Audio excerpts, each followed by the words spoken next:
is a presentation of Fox Sports. We are Fox Sports. We are Fox Sports.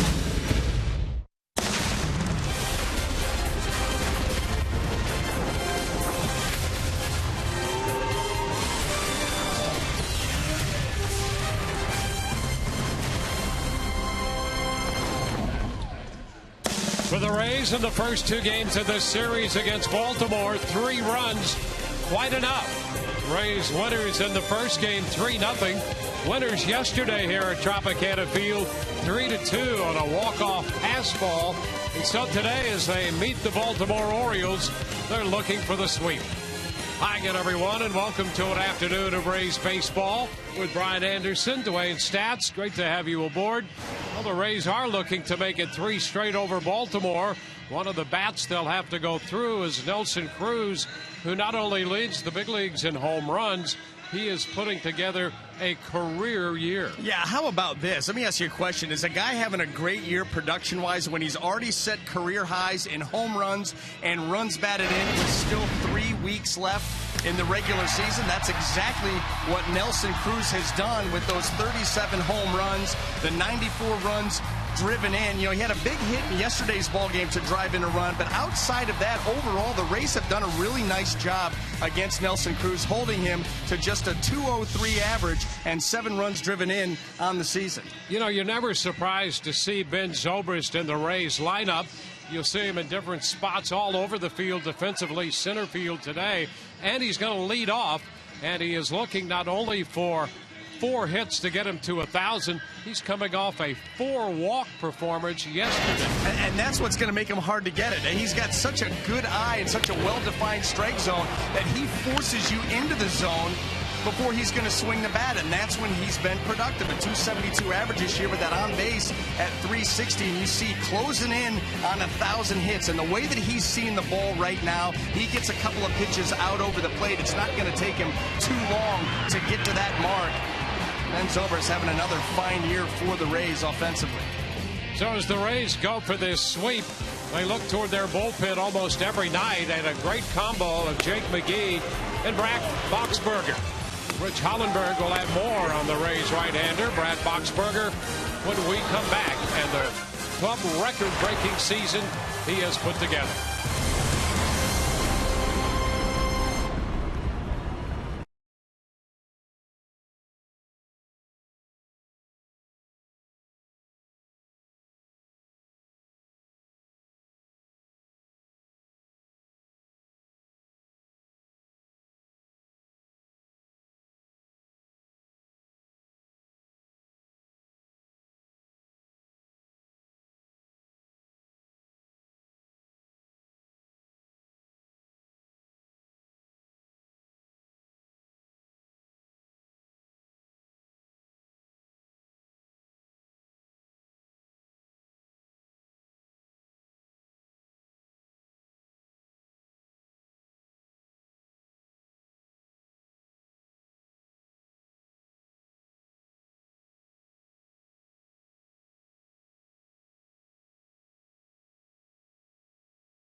is presented by Toyota.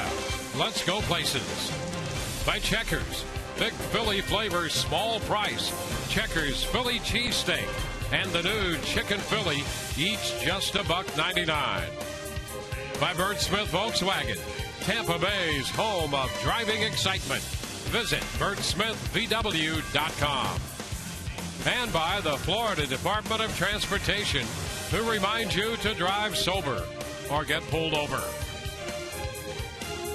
At Tropicana Field today, the Rays will conclude their series against the Baltimore Orioles, and in doing so, wrap up the current homestand. It's been a great year out of the bullpen for the Rays right-hander Brad Boxberger, a record-breaking season in a number of areas. And for more on that, let's go to Rich Hollenberg. Thank you, Dwayne. Yeah, Brad was credited with wins in each of the last two Rays wins against the Orioles. But more importantly, on Friday night, he set a new club mark for strikeouts in a single season by a reliever. Brad has 96 strikeouts now coming into today's game. And while we may not see him today, considering he's appeared in the last 3 Rays games, Joe Maddon says the sky's the limit for one of the premier leaders in all of baseball. This guy's good. This guy's really good. The biggest difference between probably now and in the past in the big leagues is command of his fastball. There's not the walk isn't popping up on him because the changeup is really that good. And also, I think he's narrowed it down. He's not out there trying to do too many different things, slider, curveball, whatever. He's just been dominant with 2 pitches, and you can be with the 2 weapons that he possesses. So I think he's understanding himself better. But what you're seeing this year, I do not believe is an aberration. I think you're going to see it again, and I have a lot of faith in this guy.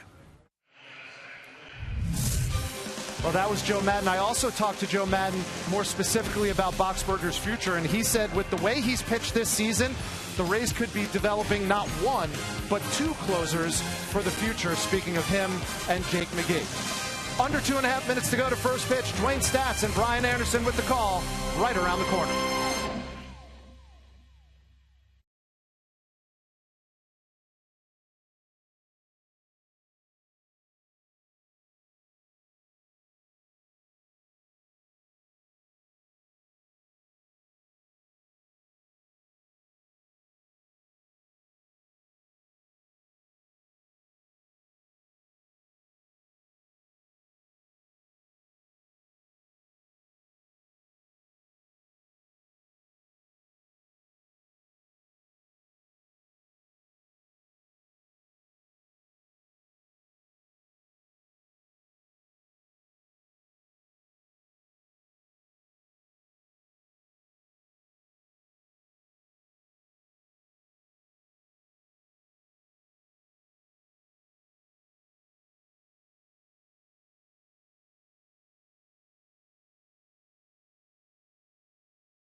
Jeremy Hellickson will go to the mound this afternoon at Tropicana Field. Rays in a position to sweep the Baltimore Orioles. And this Rays broadcast on Sun Sports is presented in spine-tingling high definition by H.H. Gregg. Take a quick look at the starting lineup Hellickson will be facing, presented by your Southern Ford dealers. Alejandro Diaz leads off at left, followed by David Lowe and then Nelson Cruz. The cleanup hitters Chris Davis, Steve Pearce in right, Kelly Johnson, the former Ray at third, Caleb Joseph, Ryan Flaherty, Jonathan Scope round out Buck Showalter's lineup. All set to play baseball with Hellickson delivering the first pitch of the afternoon, and it's a called strike on the inside part of the plate. First pitch presented by Pinch A Penny. Jeremy Hellickson looking to bounce back from a rough start his last time out, but he's had success against this team, especially in this building. Way ahead of Diaz. 0-2. See his season numbers there, 1-3, 3.74 earned run average, but against Baltimore here at the Trop, 8 starts. He's 6-2 with a 1.98 earned run average and 2 complete games.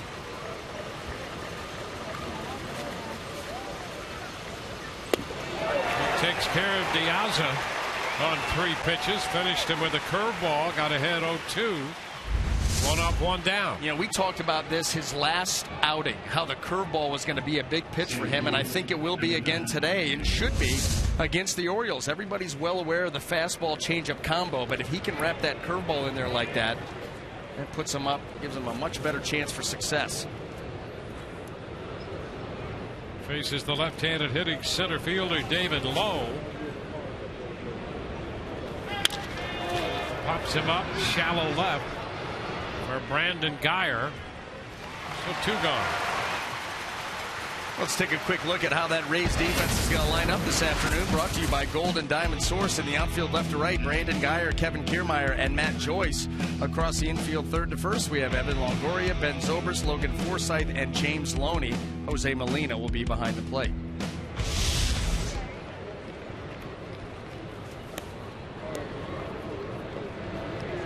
Four pitches, 2 outs, and here is Nelson Cruz, 1 of 8 here in the series so far.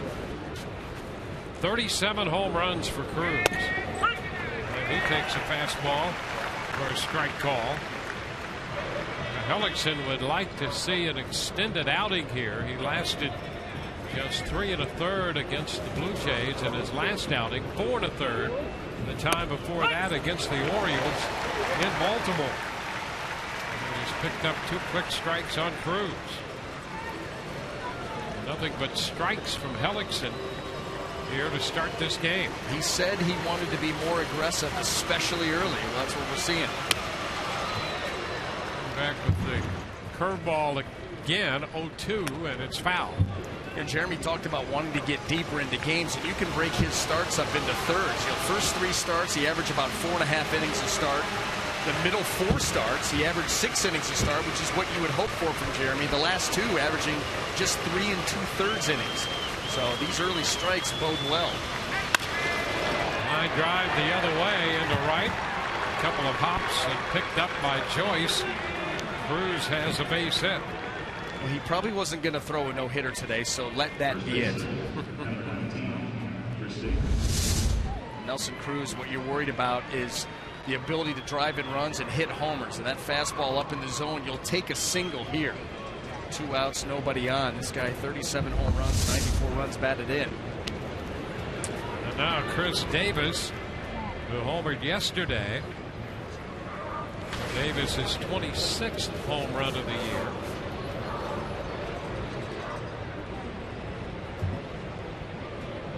'11 of 29 in his career against Hellickson. A couple of long ones off the Rays right-hander. This ball misses away. Jeremy's just going to continue to go after Chris Davis down and away. Up and away, he's still strong enough to hit that ball out to center field, even left center. And anything coming in has got to be way in. That's what he is looking for, to try to pull into right field. Down and in. The curveball, and this one out of the zone, 2-0. It's so strong that, you know, even on the home run in yesterday's ball game, it was off speed, and the body had started. He kept the hands back, just a flick of the wrist, and hit that ball out. He's got tremendous power. 53 home runs last year.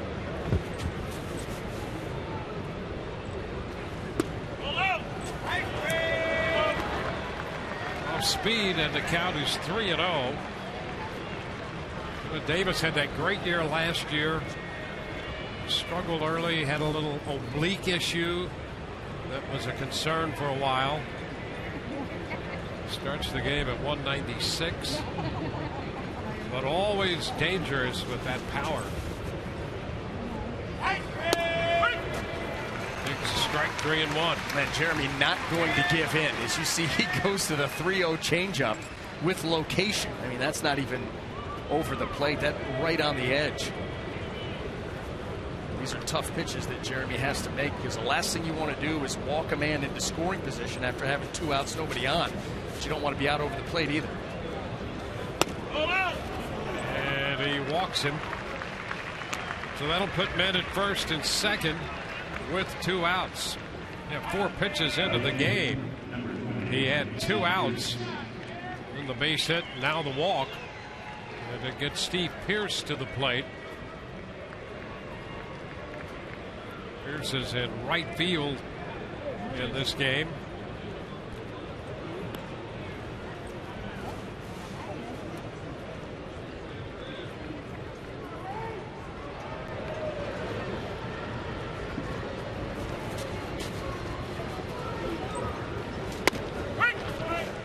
High curveball that drops into the zone. Strike 1.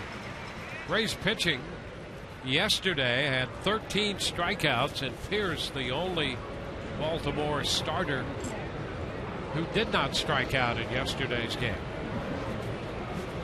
He's done such a great job for Buck Showalter and the Orioles this year. 1-1. You have to believe that he's one of those guys the Rays would covet to have. He's got power. He can play all over the place. Yep. And he's done that for the Orioles. Determined. First base, third base, put him in left field, right field. Absolutely. Great work ethic. A guy that you don't have to worry about. You know he's going to put the work in. You know he's going to be prepared. Lifts it into right. And Joyce will be under the ball and make the catch. So a couple men left on base. We go to the Rays half of the first. No score.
Pitches in the top of the first. A couple of base runners left on, and the Rays come in to hit. in their half of the first. No score. Joe Madden's lineup presented by your Southern Ford dealers. Again, finds Ben Zobrist atop the order, and David DeJesus, number 2, the DH. Evan Longoria, 3rd, with James Loney cleanup. Brandon Guyer, Matt Joyce, 5 and 6. Logan Forsythe, 7th in the order. Kevin Kiermaier's in center. Jose Molina will do the catching and bat 9th. And taking the mound this afternoon for the Baltimore Orioles, it is Bud Norris, making his 25th start on the season. He's made 24 previously. See, 12 and 8 with a 383 earned run average. 29-year-old right-hander. I'll tell you, all he's done is win since coming over to the Orioles. 33 starts, and in those starts, 16 and 9 record. Take that. Well, here's Ben Zobrist going after the first pitch and ripping it hard but foul. Down beyond the bullpen mound and ricocheting down into the right field corner. Strike 1.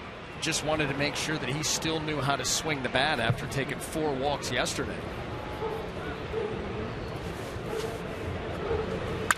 Drives it into right center field. Well tagged. Pierce at the track and made the catch in front of the 370 marker. That ball took off the bat and just died out there. It did. I thought this ball, you see this right here, a little off speed. That's why. Some of that power was wasted. Ben slowing that swing down just a tad right there through the contact point, and so the ball does. It just comes to a stop out there, and you're right. The ball looked good coming off the bat, good trajectory, good swing, just petered out.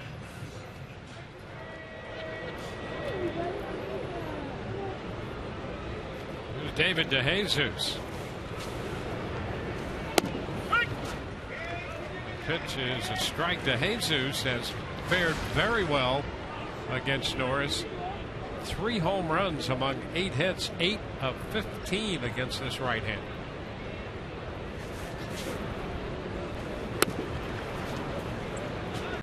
One.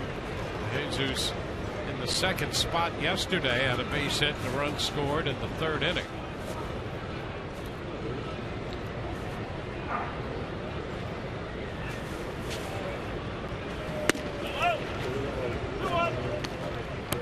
Two balls and a strike. Good arm, Bud Norris.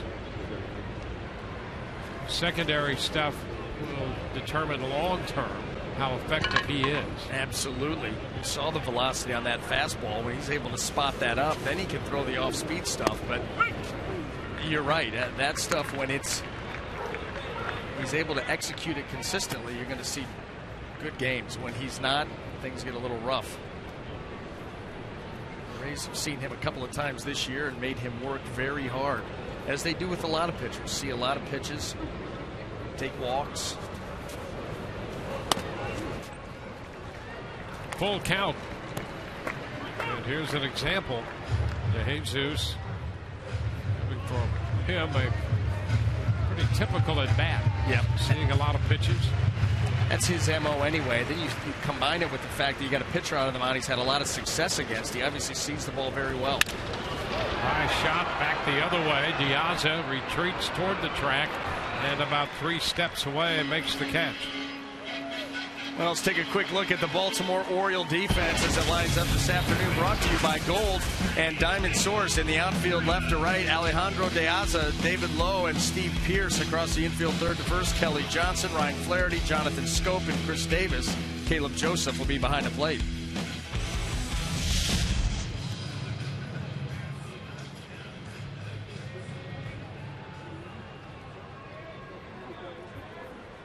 Here's Evan. Longoria starts the day with 18 home runs and 82 runs batted in, and there's a long one. High and deep and gone. Boy, did he get into that one. 1-0 Rays.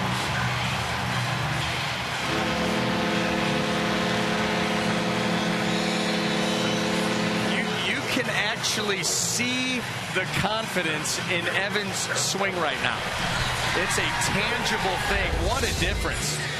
He wastes no time. A ball up. He gets on top of it, and he puts it on the tarp up there in the second level. That's a bomb. Evans' 19th home run.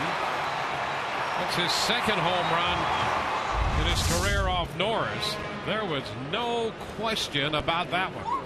Boy, just swinging the bat with so much more aggression. He's definitive in his swing, not feeling for the baseball. He is turning it loose. James Loney, remember the home run he hit on that last road trip in Toronto? Yes. When he turned on a fastball in there. First time we had seen that in a long time, and that apparently was the start of some really good things for Evan Longoria. Absolutely right. That was off Marcus Stroman, a fastball, good velocity. And he's been productive, very productive since the All-Star break as far as driving runs in. But these swings that we've seen recently have been, those are the swings that you remember from Evan Longoria when he's going good. 2 on Loney, not real happy with that call. Chatting with Greg Gibson. It was an off-speed pitch that caught the zone. Foul ball now. So it's 1-2.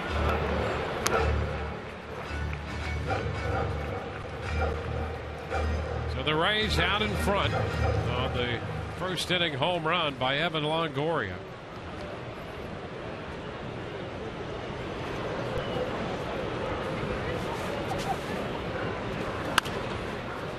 Foul the other way. That's one of those swings by a veteran hitter that all he's trying to do is spoil that pitch. Not trying to drive it, not trying to do anything other than foul it off. That pitch, James Loney recognizing, listen, it's close. I've already had a pitch called a strike on me that I didn't think was. That's close. Let me just go out there, spoil it, and hope to get one out over the plate on this time.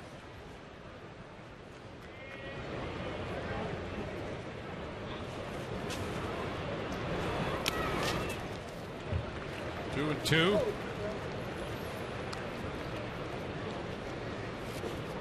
Home run by Longoria, the 15th given up by Bud Norris.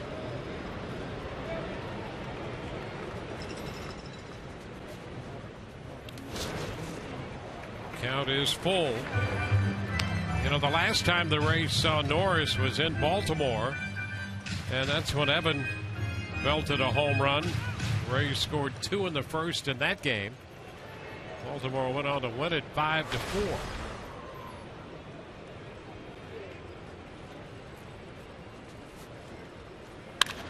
That's a shot toward the corner and right. That's going to get out of here. A line drive home run. Longoria and now Loney back to back.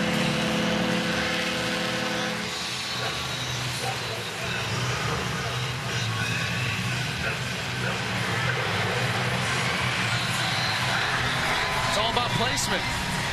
All about placement, Dwayne. Watch this. That area, down and in.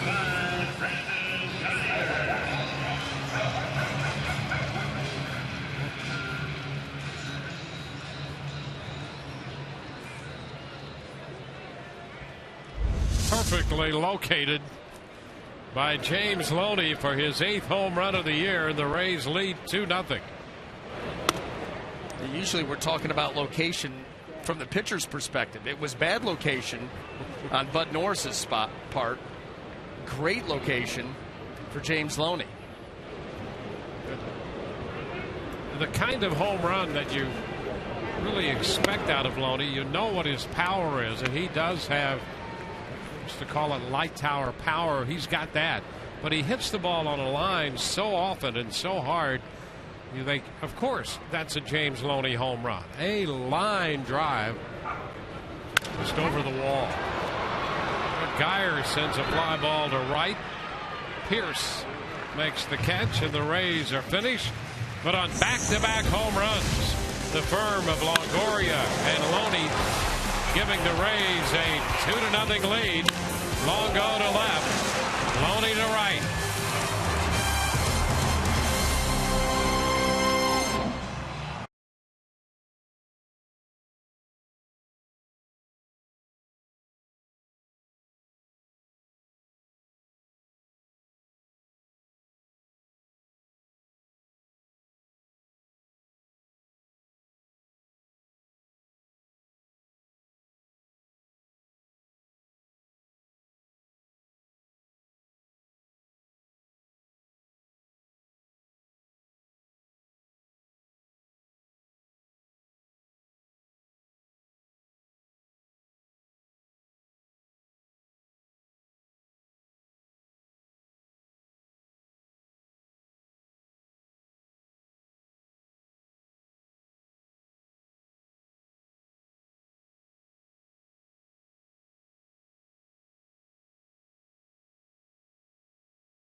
Today and all season long, Tires Plus will donate $100 to the Pediatric Cancer Foundation for every Tampa Bay Rays home run televised on Sun Sports. The Rays off to a slugging start today. It's Kelly Johnson. Johnson takes a curveball. That's a strike. Johnson, Joseph, and then Flaherty due up for Baltimore. Shift on for Kelly Johnson. Fastball in for a strike. Well, you see it. Right side, expecting that ground ball over there and have it defensed. Pop up, left side foul. Longoria long run, and he just cannot get there. Great effort. A sliding attempt toward the railing. I had to come a long way, and you see how difficult that catch would have been. You see one last peek at the low wall, then he tries to pick it up, slide, and catch it. About a foot short. Needed a glove on his left foot for that one. I'd pay to see that. Swing and a miss. Breaking ball, and Kelly Johnson is out on strikes. Very similar to the one that he was able to punch out Alejandro DeJesus to lead this ball game off. Good curveball, snappy, and gets it right underneath the swing. I'll tell you, if he gets all three pitches going, that's when Jeremy Hellickson can be very, very good. As long as he's good with his command, which he will tell you that's what he needs. But nice to be pitching with the lead here. Kind of can go out in attack mode.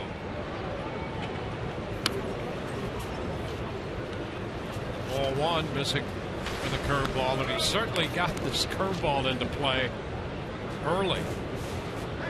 Jeremy's a pitcher that's not going to blow you away. He's not going to be able to go out there and overpower you.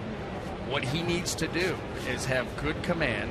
I mean, we talk about this ad nauseum. I get tired of talking about it, but unfortunately, that is what he is going to have to do. And by the way, if he can show you all three pitches and get you thinking about what he may or may not be attacking with, it only benefits him. I mean, what curveball missed on the first pitch to Joseph, then out in front on the changeup.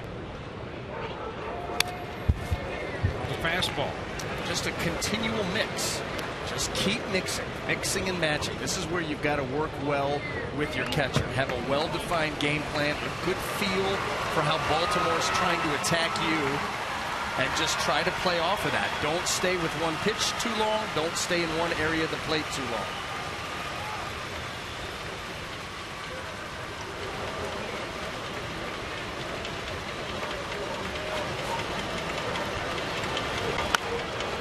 Went back to the mound. Hellickson with the toss to first. Joseph taken care of easily.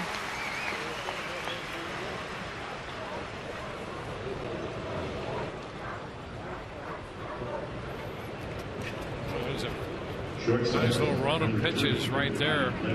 4 pitch at bat for Joseph. Curveball, changeup, fastball, changeup. Moving him all over the zone. What did he get? He got really weak contact right back to himself. That's when Jeremy is good. We see him throwing the ball well. You see that batting average on balls in play very low. And Flaherty softly hit to left, and right there is Geyer. So it's a 1-2-3 inning. We go to the bottom of the second. 2-0 Rays.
the Rays up 2-0. And it's time for you to tweet your photo using hashtag SunSportsFanPhoto for a chance to have it shown in our broadcast later in the game. Brought to you by AT&T.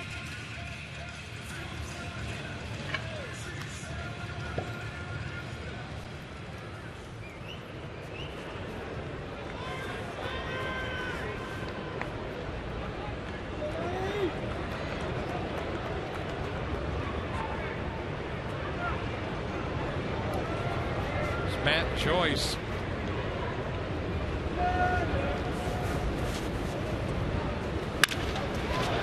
Hits it hard on the ground, picked up by Scope. And the toss to first. That is out number 1. The second baseman, number 10, Logan Forsythe.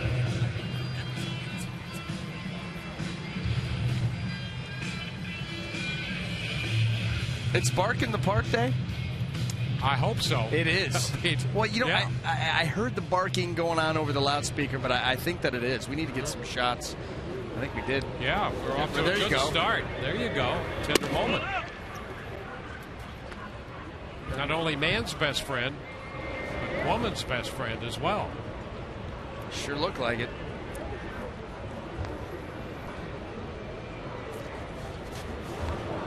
His favorite taking in a game today at the ballpark. 2-0 the count on Logan Forsythe.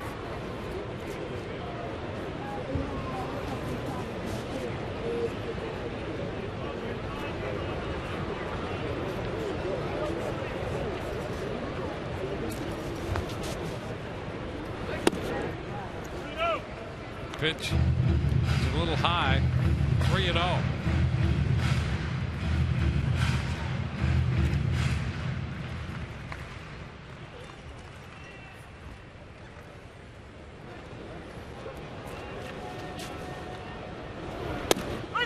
Strike on the outside corner. 3-1.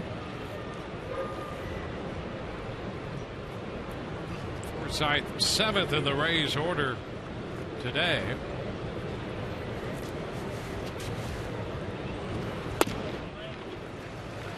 And he draws the walk.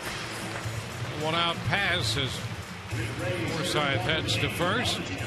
Bring the entire family to Tropicana Field Sunday, September 21st to see the Rays take on the White Sox. Kids 14 and under receive a Raymond train courtesy of Bright House Networks while supplies last. Visit RaysBaseball.com or call 888-FAN-RAYS.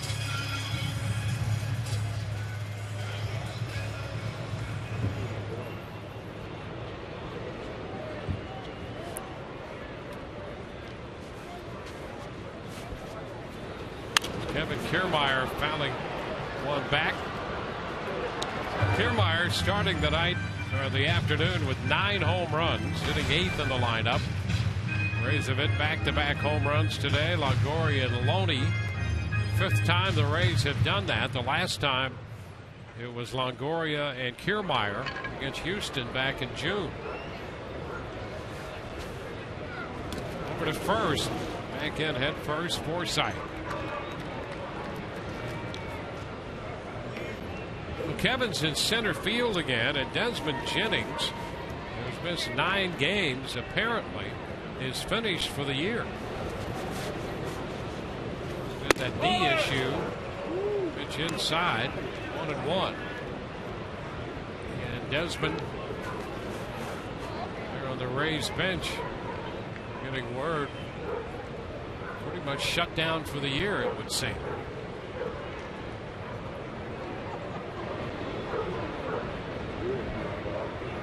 Ball and a strike to count.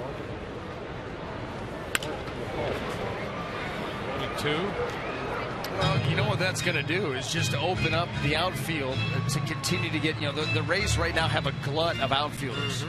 Once DeJesus came back, once Will Myers came back from injury, you had Kiermaier up here and Geyer and Joyce and Jennings, just too many of them. So what that's going to do is just open up opportunities for other guys to get more consistent playing time.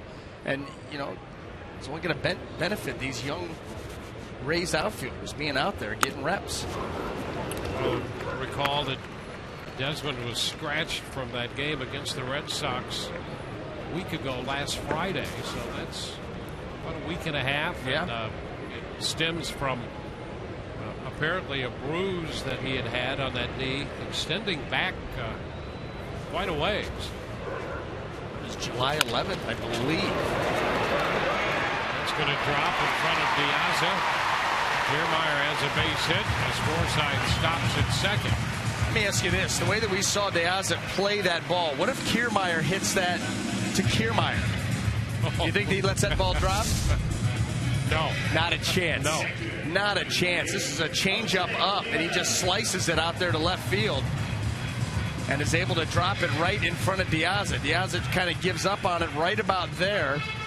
Lets that thing bounce right in front of him. It's all in that quick first step. That's it. Well, on plays like that, that's exactly what it is. You not only have to take the exact route to that ball, but you have to have a quick jump, and that's something that we see a lot from Kiermaier. Sometimes it's not always in the right direction, but he makes up for it at some point and able to make the catch usually. Molina takes a pitch outside. Jose Molina hitting 182 for the year. Up with 2 men on and 1 out.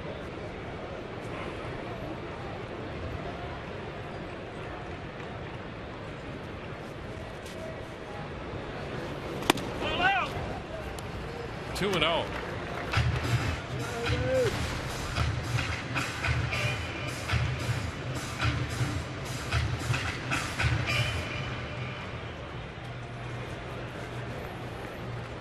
Forsythe second and Kiermaier at first.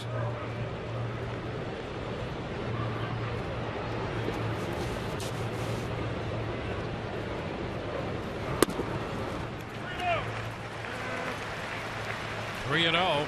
Yeah, how about this? Bud Norris, this is the one downside.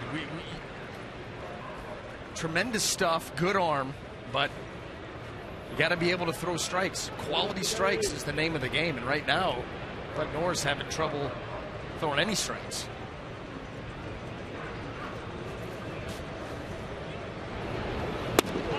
And he just walked Pena on 4 pitches. How about that? A guy that has really struggled with the bat all season long, and he wasn't close. The number 9 hitter with an average, in fact, against right-handed pitching of only a little over 160. Dave Wallace out there to talk with him. And here's a situation with the Orioles. They had Gaussman pitching yesterday, and Bud Norris backs him in the rotation. 2 of their best arms right there, and they'd love to have some kind of consistency and command out of both these guys. That's what, because if you did, imagine, they're not a stuffed staff as far as the starters go. Good pitchers all around, but not a big stuffed staff. These guys, Gaussman and Norris, have the best arms, but they're also the wild cards. Are they going to have command? Aren't they? Gaussman yesterday was outstanding, and as the game went on, he got stronger and stronger. You could see why the Orioles absolutely love him. Bud Norris has the ability to put up the same type of outings, but you got to be able to throw strikes. Ben Zobrist up here in a key spot, and he takes ball 1, a fastball low. Wrong guy to be struggling with your command against, because Ben Zobrist right now has a real good idea of the strike zone and his own personal strike zone. And hit the ball well his first time. Caught on the warning track in right center by Pierce. And that's a strike. 1-1. Off speed from Bud Norris. A little bit too far, recognizing that pitch, but a little bit too late as it bottoms out.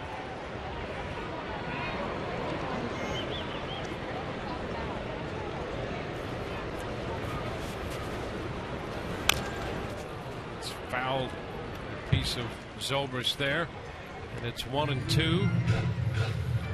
Well, with 1 out, the Rays have loaded the bases after scoring 2 in the first.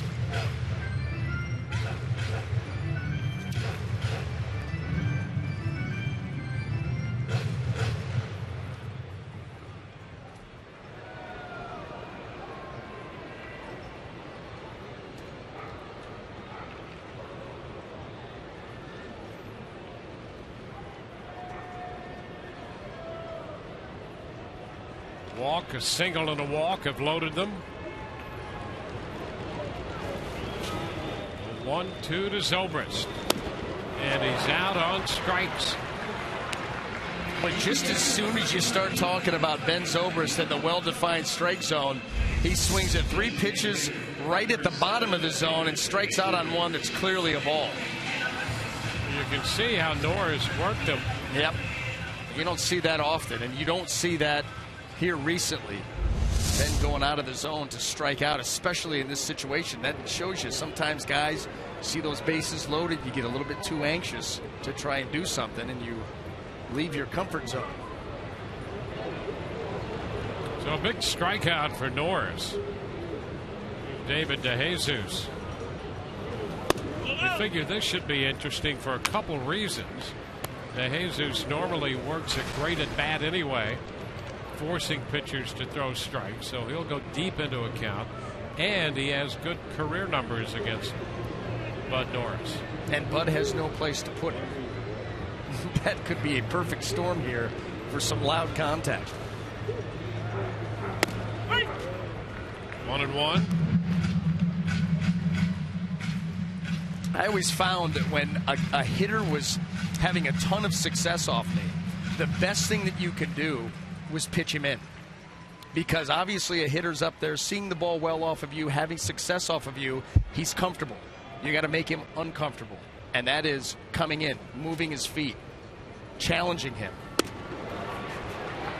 And he gets that one by DeJesus with a little something extra. Mid-90s with that fastball. And that goes back to the stuff that you're talking about, a live arm. You know, Bud Norris, he's a max effort type of starter, and the ball does jump out of his hand.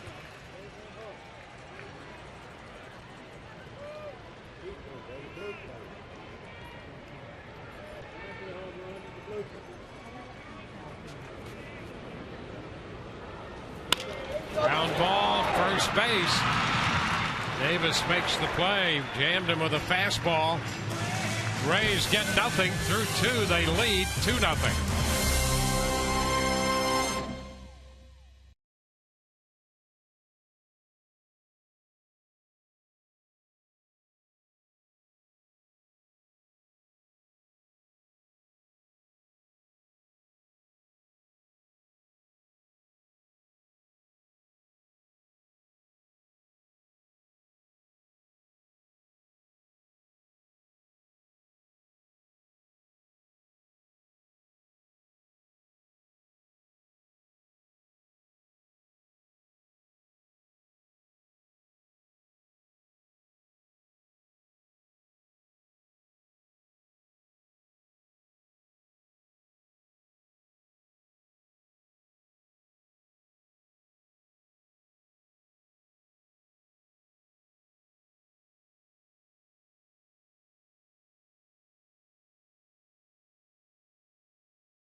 All on Sun Sports is presented by Blue Bell Ice Cream. Navy Federal Credit Union, 4 million members, 4 million stories. Navy Federal Credit Union. And by Wesley Chapel Toyota and Wesley Chapel Honda, home with a lifetime warranty. I-75 exit 279. Scenic downtown St. Petersburg. Here the Rays wrapping up their homestand. Just one homestand left on the completion of this game here today. Jeremy Hellickson facing Jonathan Scope. Alejandro Diaz and then David Lowe. Scope starting this game hitting .220 with 15 home runs. Young hitter kept him down in the order most of the season. You can see from the home run total some pop. Changeup starts him and he takes it for a strike. And with this lineup, the way it's constituted, you have the ability to do that, to just put Jonathan Scope down at the bottom, let him develop, let him learn his craft. There's plenty of other guys in the middle there that can be productive. You don't have to lean on him. He can be just a complementary piece. You know, here's a young hitter.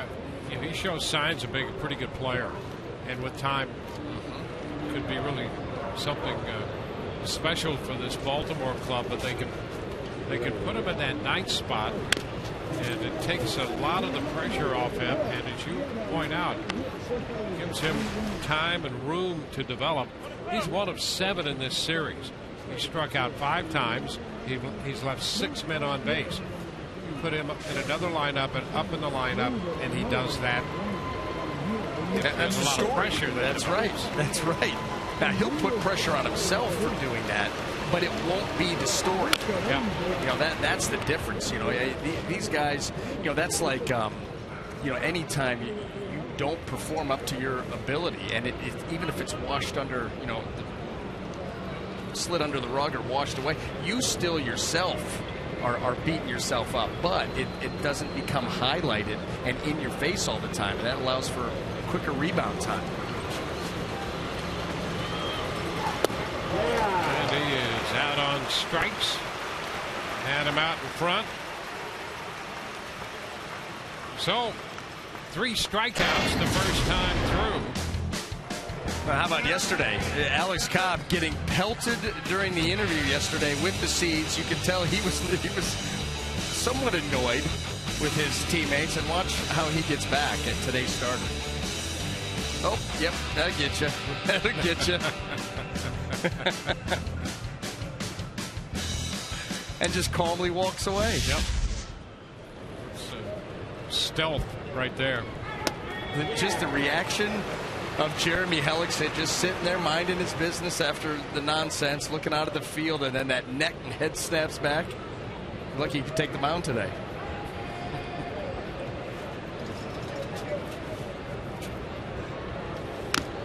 That's a little tap or foul. 0-2. Let's do that again. Nice technique by Cobb. And we got him.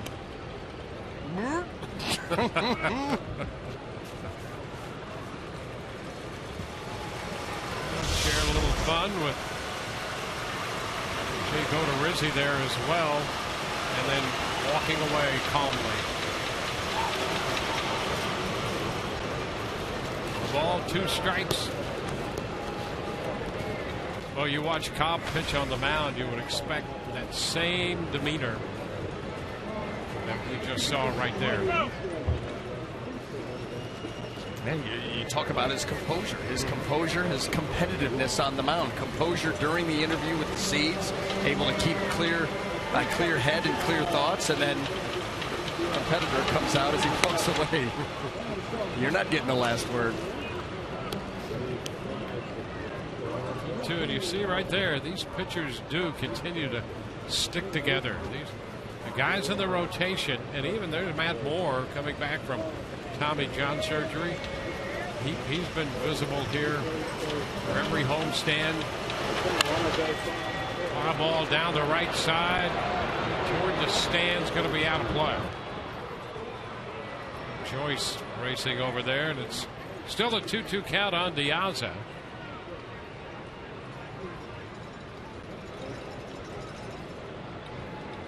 It's one of the few staffs that you will see that is as tight as they are. You know, even if you have a group of 2 or 3 guys that are tight, you always have an outlier somewhere. This group, and even with the turnover, there's been very few guys, not been a lot of turnover, but even with the it's the same group. The 5 stick together all the time, sharing ideas, talking, running things past each other, supporting each other, encouraging each other. Boy, that's huge. You'd love to pitch on a staff like that.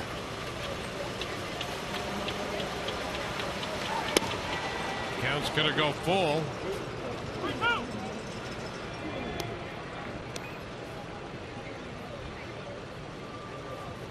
Hellickson has consistently been out in front of these hitters. The first pitch strikes. 3-2 now to DeJesus. Foul ball, and he stays alive. Hellickson got the first two in the first inning, then a base hit by Cruz and a walk issued to Davis. And he got Pierce to end it. A 1-2-3 second. One out, bases empty in the third with a full count to DeJesus. The first. Maloney makes the play unassisted. Gets a ground ball on a changeup.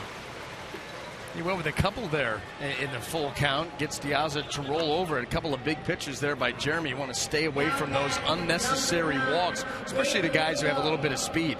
And this Baltimore team doesn't have much, but DeJesus, one of those guys that could turn into a stolen base threat. Keep him off. The Rays wrapping up their season series against the Orioles. And it will be interesting to watch this Baltimore club from here on out. Their sights set on the postseason. Curveball is in for a strike. They better start winning some games. You know, they got swept by the Cubs right before the Rays saw them the last time, then went on a streak of winning 9 out of 11. And then here come into Tropicana Field, and the Rays have handled them the first 2 games, have a lead here in the third game. And Baltimore showing some signs of, you know, you got some guys out of the lineup. J.J. Hardy's been out of the lineup the last couple of days. There's some nicks and here and there. Trying to keep the team healthy, keep them sharp, and try to clinch this division as quickly as they can. The Rays are not providing very good haven. There's a cut and a miss. Molina missed the tag and goes down to first. So Glow is strikeout number 4 of the day for Hellickson. 2-0 Rays.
Sports Rays up 2-0 heading to the bottom of the third. And guys, you were talking about it last half of the inning about the divisional storyline. Here is the Chevy divisional storyline, and the Rays may or may not be in and out of this playoff chase, but they will certainly have their say. 19 games left. The Rays have 6 left against New York. They're going to be at the Bronx in the next 3 games. Then they go up to Toronto for 3 more. Both of those teams battling for wild card spots. And don't forget, they end the season playing at Cleveland, who is still squarely in that wild card chase as well. So the Rays can play spoiler at very least, guys. We see the magic numbers here, Rich. Thanks for that update. The Orioles for division title 14. The Angels out west 16. Over the National League, some of the numbers as well. The Kansas City Royals still at 20. Boy, that seems like a long way to go, doesn't it? It sure does. I mean, you're talking only 3 weeks left in the regular season. That's going to be a hard slog to try to wrap up that division. But this is where teams that are in the race and even teams that are not get energized because there's still something to play for. The Rays, there's guys on that team you talk to them, they say, listen, nobody's put an X next to our name yet. Why can't we go on an unbelievably miraculous run? And if not, you're still playing division rivals and you can certainly impede their progress. Yeah, and I think that's the way it has to be. You can look and you can take all your time trying to figure the odds and what are the percentages of this and that. But if you're going to play the game every day, you got to go out. There's a competitive side of this that you have to hold. If you don't, you're in big trouble. Herm Edwards. Yeah. Play to win the game. That's it. That's right. I mean, that's it. You're going to play a game. I don't care if it's tiddlywinks. If you're going to sit down with opposite somebody or another team and here's something in front of us and I challenge you to then win it. Yep. Just to go home a loser. That stinks. And at the end of the day, it all comes down to sport. That's part and parcel of the sport to do that. Otherwise, what are you doing? Longoria grounded out here, a little up the middle, and they had Scope shifted over that way. This isn't rec league. This isn't everybody gets to play and we don't keep score. And yeah, absolutely. They do keep score. And it does matter. So if it does matter, then go out and win. Here's James Loney.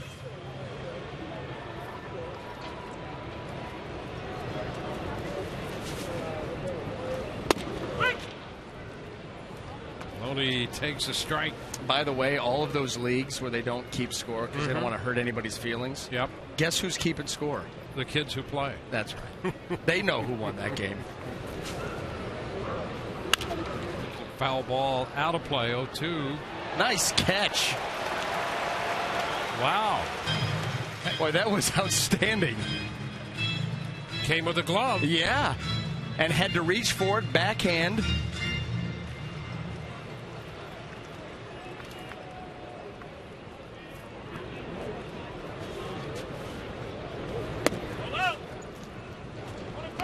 It's a ball and 2 strikes.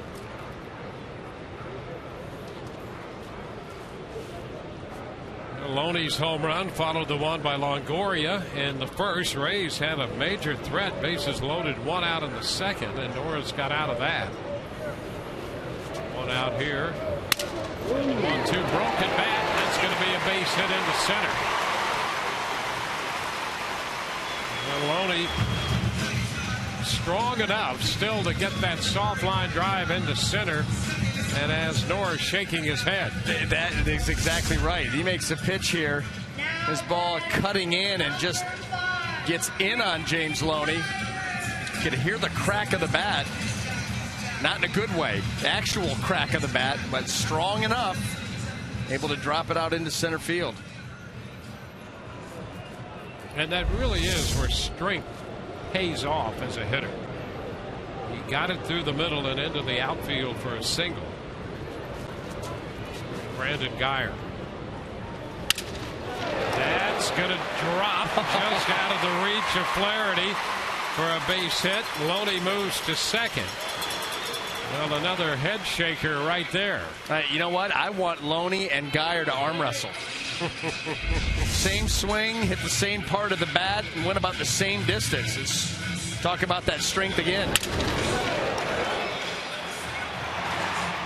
Now batting, number 20, Matt Joy. 2 on, 5 Rays hits, 2 men on, 1 out in the third, and Matt Joyce looking for his first hit in the series. This would be a good spot for it.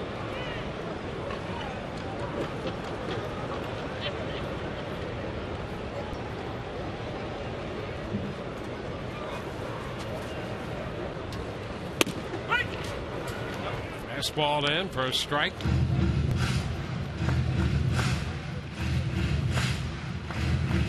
That has left 4 men on base in this series. Facing a right-hander against whom he's had some success coming into the series. 4 out of 9 against Norris. It's 1-1.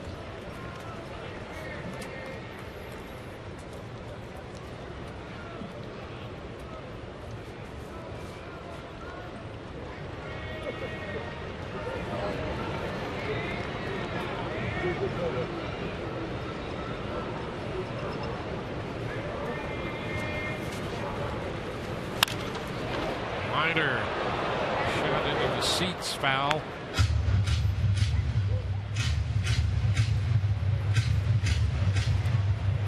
The Rays with another scoring opportunity.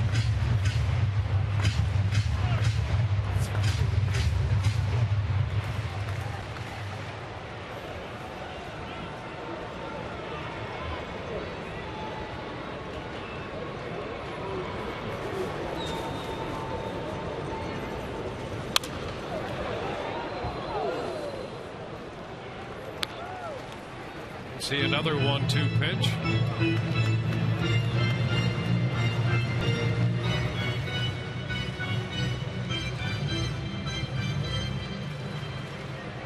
Going to be interesting to see if Bud Norris can keep his composure. The Rays have been frustrating for him here today. Even that foul ball by Matt Joyce, frustrating. Good pitch, he just fouls it off. Ground ball right side. The toss to Norris. Reaching as he got to the bag, reaching to grab the toss from Davis. Runners move up, 2 gone. And Chris Davis, you talk about leading your pitcher to the bag. He put this ball well out in front of Bud Norris right here. Whoa.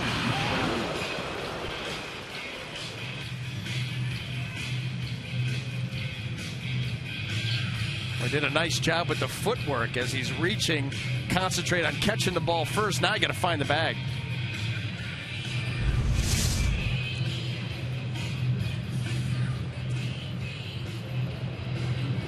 The Rays had a cash in this opportunity. It's going to be up to Logan Forsythe. Walked part of that bases loaded situation in the second when the Rays did not score. Here's Forsythe with 2 men in scoring position.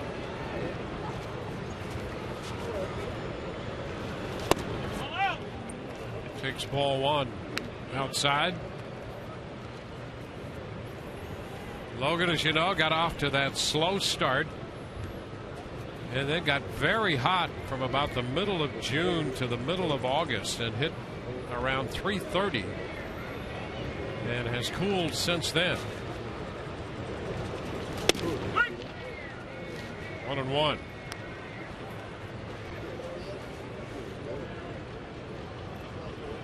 Norris up to 60 pitches now, 2 on 2 outs in the third.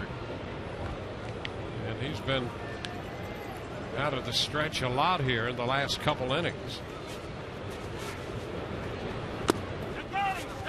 And that hits him. So Forsythe hit by a pitch, and for the second straight inning, the Rays will have the bases loaded. Now this pitch just grazes the forearm here, actually the elbow, that back elbow. That ball's close to being a strike. Another frustrating pitch thrown by Bud Norris. And these 61 that he's up to right now, these pitches will take their toll because they have been under duress, a large majority. There you are. That's the 14th hit batter this year for Bud Norris. That's a, you see 4, 5, 3, 14.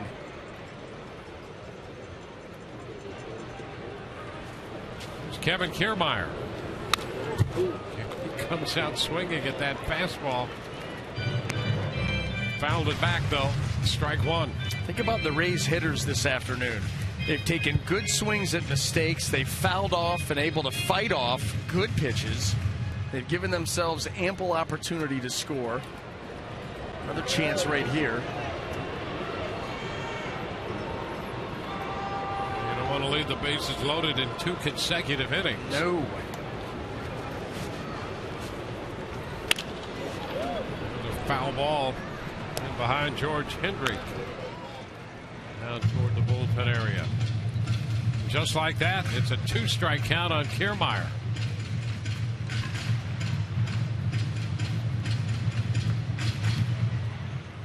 Kevin dropped a base hit into left field in the second, but behind in the count with the bases loaded in the third.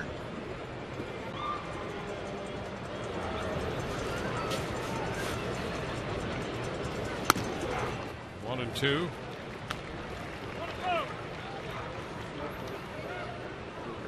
Norris came in, hit the mid-90s with that fastball.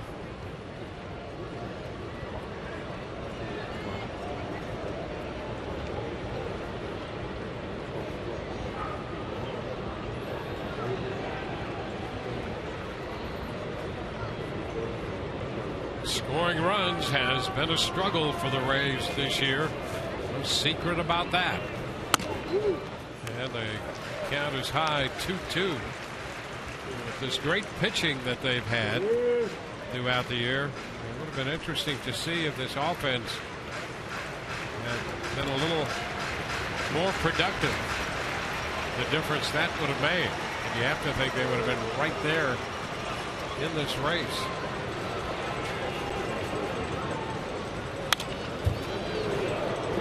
Another example of it. That little swing by Kiermaier, just fouling off, working over Bud Norris. And you're right. When you look at the course, just watch this right here. Pitcher sees this. I got to pitch away. Just going to foul it off. That's all that swing is doing right there. You think of the way that this pitching staff has thrown the ball, Dwayne, for the last 4+ months. You're absolutely right. Any kind of offense, and they're right in it. And Kiermaier is out on strikes. Little late cut to that one. Rays lead them loaded for the second straight inning. 2-0 Tampa Bay.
At Tropicana Field, where the Rays hold a 2-0 lead right now. I am here with Jamie Edmondson, fiance of Evan Longoria, and she has helped organize a pet food drive today, all supporting the Pet Pal Animal Shelter, in addition with the Rays and also other Rays wives. How's the collection going so far?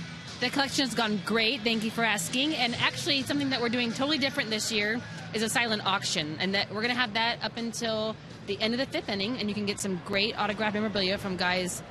Some Orioles players, Mike Trout, Miguel Cabrera, and also along with your Rays fans. Absolutely. Great collection there. Now, you guys have been huge fans of Pet Pal Animal Shelter for a while now. What sparked your interest in this organization particularly? Well, we have 2 rescue dogs ourselves, and, we wanted to pick a place that was close to the Trop to support, the area around here, and, they're a nonprofit and no-kill shelter, which was really important to me, too. Absolutely. And for any fans watching right now who couldn't make it out today, of course, you can log on their website, petpalanimalshelter.com, and find out ways to donate there. Thanks for the time, Jamie. Thank you. Meanwhile, we move into the fourth, and Nelson Cruz up here. The 1-1 strike count. Davis next, and then Pierce. Shift right where it needs to be, and Forsythe makes the play. They retire Nelson Cruz.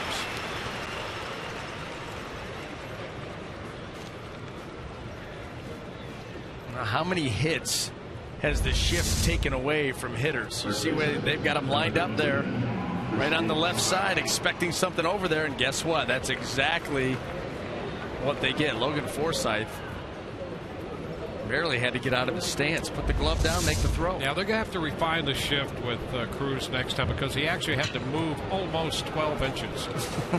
Well, and they will. And they may do it in the middle of a count. Yeah, it's pretty amazing. Now, that's why I'm telling you, I firmly believe that over time, you're not going to see it right away because it's not something easy to do, but at the lower levels, guys are smart, kids are smart, you're going to start learning to use the whole field.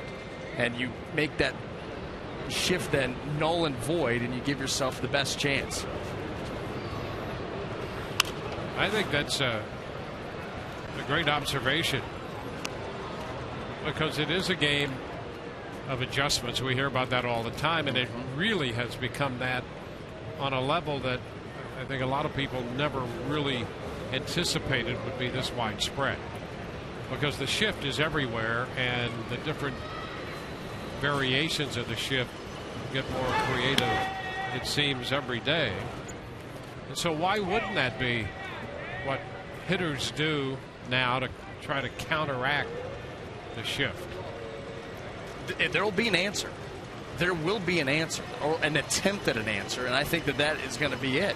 You're not going to be able to do it across the board. You're going to have your power hitters that are more pull conscious, no question about it. But boy, oh boy, if you're a middle of the road type hitter, or you're a kid that is not blessed with huge amounts of power, you better learn to use the whole field. That's going to give you your best chance at success. Hopefully you can run a little bit too. Yeah, guys who hit the ball a long way, they're going to still try to hit the ball down the ballpark. Right on. There are fewer and fewer of those guys, though. Now it's going to go full on Davis. Here's one of them. Well, you know, when you talk about no one thought that the shift would become what it is today, it's the game's changed. You know, it used to be that these teams were all run by old baseball men with their cigars in the back room, and you know, now it's a bunch of brainiacs with lots of charts and graphs. And there's ball 4. So Davis walks for the second time. Yeah, that's going to be very interesting to see what happens. Here's Steve Pierce coming up, and the Rays with a man at first for the Orioles, and one out, put the shift on again. Well, listen, let's just take a snapshot of their defensive setup for this entire inning. Okay, for Nelson Cruz and for Steve Pierce, here it was.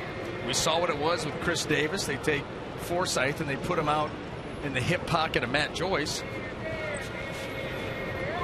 You know, not so long ago in this situation, you'd have a guy at first, one out, infield play pretty much straight up, double play depth, maybe looking for the ground ball to get a double play. But it's completely different now. Yeah, completely. As you break down, balls hit in the air, balls hit the ground, do they pull it, do they not, do they hit it everywhere? Soft contact, hard contact. Yep, different on the infield and the outfield. Pierce out in front, the count is 1-1. That's why you'll see defensive alignments. For an example, this one. Infield, shift. Outfield, straight away. There's a difference. Airborne or on the ground. How many times have you seen the shift on one side of the field and the outfielders are shifted towards the other? 1 and 2. You've actually seen that? I was just making that one up. No, I'm kidding. No, you'll see them. No, I was just I'm messing around. Not a complete move the other way, but you'll see that outfield. Oh yeah, a little bit the other way at times.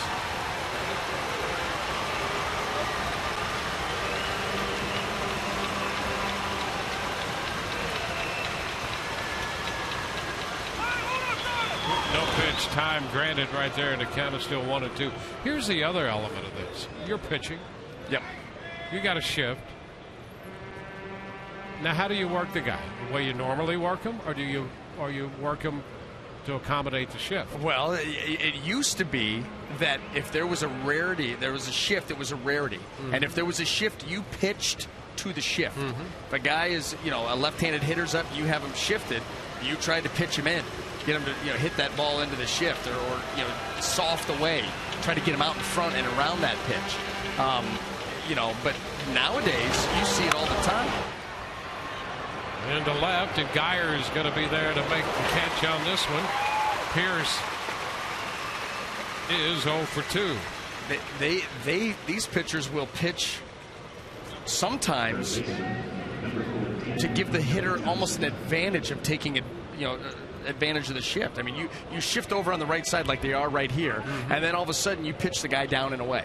Now that, to me, especially a hard down and away, it makes it easy for him to shoot the ball the other way. But hitters just have shown over time that they overall, not 100% of the time, but right there, they're playing the shift, you go fastball down and away. And that's the way you would never do it before, because of the fact that Kelly Johnson would try to hit the ball, or if he would just go down and get it, he'd shoot it the other way. But still, the odds say that he will roll over that pitch, try to get around it, and he'll hit it on the ground to the right side. He lifts a fly ball toward left center. Kiermaier lifts over there to make the catch. So Kelly Johnson is out number 3. Bottom of the 4th coming, 2-0 Rays.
Of the 4th inning, the Rays lead this ball game 2-0. You know what? Ask and you shall receive. As we go back and look at that last inning, Nelson Cruz, the shift. You can see everybody lined up right here on the left side. Then you're going to flip it over. Chris Davis obviously doesn't run as well, so you could put your second baseman a little further. And then look, you see right here, even out in center field, Kevin Kiermaier, that shift that we were talking about where you start to go the other way in the outfield, one way in the infield. Steve Pearce, very similar to what we saw with Nelson Cruz. And then you go with Kelly Johnson. Same thing. Runs a little bit better. Runner on. Logan Forsythe right there. Another variation on that shift to the right side. Yeah, and a form or another of the shift is becoming the norm. When you look at the Rays and how they defense these Baltimore hitters up and down the lineup. Molina lifts the fly ball to center. David Lowe's there to catch it. A lot of people give the Rays credit for starting this trend. There have been shifts around for a long time, but certainly not on the level that the Rays started to implement them. And then team by team, we've seen more and more clubs utilize that shift to a large degree. And I think right now the Houston Astros are the most aggressive team, and I don't think it's really close. And that's hard to believe. You see the Rays shifted for everybody in that last half inning. But at the same time, they're not even close to what the Astros do. Yeah, the Astros use the shift a lot. They're even shifting managers these days. They said they're aggressive. Fly ball to center. Lowe's right there and makes the catch. A couple of quick outs for a change here for Bud Norris. He's made a lot of pitches in the early part of this game. But just 3 to get 2 outs here. His total's up now to 70. Well, and the way that the Rays have been able to work him around a little bit, it's amazing. They only have a 2-run lead. Had a couple of innings where, and you talked about it last half, or actually last time the Rays were up at bat, you don't want to leave the bases loaded once again. These are those early opportunities not fully taken advantage of. And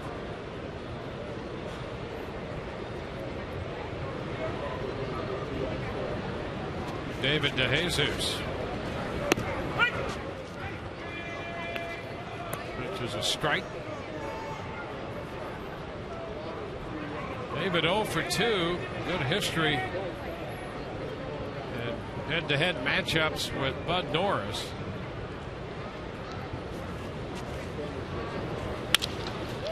Into left center field, slicing toward DeJesus, and the ball kicks away from both Lowe and DeJesus as they brush by each other, and DeJesus will circle the bases with time to spare.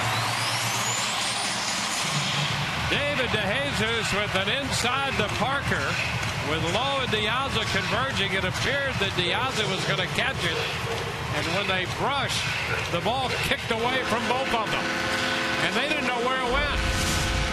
Now you see it right here. Watch them as they come together into the glove. David Lowe hits the glove, and that ball, I mean, it came out of there with some hair on it.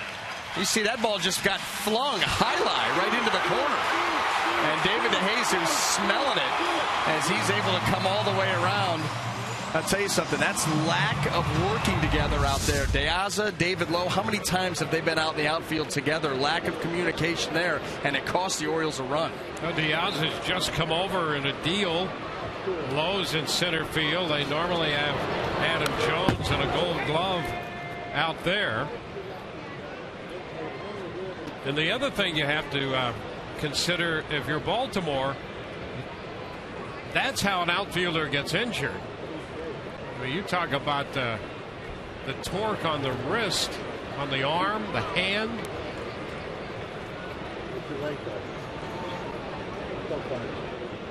DeJesus, an inside the park home run. Line drive out to Flaherty.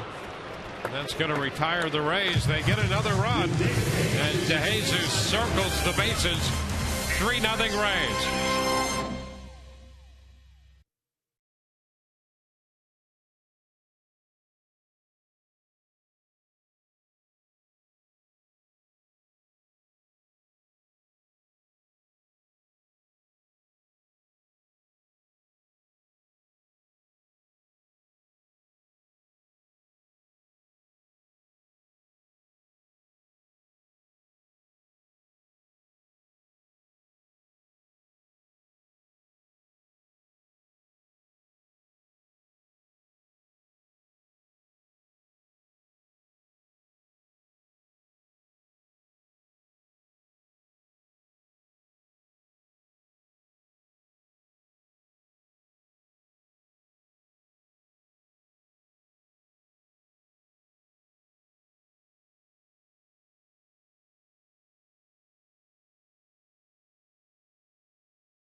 exclusive final season of Sands of Anarchy, premiering Tuesday, September 9th, only on FX.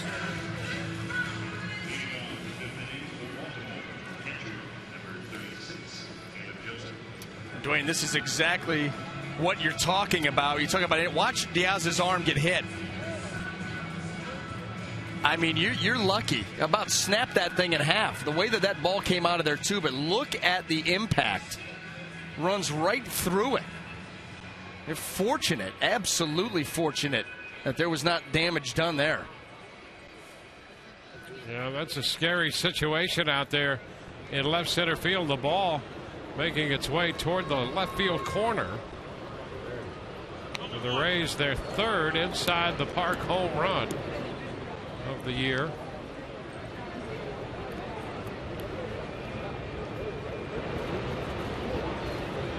Kevin Kiermaier had one. Will Myers one. And now David DeJesus. Fourth inside the park home run for DeJesus. Caleb Joseph, the catcher, leads off. Takes the first pitch inside. Joseph, Flaherty, and then Scope. 7, 8, and 9 hitters for Baltimore against Jeremy Hellickson.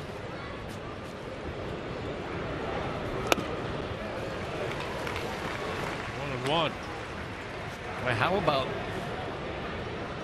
this lineup here today for the Orioles? Haven't really talked about it a lot, but we're not. No Markakis, no Jones, no Hardy. Those three of their main contributors not in this lineup. Jeremy Hellickson taking full advantage, but the way that he's throwing the ball today, it may not have mattered. He's been very, very good.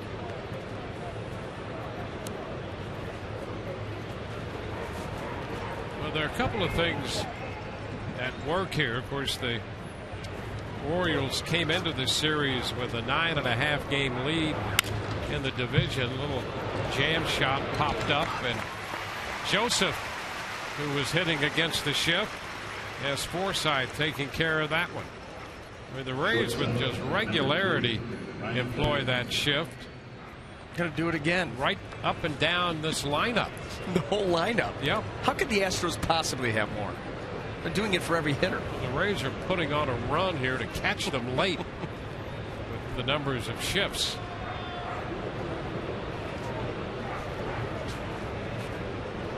Ryan Flaherty, and he takes breaking ball for a strike. I'll tell you, the Rays are going to make a charge of one kind or another here late. Yep.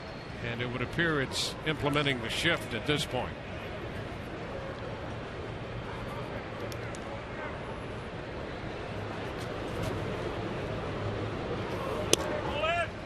You know, and this is one of those hitters, too, where Ryan Flaherty is not a guy that's going to step into a season and bang out 30, 35 home runs. And if you're not going to be that guy, you've got to be able to hit the ball the other way. Your bread and butter is going to be getting on base. Yeah. Singles, you know, an occasional double. You run into a home run every now and then.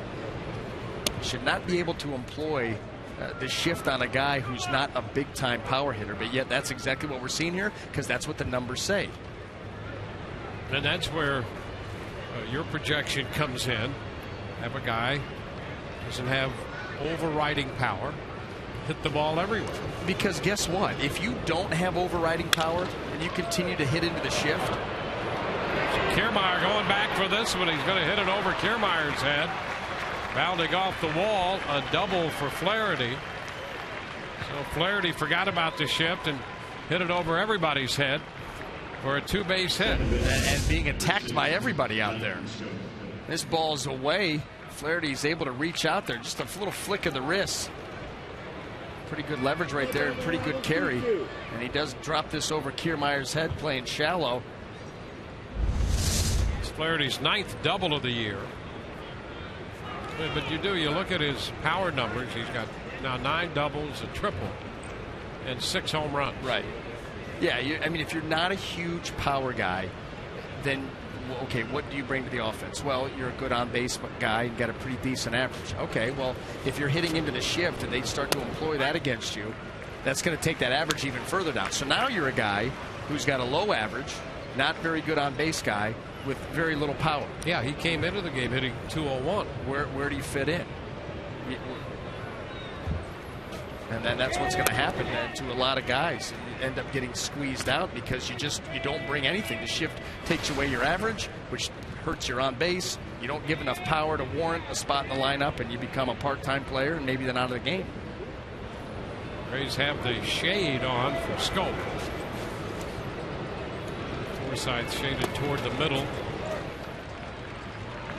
but not technically a shift. Still on the first base side of second.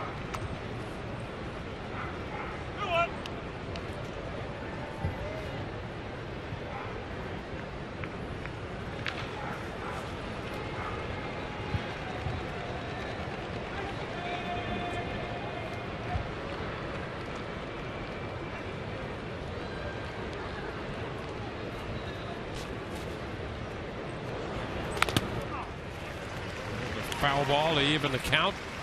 2-2. Rays got 2 runs in the first, another run in the fourth. Not easy being a catcher or an umpire for that matter.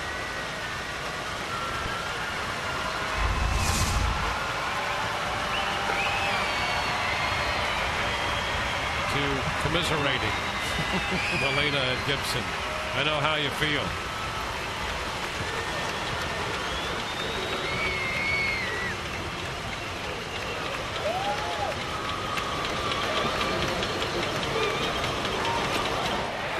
Curveball. It's in the dirt. So down to first goes the throw. Molina to Loney to complete strikeout number 5. Out number 2 in the 5th. That curveball continues to play a prominent role in the game plan, and Jeremy Hellickson's been very good with it. Picks up another strikeout here.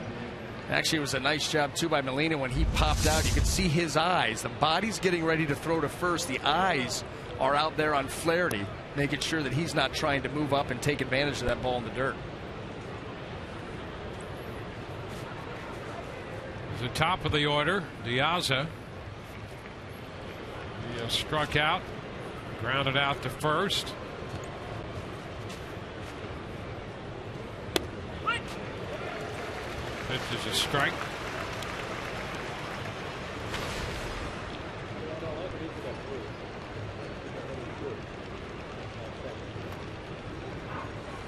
Orioles got DeJesus on the 30th of August. Been pretty much in that leadoff spot all year and leading off here for Baltimore today. 1-1 count.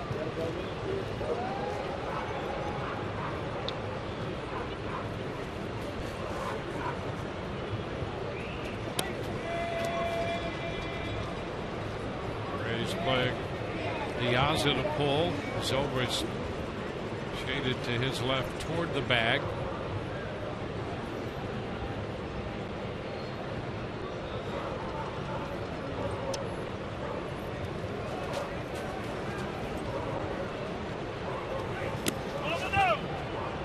Two balls and a strike as Hellickson works 2 outs into the 5th inning. It's been an issue for Hellickson recently, getting into or beyond the 5th.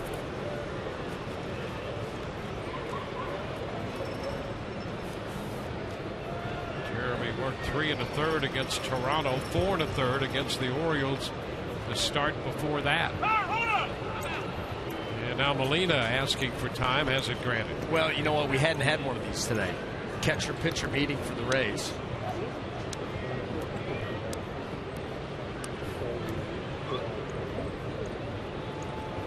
Wait a minute. We're in the 5th inning. We haven't had one. Timeout. Hey, Jeremy, get this guy out. Let's get back to the dugout. Yeah. Well, you know what goes on in all of those little gatherings. There's some strategy, maybe, but a lot of non-strategy. No, the only thing that you can think of, really, is if, with Flaherty having been out at second base for a while now, maybe is there a feeling that they're picking something up? You know what the signs are. You already know what the signs are. You've been working. But with a runner on second, maybe there's a talk of, hey, let's go first sign here. Let's switch him up. That could be about the only thing. Other than that, let's go get him. That's right. That's absolutely right. 30 at second, 2 outs, a 2-2 count on Diaz. He's out on strikes. So Diaz strikes out. 2 in the inning. Bottom of the 5th coming, 3-0 Tampa Bay.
Here as we move to the bottom of the 5th inning. So Clark in the park here continues. Hey, the Joe Madden Mr. Potato Head was such a big hit. He's making a triumphant return and with a new outfit. So Saturday, September 20th, when the Rays take on the White Sox, you can add this to your collection. The first 20,000 fans get the hot potato presented by All Children's Hospital. Visit RaysBaseball.com. I got one question. I'm not sure we're going to be able to answer it. But my question would be this. Would the Mr. Potato Head parts from the last one, would they be interchangeable? Well, one would hope so. You would think. Because it would certainly encourage creativity of all kinds of Mr. Potato Heads. You could give Joe so many different looks. You could create as many Mr. Potato Heads as Joe Madden creates lineups. That would be the goal. You know what? And maybe if you whatever look you created that was really unique, he would wear it. You know, on the next trip, or you know, at some point. Pre-game presser. Great idea. Great idea.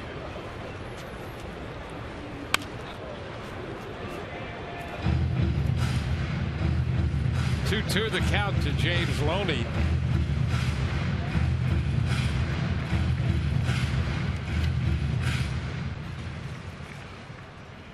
Brandon Geyer on deck. Matt Joyce. Base hit up the middle. Loney is 3 for 3 off Norris today. Home run and now 2 singles. Well, Loney is now 14 out of 24 in his career against Norris. 14 out of 24. Sees the ball well and takes advantage of mistakes like he did right here, right back up the middle. You can go back to that first at bat. a mistake down and in. I think Norris wanted that pitch up at the hands, wasn't able to get there. Loney made him pay with a home run, and then just the pure strength on that second hit, just dropping it into the outfield. But that is quite the run in 24 at-bats.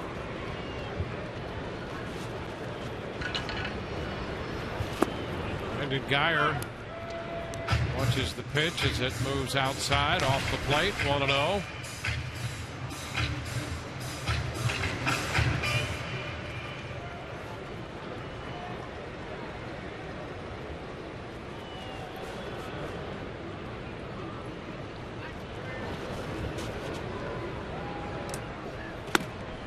Pitch up.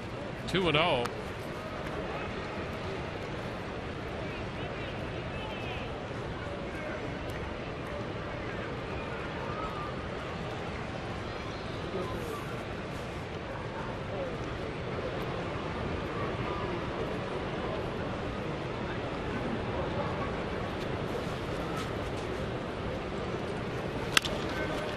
Lifts it into right. Pierce closes and has it for out number 1.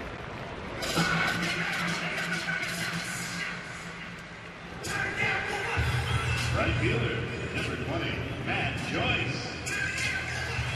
Now Matt Joyce approaching the plate.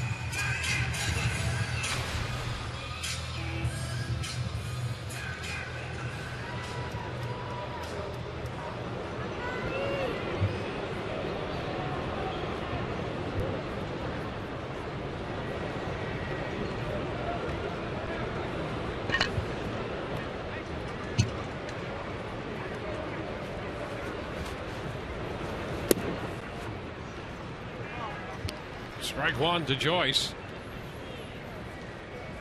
Cutting in on him. T.J. McFarland, the left-hander, throwing down the left field line.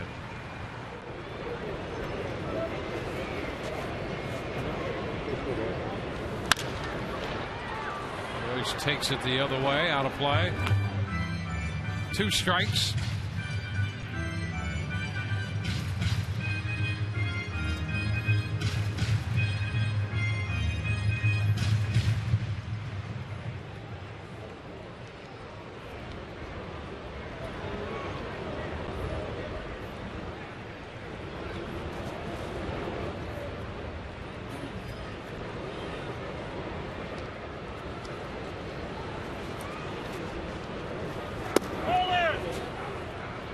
Now 1-2.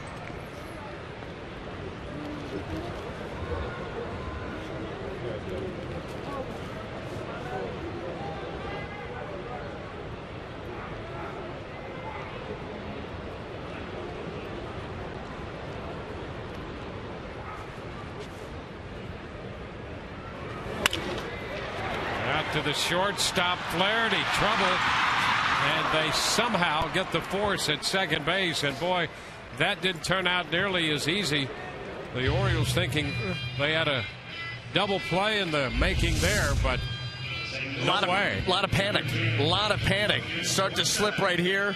All of a sudden the ball comes free. Uh-oh, am I going to even get the lead man? Reach, throw, scope. Oh, no, behind me. Get that foot on. There's a lot going on right there in order to get that one out. But you're right. That ball stays in the glove, and Flaherty doesn't lose his footing, and that's probably an easy double play. Well, Flaherty had to be thinking, no, this has gone wrong. That's gone wrong. Now the ball's under behind my foot. Now I can't pick it up. Now I can't. When I do throw it, it's wide. How many things could go wrong? And they still managed to at least get it out. Logan Forsythe. You were able to just script the panic. You could imagine what was going on there. That's exactly what was going on. All the quick movements. Oh, my God. That is a terrible feeling because you know you've got that clock ticking. If you're going to make a play, you know about how long it's going to take. I mean, all the things that are going through your mind. And some of it is, this is the third thing that's gone wrong. I can't believe that this happened, but I'm going to have to react to get there and get to the next level, and something wrong happens there. I mean, yeah, and that's just that's on Flaherty's end. balls and a strike. The count to Logan Forsythe. An interesting outing for Bud Norris. The Rays had 3 runs on 3 home runs, back-to-back homers in the first from Longoria and Loney, then the inside the park home run by DeJesus in the fourth, and in between 2 bases loaded situations in which Norris got out of it.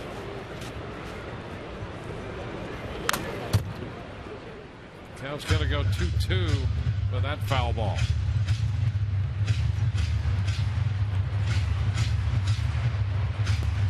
Flaherty's been out there at shortstop. You know, J.J. Hardy was in the lineup Friday but didn't play yesterday and not today. He's had some lower back spasms that have been an issue. So Flaherty's in there at shortstop.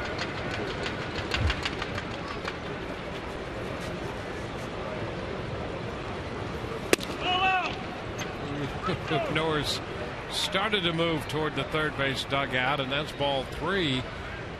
So the count is full, and that will free up Joyce, the runner, over at first.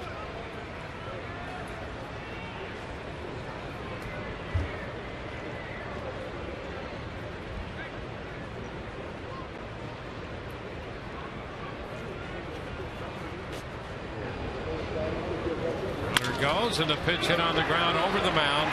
Scope with the throw from second gets Forsythe, and the Rays get a hit, do not score, leave 1 through 5, 3-0 Tampa Bay.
Has collected 6 strikeouts tonight.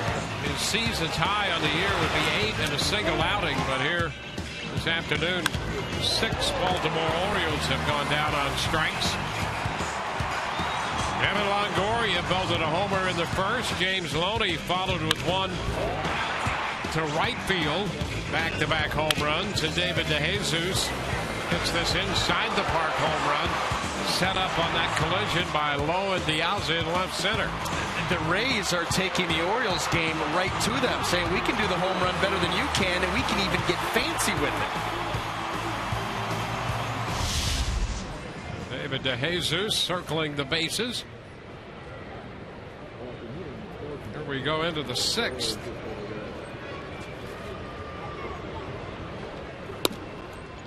The pitch to Lowe is low and outside. 1-0. 75 pitches for Jeremy Hellickson. He had not been able to get through 5 innings in his last 2 starts. 5 innings of no-run, 2-hit baseball, 6 strikeouts, and 2 walks given up today. He has Lowe, Cruz, and Davis to deal with in the 6th.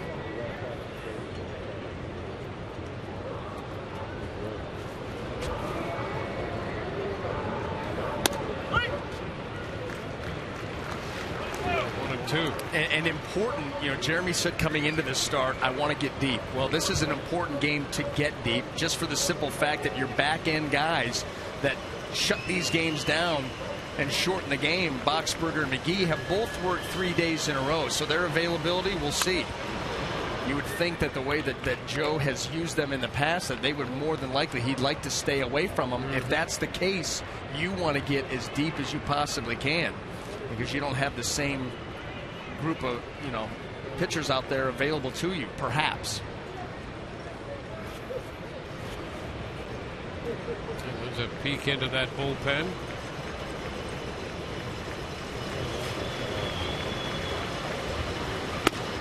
Close. Just avoided big hit by that fastball. Boy, if that's anywhere but the waist, he's going to get hit. Legs aren't going to be able to get there. Look at him just bend and almost pull that right arm down into that baseball. That is very, very tight.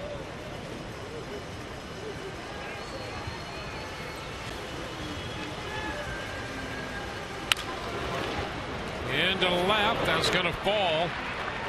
Geyer thought about it for a moment and then backed off. And it's a leadoff single. Yeah, and I think that's the smart play right there. Jeremy's obviously frustrated, but if you're not 100% sure you're going to make that play, no reason to turn that thing into a double or a triple in a 3-run ball game. Just go ahead and play that safely, cautiously, keep the runner at first. And it's the first time the Orioles have put the leadoff man on base in an inning in this game. But with a man at first base, start to get into the middle of the order, and that's led by Nelson Cruz with his 37 home runs. Boy, and this has been the spot where Jeremy Hellickson has struggled the most, the third time through the lineup. The opponent's average goes up to 357, on base of 438 as they see him for a third time, so he's going to need to stay sharp. Well, he starts Cruz with a strike. Cruz tops in the majors in home runs, tied for 6th in runs batted in. 94 runs batted in for Cruz.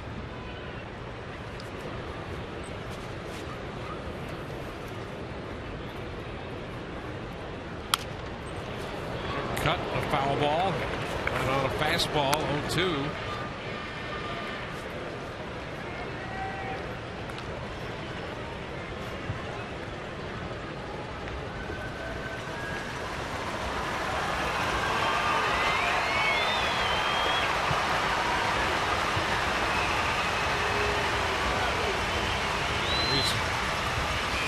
The lead, 3-0. 2 the count on Cruz.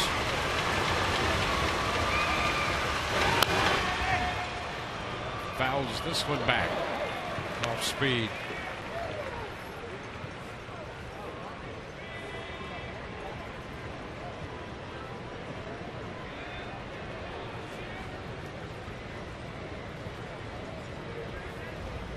Rays had the shift on for Cruz in the 4th when he grounded out to Forsythe, and again Logan is on the shortstop side of second base.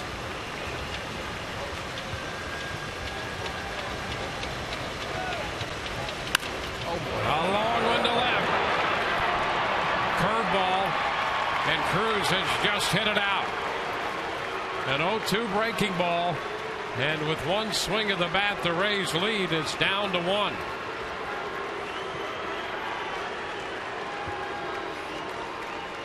That's the threat. That's the threat that this lineup brings. You can hold them down for so long, and then one swing, they can climb right back in it. This is a curveball that Jeremy Hellickson wants middle of the plate away, and it stays middle in.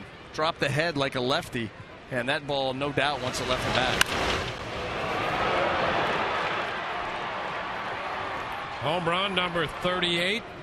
RBIs 95 and 96 for Nelson Cruz. And it's 3-2. Geltz up in the bullpen for the Rays. As Davis takes off speed away for a ball.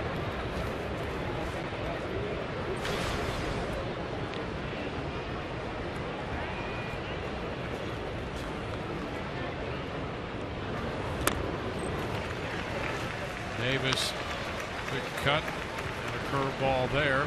1-1.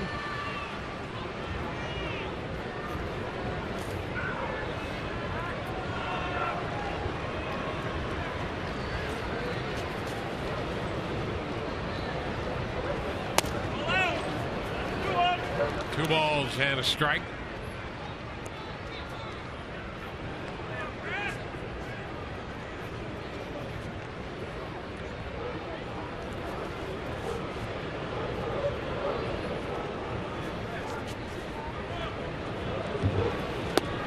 Cut again off speed. Change up, and the count is 2-2.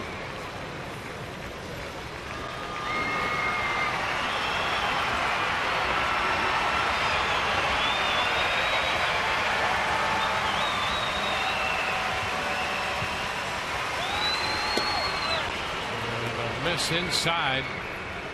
Took a shot with a fastball, missed in off the plate. Steve Pearce on deck. More power in their lineup.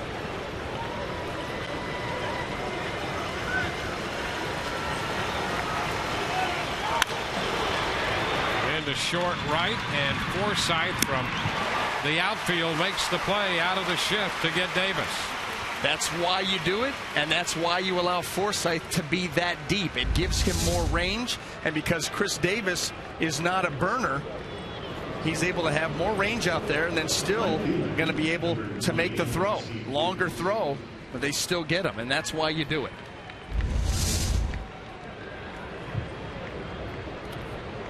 So Molina is out to spend a little time with Hellickson, and Longoria in from third. Geltz busy in the bullpen. Steve Pearce due up.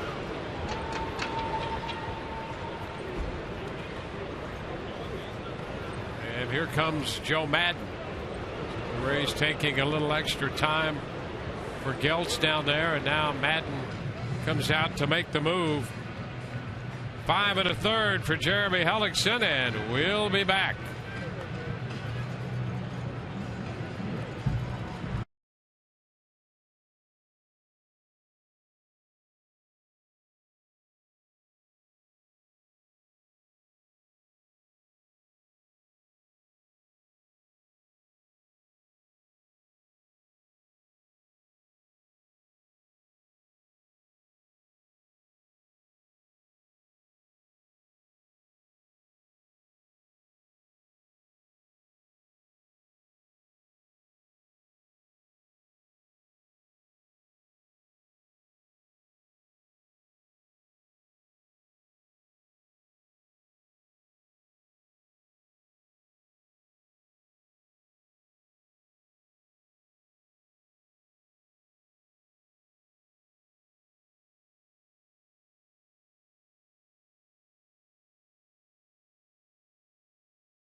Tampa Bay Rays, and may not be reproduced or retransmitted in any form, and the accounts and descriptions of this game may not be disseminated without the express written consent of the Tampa Bay Rays. One-run ball game here in the top of the 6th at Tropicana Field. Rays led 3-0. Now the 2-run home run by Nelson Cruz has made it 3-2. With one out and the bases empty in the 6th. Joe Madden wants the right-hander Steve Geltz. He's on for the 4th time, and I think this move goes back to what we were talking about. 3rd time through the order. The opposition, big numbers off of Jeremy Hellickson, and after the leadoff single and the home run, okay, face Chris Davis, get him, that's enough. This team can jump on you in a hurry with the long ball. And so Joe's going to make this move to Geltz. Now it'll be interesting from here on out to see how Joe pieces this together, assuming that Boxberger and McGee are not going to be a part of it. Yeah, and you know that he would absolutely love to stay away from those two guys. Yep. So we'll see. Steve Pearce takes the pitch outside. So Hellickson gone after 5 1/3.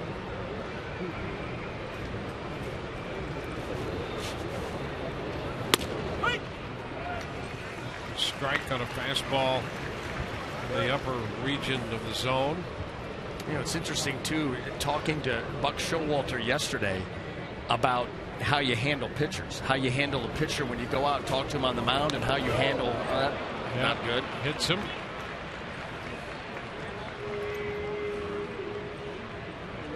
That sends Pearce to first with 1 out. Ball just gets away from Geltz right here, trying to throw a changeup. You can see that side spin catches him right in that left arm, and that's another base runner for the Orioles. But getting back to what Buck was saying, he said you don't even allow the pitcher to have a say. You don't put him in that position. You go out on the mound, you don't ask him, can you keep going? You don't put him in that position. You make your mind up beforehand, and you go out there and you make your decision. Same with bullpen usage. You know, if you determine a guy's not going to pitch that day, you don't ask him, hey, how you feeling? Can you go? Because most guys are going to say absolutely, even if they probably shouldn't. Yep. And even if they are a little bit sore, they're going to tell you, because they're competitors, that they want to go. So these decisions, most of them are made before the game. It's not a call down like, hey, are you all right? Can you pitch today? Yep. You know, or even before the game. Usually that question is not asked. It's either yes or no. And you're right about that. Every pitcher's going to say yes. Can you go? Yes. And whether if he needs to or not. Right. And if he doesn't, I don't know if I want that pitcher. Yeah. You're right. Now it's 2-0. Kelly Johnson ahead in the count.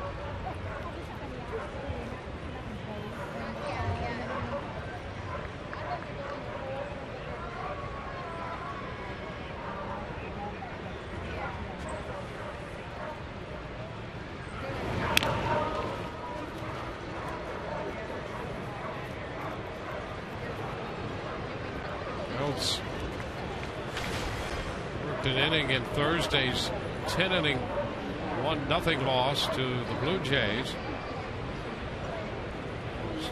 Tagged with a loss on the long home run by Kobe Rasmus. There's a strike in there, and it's 2-1.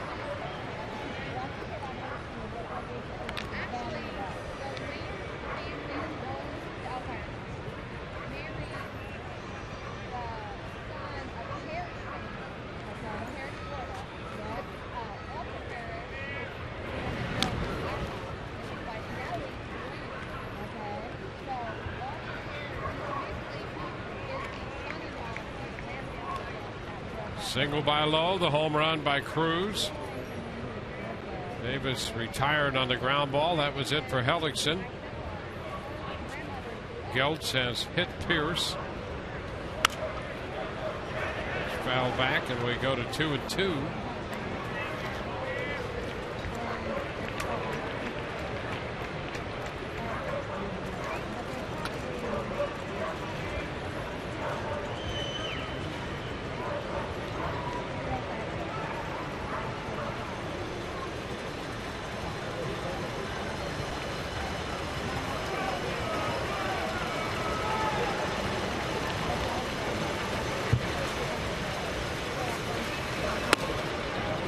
Inside with a fastball at around 93 from Geltz.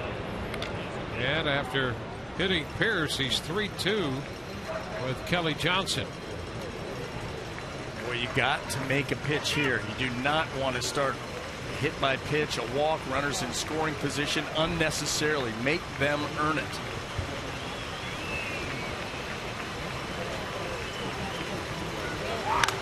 Runner goes, and the pitch is fouled back. They had Pearce on the go.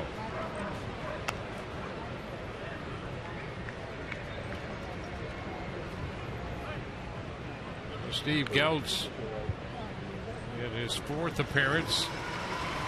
He's being selected for Durham on the first day of September.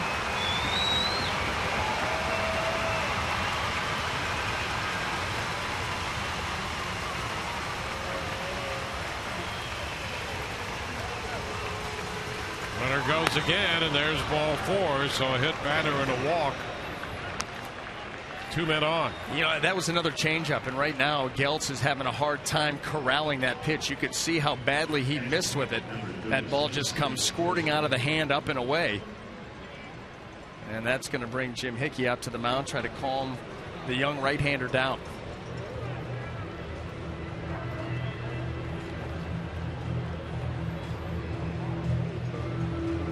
Hickey arriving on the scene. Get some stirring in the Rays bullpen while the Rays have a conference going on the mound in the middle of the infield. Only one out with 2 men on. Caleb Joseph is due up with Ryan Flaherty set to follow him.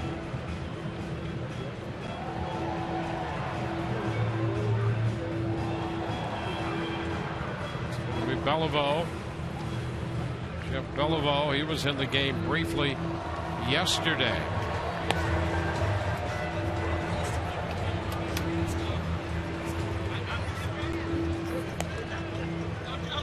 Dwayne, do you remember when the umpire, Greg Gibson in this case, would go out to the mound and break that thing up quick? Well, not only is that not happening now, he's having a conversation with Jim Hickey, and then as he walks back behind the plate, Jose Molina goes back out to the mound. Lots of meetings. Yep, too many. They're counterproductive. I can attest to that. So can you. Yes. Caleb Joseph takes the pitch outside, 1-0. Sometimes you might need one, but most of the time, no. An email reminder will do it. Gonna put an email out there on the mound. Just send them an email. That'll help speed up the game. They're called signs, and they have them. Yeah, but they step out of the box, and then they look at the signs, and then they have to flash them again. Then they have to look at them again, and then they have to go down and have a meeting and go, this is what I'm telling you to do. You need to go to Wi-Fi. Enough of this dial-up stuff. That's right. 2-1. Just trying to help. Speed things up, that's all. Terminal on the mound. One in the batter's box, one in the helmet.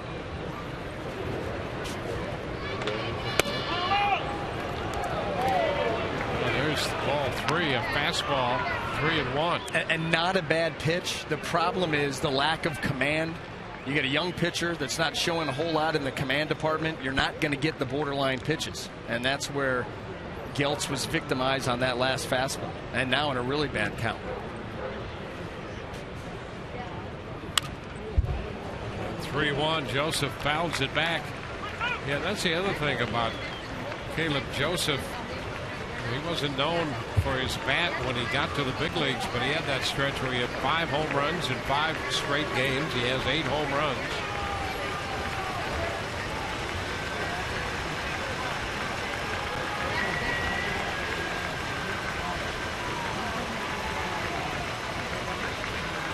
Full count.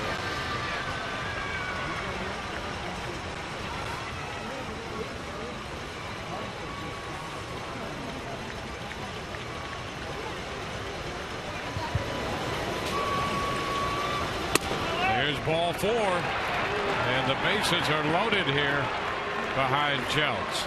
He's hit a man and walked 2. They're loaded with 1 out. And Ryan Flaherty and his left-handed bat do, and Joe Maddon's going to have to make a move again. So this one has not worked out all that well. Maddon takes a slow walk to the mound, and he'll get the left-hander Beliveau into this game.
He's loaded the bases. Didn't get anybody out, and he will depart in favor of Jeff Beliveau with Ryan Flaherty due up. You can see what Belivo's done overall, and especially against left-handed hitting. Yeah, absolutely. Jeff Beliveau, you know, he's got that little funky arm angle. He kind of drops the arm down a little bit. He'll run the fastball up in the zone. He'll drive the fastball down in the zone to go along with a pretty snappy little breaking ball. And I'll tell you right now, if I'm Buck Showalter with all those other hitters on my bench from the right side, I'm not. I like this matchup for Beliveau.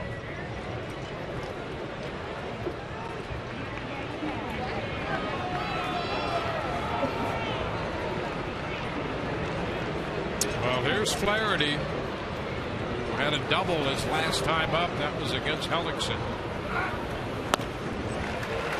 Cut the miss, strike one. Well, Hardy's had the lower back spasms. Not in the lineup today or yesterday. And you see Flaherty hitting 175 against lefties. There just may not be any options out there to play shortstop. The only thing that you're thinking right now. Jeff Beliveau can take advantage. And he pops him up. Foul. No, it's going to be fair. Molina, and it drops. That's an infield fly. Anyway.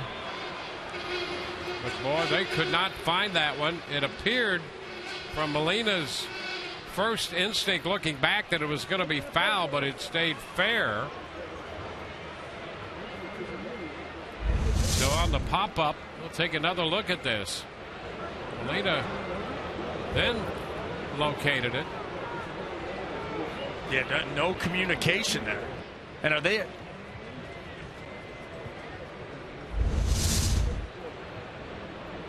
Buck Showalter getting an explanation here from Greg Gibson. You know, they're going to have a little conference on this. Yep.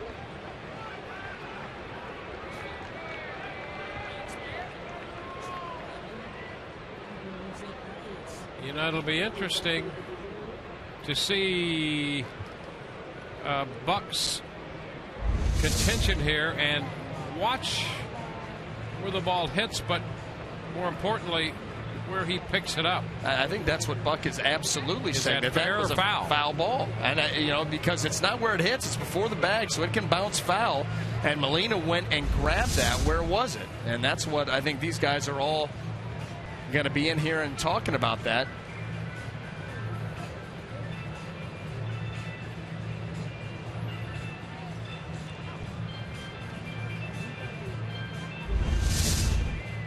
Here's another look. Oh boy, I'll tell you. You know, Molina kept his feet in. Yeah, he kept his feet in on the catch. Well, it's a touchdown then, but it may not have been an infield pop and an infield fly. And a heads-up argument made by Showalter.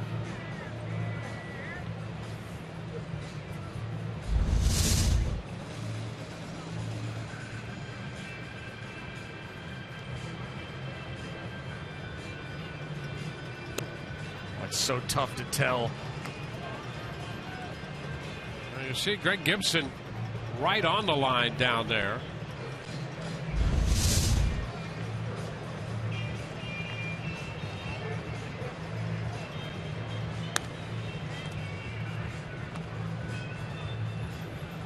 So Buck making an interesting argument there, posing that situation to Greg Gibson, the plate umpire. Called Flaherty out on the infield pop. Infield fly.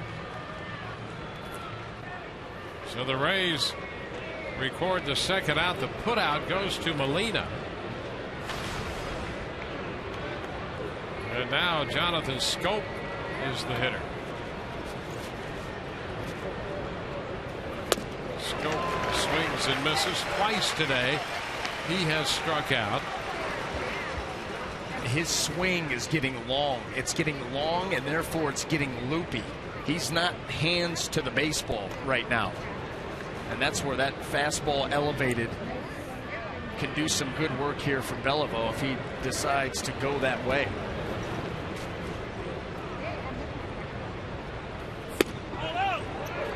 One and one. Brandon Gomes up in the bullpen for the Rays.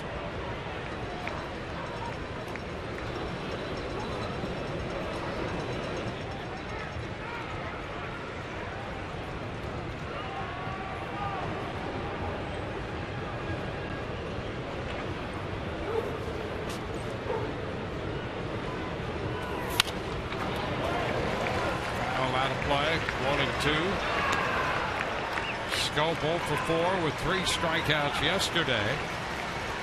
1 for 3 with a couple strikeouts in the game Friday. 0 for 2 with 2 strikeouts today, and down in the count 1 and 2 right now.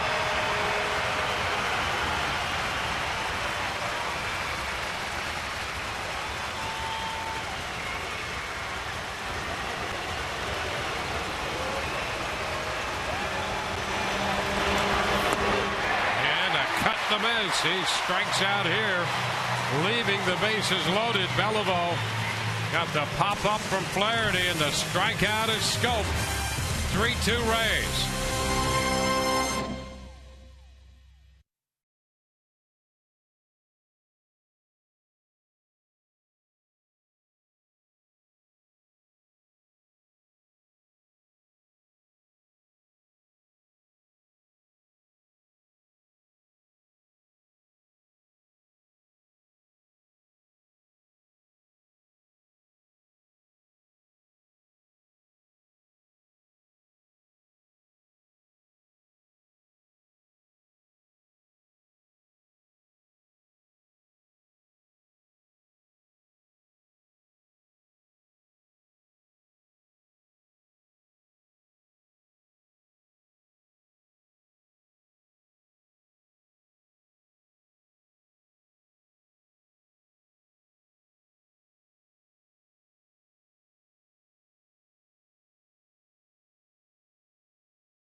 Inning. Grant Balfour, one of 28 Australians to ever play Major League Baseball. In our next episode of Inside the Rays, Todd Callis takes you through the ups and downs of Grant Balfour's unlikely journey. Check out Inside the Rays. Comes your way this afternoon following Rays Live.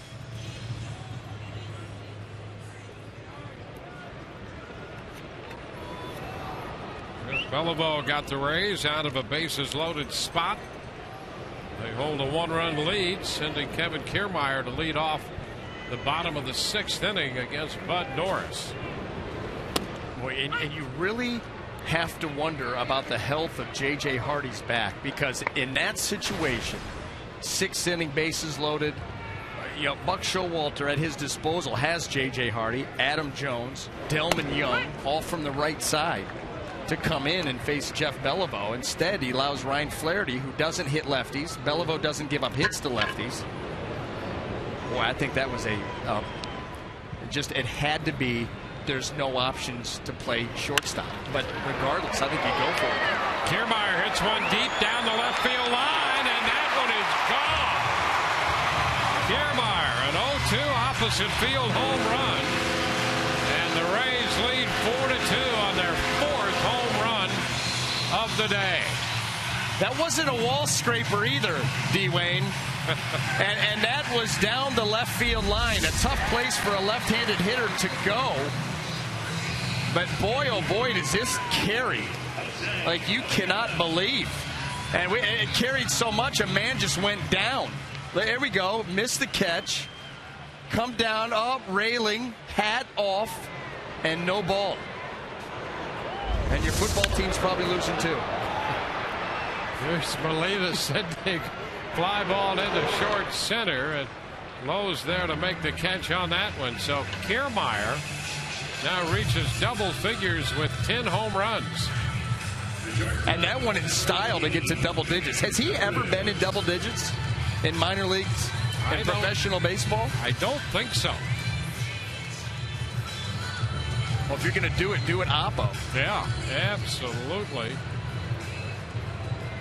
Kiermaier had surprised some folks with the power. You know, he did a total of 12 home runs in the minor leagues.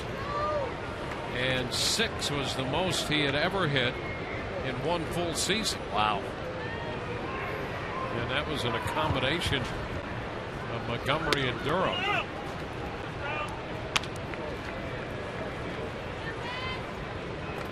2-0 the count is Zobrist as Kiermaier's opened this inning with a home run.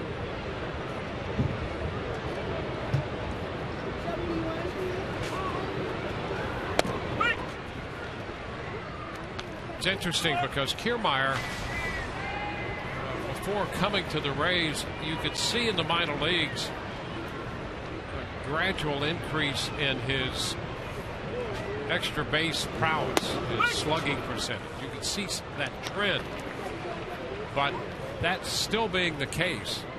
It would be hard to project that here he is with 10 home runs in the major leagues. Absolutely. Absolutely right. He just has never shown that before. But I'm going to tell you something. When you go opposite field down the left field line, I don't care if it's 315 or not, that ball was well tagged, and you were able to do that. You have tremendous amount of power. I mean, a good carry. That's impressive. Zobrist caught looking on a pitch in, so he's out on strikes for the second time today. Kiermaier came into the game today with a slugging percentage of .450. He had never reached that in the minor leagues, but had shown some signs of moving in that direction. But not with this kind of home run power.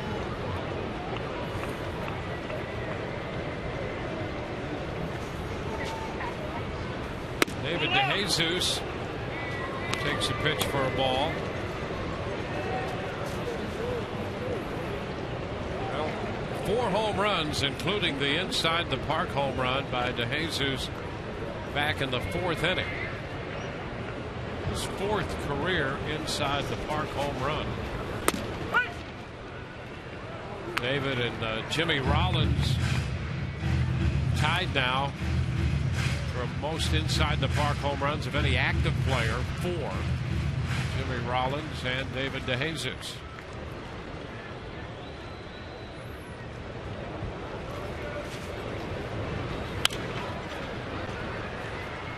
It's a foul ball.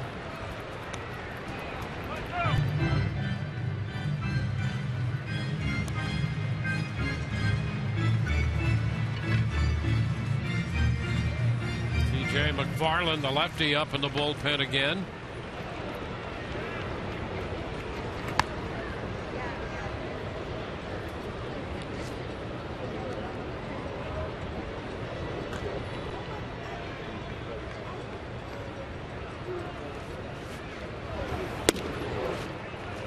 DeJesus is out on strikes to end the 6th. Rays get a run on the leadoff 0-2 home run to the opposite field by Kevin Kiermaier, and now lead 4-2.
the Orioles 4-2, and that should be no new news for these two ball clubs. 11 of the 18 games they've played have been decided by either 1 or 2 runs. The Rays are currently 4-7 in those games against Baltimore. I talked to Joe Maddon about just that topic earlier today.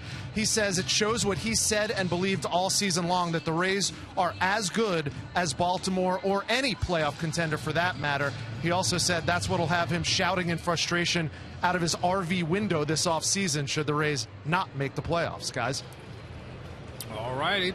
Thank you, Rich, for that update as we move into the 7th inning.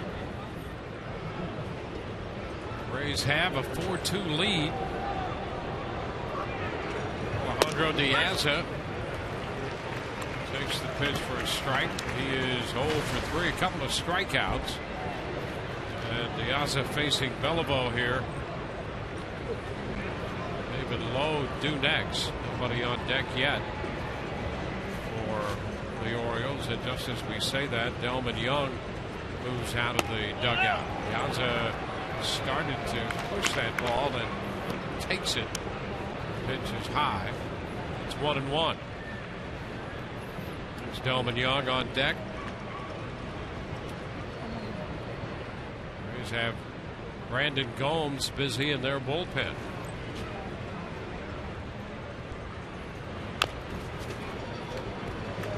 All 2 strikes.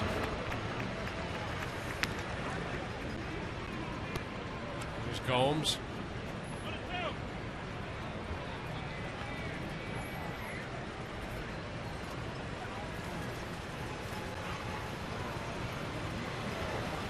He's got 5 1/3 from Hellickson. Geltz faced 3 men, and Beliveau got the final 2 outs in the 6th. Gives up a base hit to open the 7th. Single into right. Diaz is aboard. Now it will be Delman Young to pinch hit for David Lowe. Number 27, Delman Young. Young announced, and Joe Maddon comes out of the dugout. And so Brandon Gomes soon to be into this ball game. Rays lead 4-2. Back with pitcher number 4 for the Rays in a moment.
Game. Orioles have a man on with nobody out. Place your reservations for 2015 ticket plans. Establish seniority today and be in line for priority upgrades to the best seat locations and exclusive benefits throughout the season. Call 888-FAN-RAYS or visit RaysBaseball.com.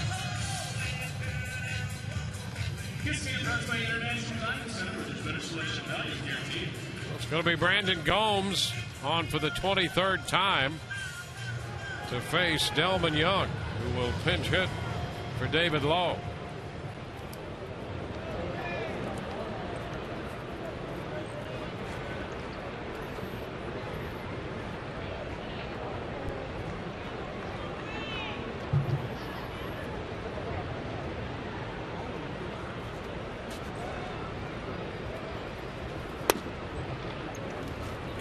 First pitch is too low.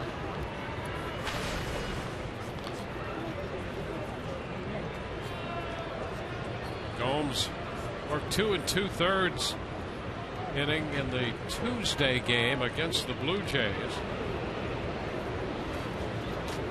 2 2/3 scoreless with a couple strikeouts. Ground ball short. Zobrist, Forsythe 1. First base 6-4-3 on the double play, and nicely done, starting with the pitch from Gomes. Yep, absolutely. Everything done well there. Brandon Gomes down and away. Watch Logan Forsythe's footwork around the bag. Love the way that he's able to clear, throw back across the body. He is excellent out there around second base. And you see right here, nice feed by Ben. Get around the runner, stay out of harm's way, make an accurate throw. 2 for the price of 1, baby. Well, it's nice to erase that leadoff base hit by the double play ball. Here's Cruz. Cruz is down 4-2. All of the home runs today, a result of the long ball. 4 solo home runs by the Rays. And Cruz hit a 2-run home run in the 6th. A career power year for Nelson Cruz. It's 1-1.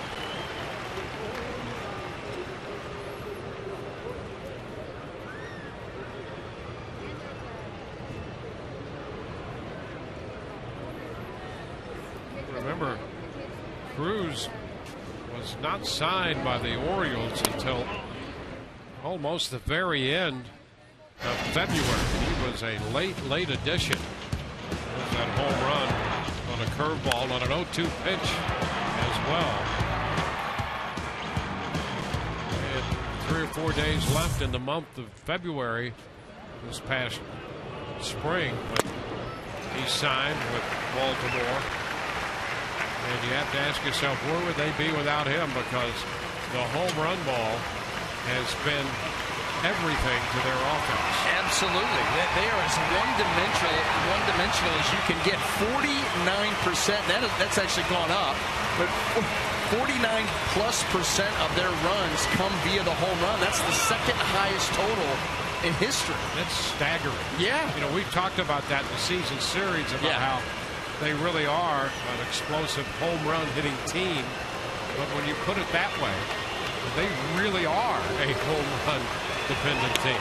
Live and die by it. And that's why you wonder, they may be able to slug their way to a division title and into the playoffs, but you run into a pitching staff that goes more than 1 or 2 deep. And are you going to be able to just slug for a 7-game series? I doubt it. That rarely happens in the playoffs. And the pitch stays in and winds up out of the zone.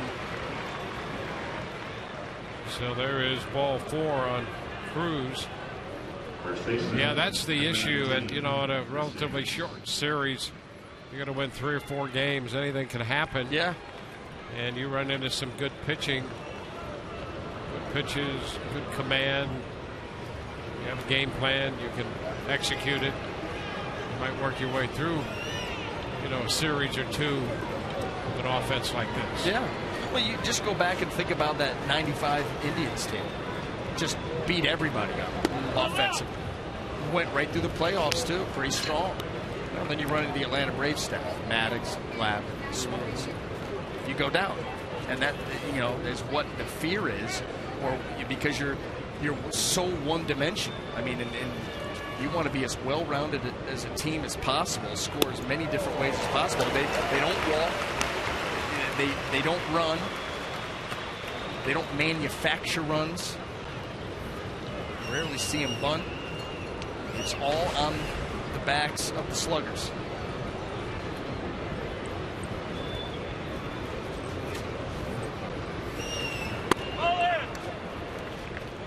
Two balls and a strike.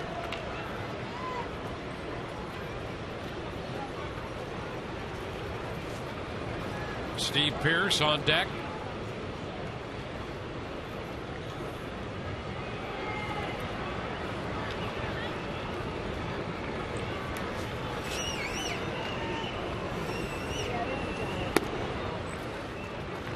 And now Gomes behind Davis, 3-1. Got the double play ball. Walk Cruz facing the very dangerous Chris Davis.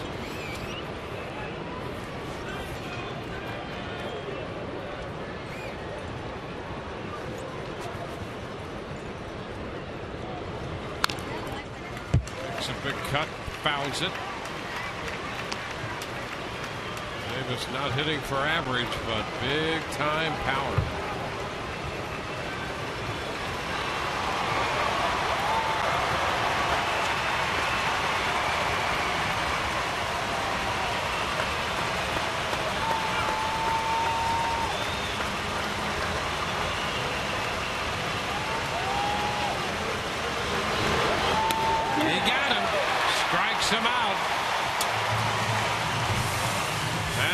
Cruz at first, and the Rays are up 4-2 mid-7.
The Rays lead moving into the home half of inning 7 from Tropicana Field.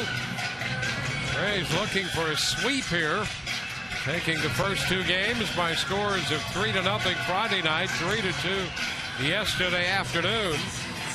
Bud Norris calls it a day after 6 innings, and the left-hander T.J. McFarland enters from the bullpen for Buck Showalter. Rays collected 8 hits, 4 of them home runs off Bud Norris, 1 inside the park home run. McFarland's on. Face the middle of the Rays order, Longoria, Loney, and Geyer. Piazza goes over to play center field. And Delman Young stays on to play left.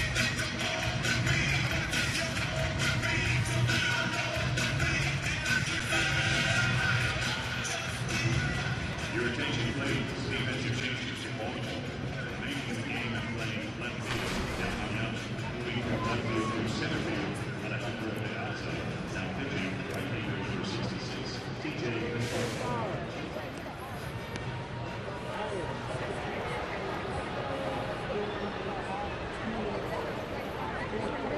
Well, here's Longoria.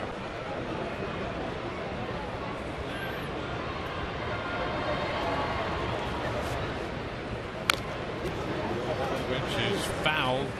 It's a strike.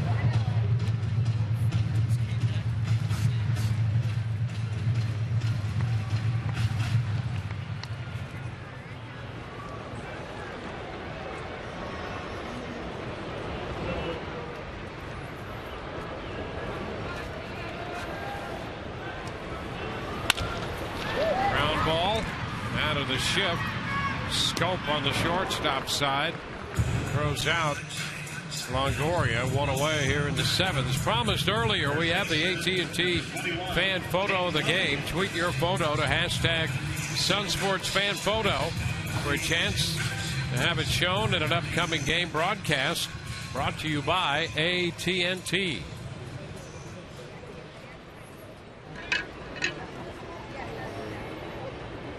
James Loney against McFarland. Pitch is a strike.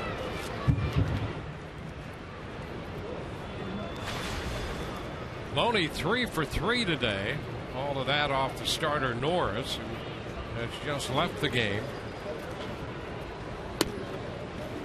And over the years, he's just had Bud Norris's number. Talked about coming in, all the success, 14 out of 24 at one point. I think it's gone up from there. And James Loney hits lefties and righties. 2-1 here. He deals with McFarland.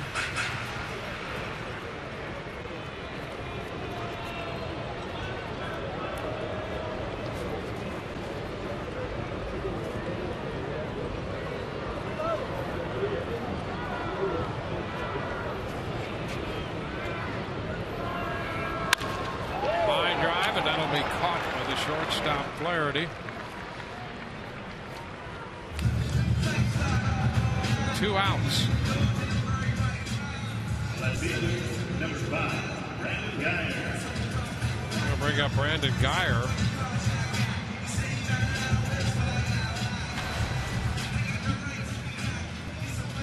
Guyer 1 for 3.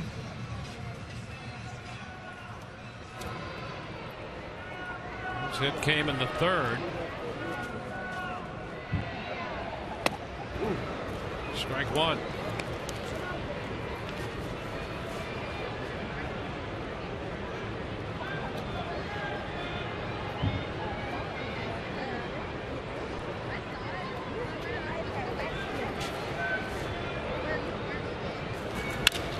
Ground ball to short. Past Flaherty into left. Diving a tip. The Flaherty's right. And the ball hit sharply enough to find its way into left. And Guyer is 2 for 4. Brandon Guyer, one of those outfielders we talked about earlier, is going to get extended playing opportunity. And we've seen that when he's been able to be out there regularly, he can start to heat up a little bit. Do some nice things for you. Another base hit right there. Yeah, it's been a little bit of a crowd for the Rays in the outfield, getting DeJesus back, getting Myers back. As we mentioned earlier in the day, it appears that Desmond Jennings will be shut down for the year.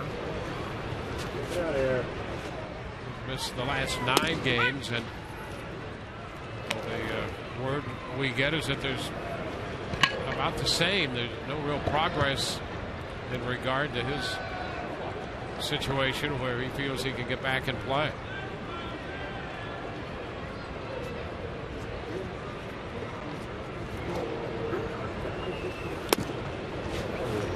Joyce down in the count against the left-hander 0-2.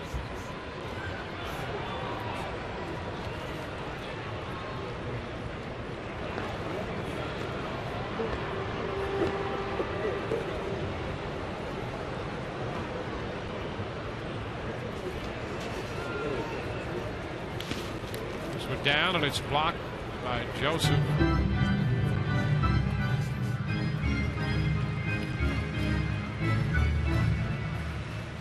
1 ball, 2 strikes here on Matt. Ryan Webb up in the bullpen for Baltimore. We saw him in the first game of the series.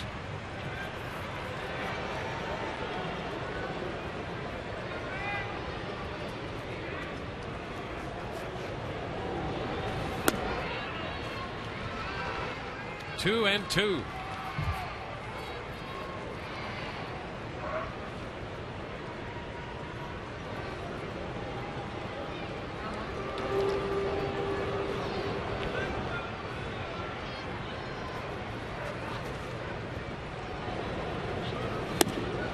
Joyce out on strikes. And the Rays going to hit, leave a man, and we go to the 8th. 4-2 Tampa Bay.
To New York City for a 3-game set against the Yankees. So we'll see you Tuesday at 6:30 for Rays Live, the pregame show driven by our Gulf Coast Honda dealers. You'll hear from Chris Archer, who will be going up against Hiroki Kuroda. And today we'll be broadcasting after this hopeful sweep. Rich and Orestes will be hosting our post-game show, sponsored by Checkers, and I'll be down in the clubhouse. And of course, we'll hear from you too, Dwayne and BA, for some of the best insight in baseball. You both don't have Twitter, so every now and then I have to relay to you how much love you get on there. You're so nice, and we appreciate it from the bottoms of our collective hearts. Thank you. It's a 4-2 ball game as we head into the 8th.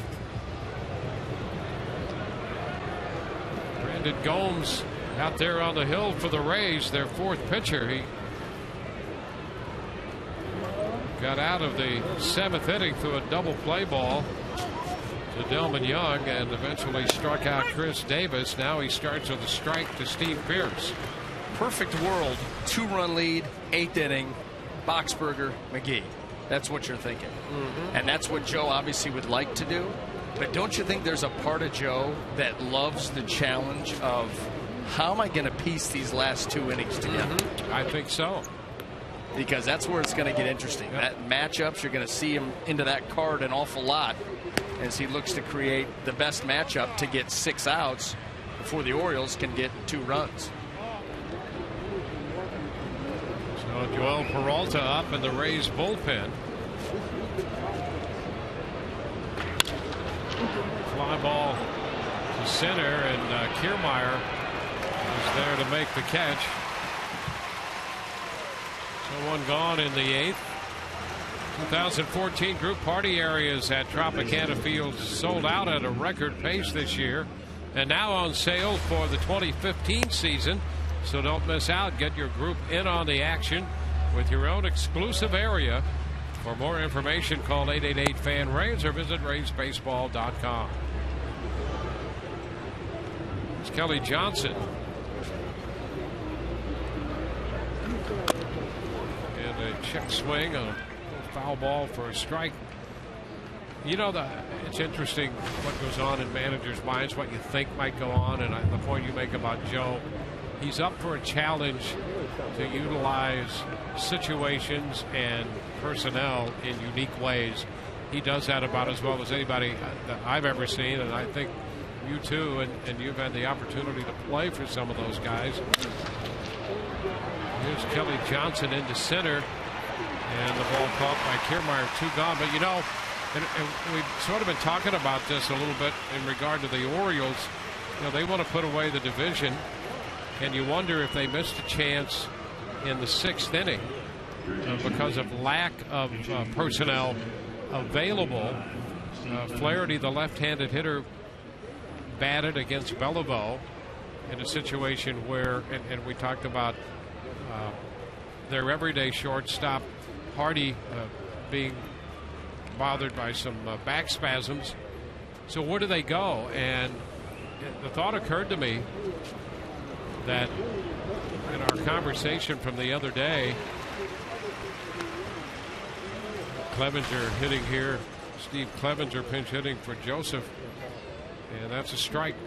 The other day where we talked about the 40-man roster, well, the Orioles had Jimmy Paredes on the team, an outfielder, sort of a third baseman, a little at second, not really a shortstop.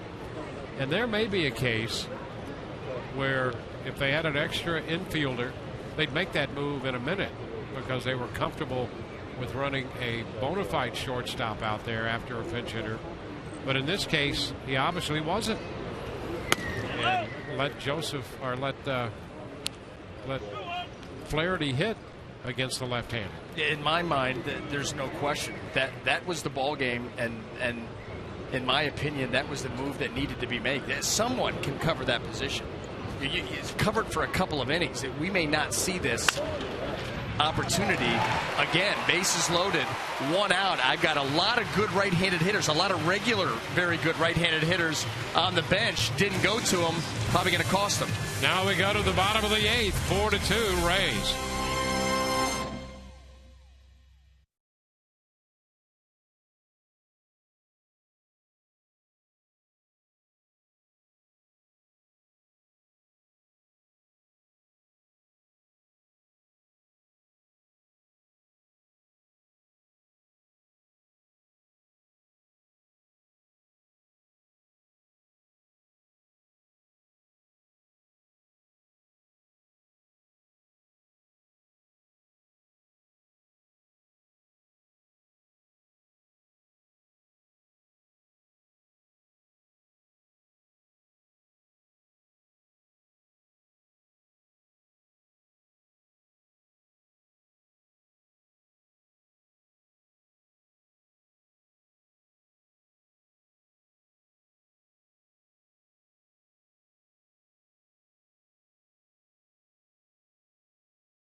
Holding this 4-2 lead.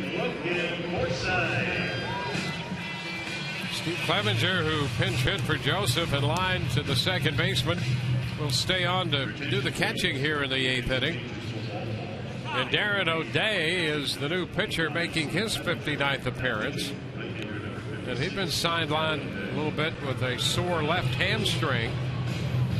And he, as you can see by those numbers, has been extremely valuable to the Orioles out of their bullpen. Yeah, and that's the other thing. The Baltimore coming down the stretch here, balancing act. You know, you're trying to close things out, keep guys out there, but at the same time, they've got some key players on this team that are banged up a little bit.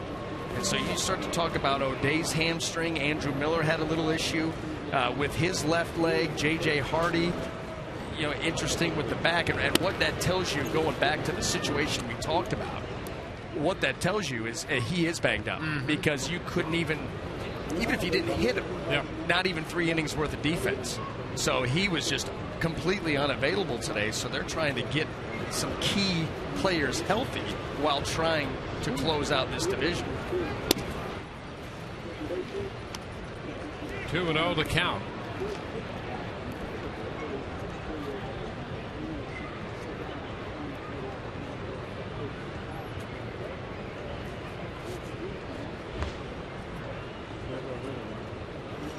Torres for 6, McFarland for 1, and now Darren O'Day.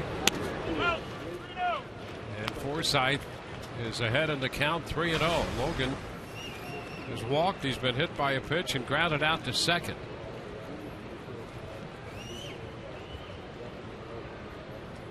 Kevin Kiermaier on deck.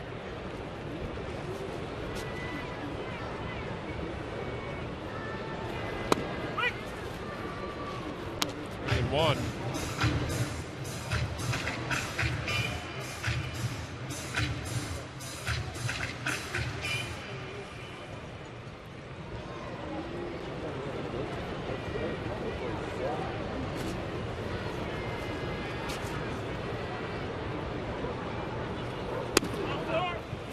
And there's a walk. Forsythe on base for the 3rd time. Opens the 8th with a base on balls. Yeah, uncharacteristic. O'Day so solid, especially against right-handed hitters, but a little bit of a layoff right here. Not sharp coming out of the gate.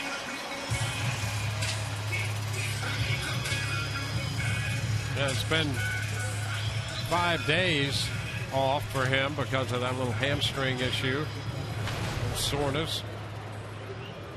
For a starting pitcher, not that big of a deal. For a guy coming out of the bullpen used to regular work, that can feel like an eternity.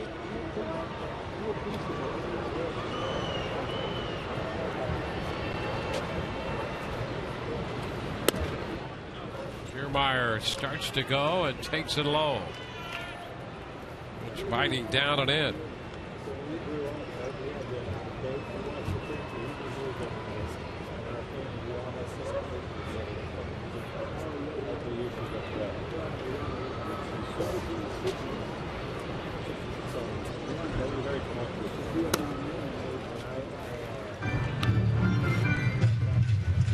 No strikes. O'Day coming in has made 7 pitches and has missed with 6 of them.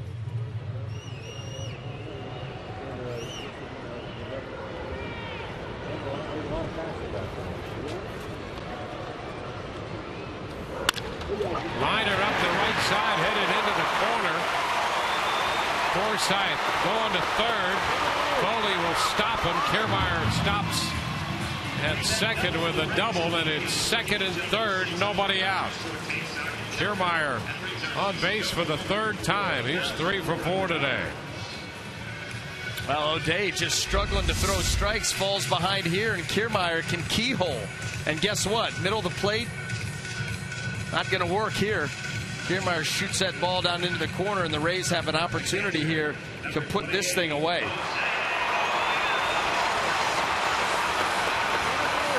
He knows who's coming up the backside. Forsythe's got that head down going hard.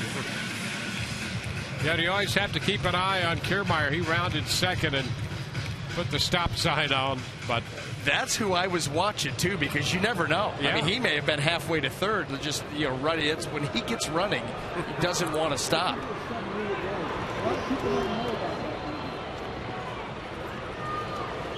Jose Molina infield edge. Pitch sails away. 1-0. Not been able to get that release point on the breaking ball at all. Yeah, that's 7 out of 9 pitches out of the zone. holding on to it just a little bit too long, and the release point's out in front a little bit more than he would like, and that's what's causing that thing to just sweep right off the plate instantly. That one a little closer, but swept off, and Molina missed it. Yeah, I mean, that what was he's shooting for. That's exactly right, and better release point, but you still see where that ball ended up. So Saunders up in the bullpen.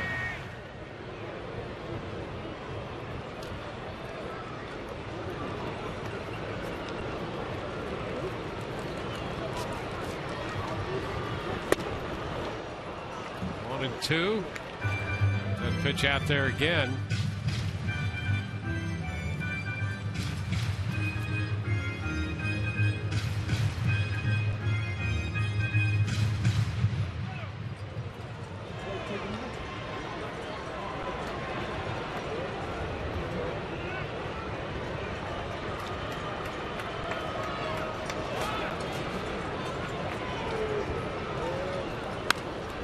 In on him, and look out off the facing of the Rays dugout.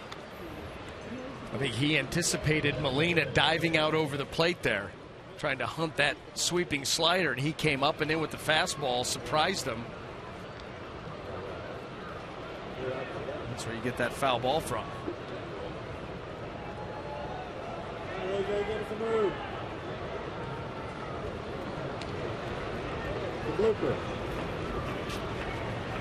Second and third, and a foul ball again.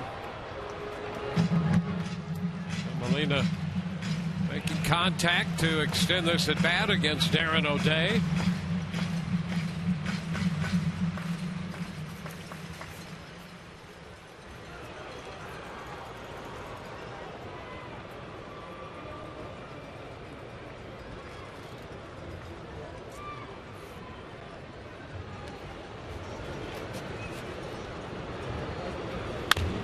Chops this one foul.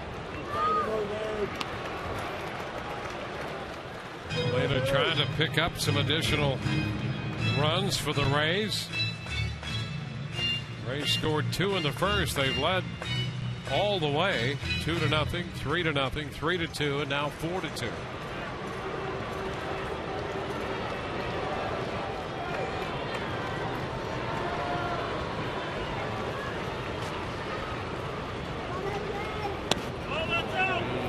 Off that one. Good move, too wide, 2-2.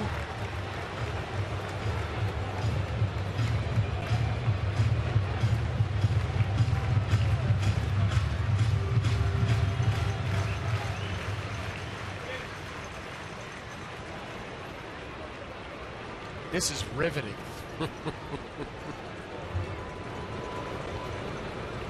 Right, and now we're going to have a conference. Going to have a meeting. See, Baltimore hasn't had one. So they have Wi-Fi, it'd be a lot easier. That's right.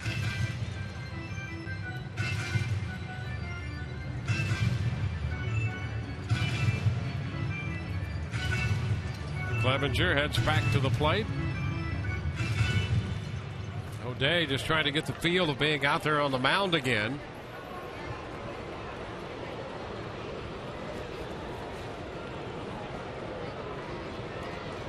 Two here to Jose Molina.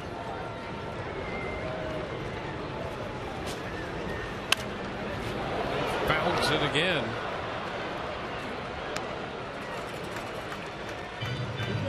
This has been, to this point, an 8-pitch at bat for Jose Molina.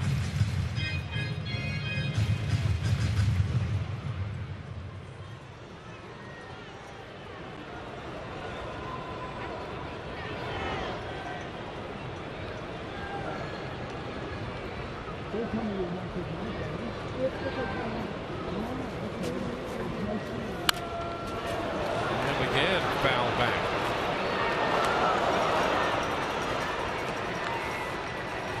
Where does anybody get away with talking about the pace of the game here in baseball? How does anybody get away with that? This is just truly can't miss theater.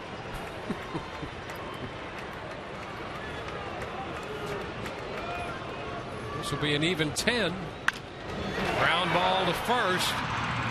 And Molina, with bat in hand, heads back to the dugout on the ground ball to first. Could have done that on 3. That's quite a battle. Oh, yeah, it was. Between O'Day and Molina, and Buck Showalter can't take it any longer. He's going to head to the mound and make a pitching change here. That's exactly right. Doesn't want to overextend him. We'll be back in a moment.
The lefty with Ben Zobrist due at the plate. The shortstop, number 18, Ben Zobrist.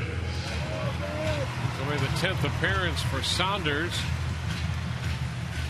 Made 8 starts.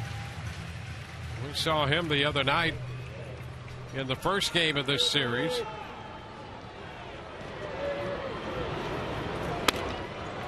And now they're going to walk Ben Zobrist intentionally to load the bases with the left-handed bat of David DeJesus due next.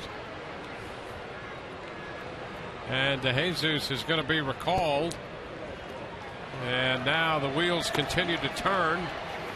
Will Myers has emerged from the Rays dugout.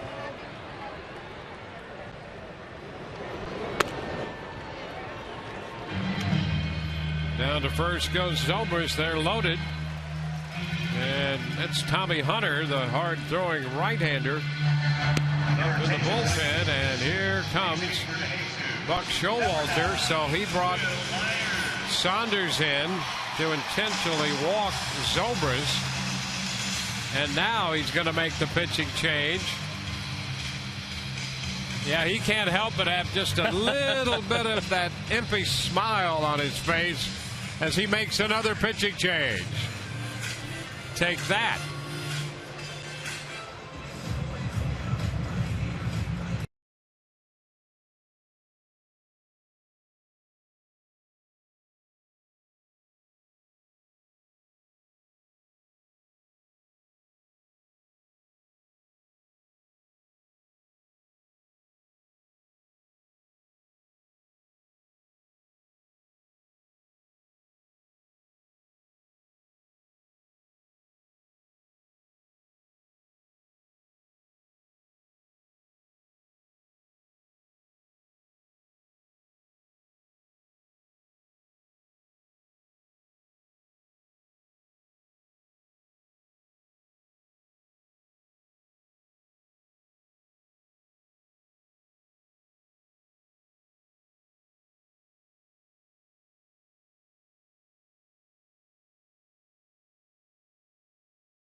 dugout after giving up the intentional walk to Ben Zobrist and getting a cup of water and a few chuckles with his teammates in the Baltimore dugout.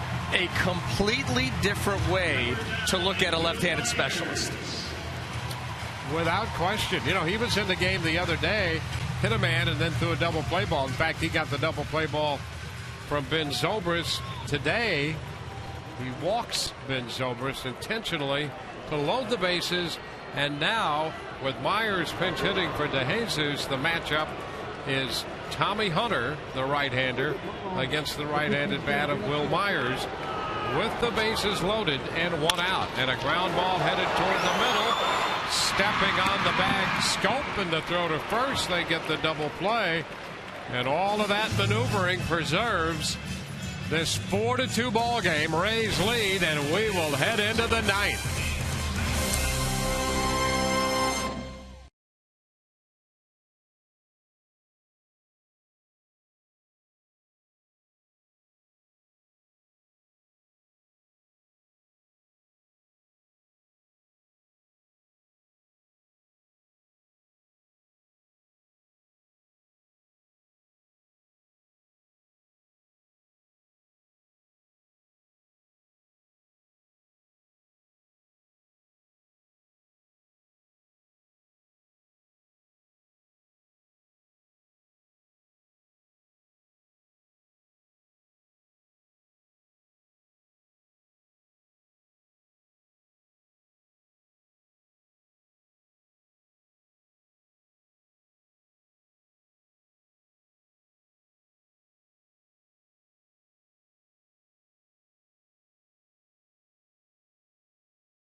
Lead 4-2, and they bring on Joel Peralta.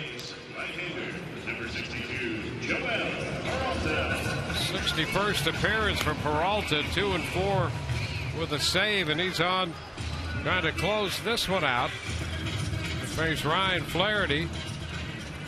Jonathan Scope is due to hit next, but Paredes is on deck.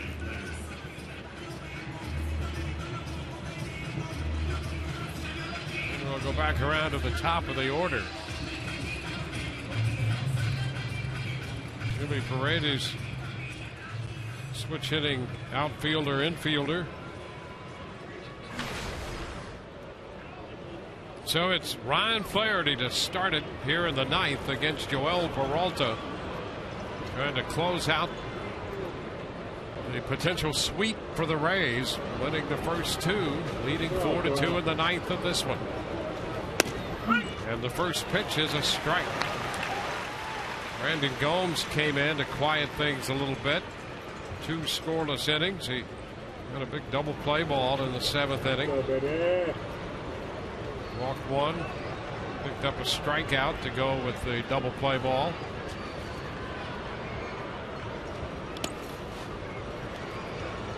A 1-1 count on Flaherty, who doubled in the 5th inning.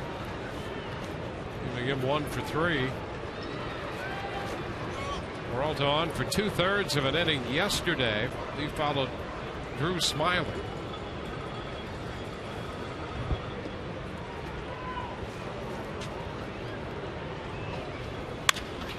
And a ground ball punched through the open left side of the infield. So Flaherty is aboard with his second hit, the left side wide open.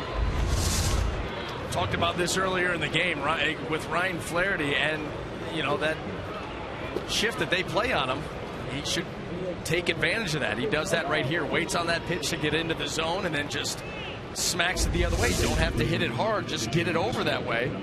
A smart play by Flaherty to get the tying run to the plate.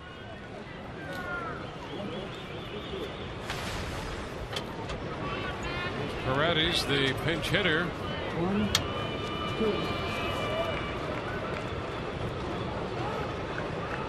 He hits for Scope.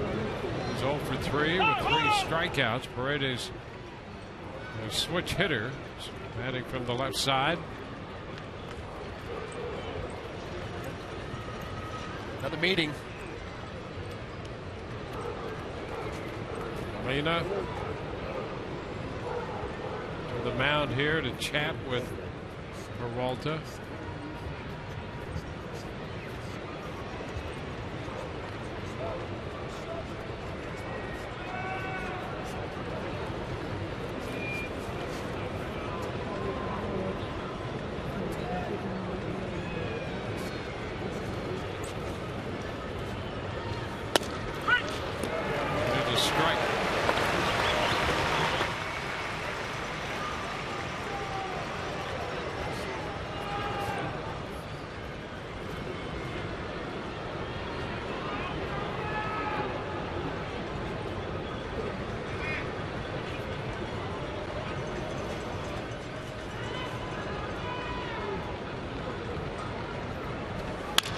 Line drive and a base hit.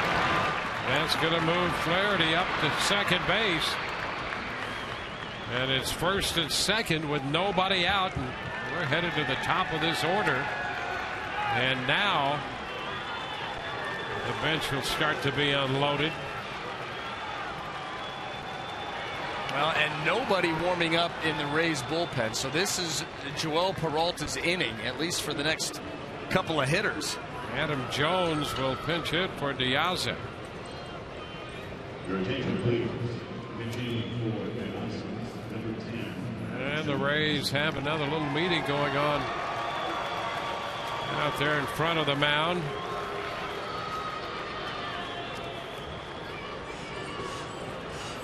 And it'll be Peralta against Jones.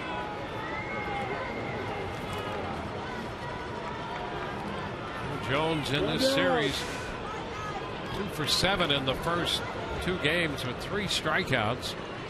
And in the overall matchups with Peralta, he's 2 for 16 with a double.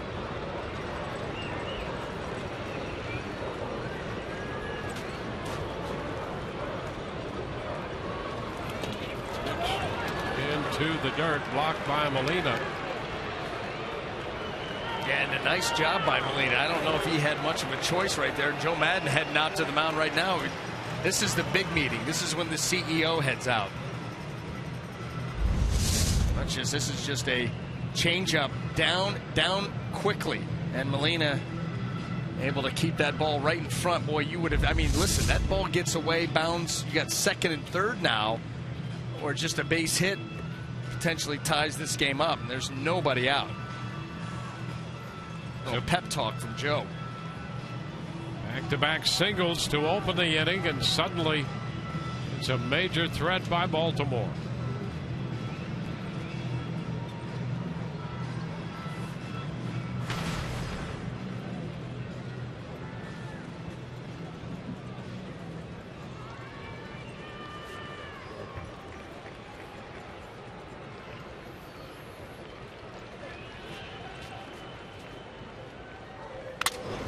Foul ball that caught Molina. It's 1-1. And we know Jones wants to swing the bat. Aggressive swing here, and watch this rattle the mask of Jose Molina.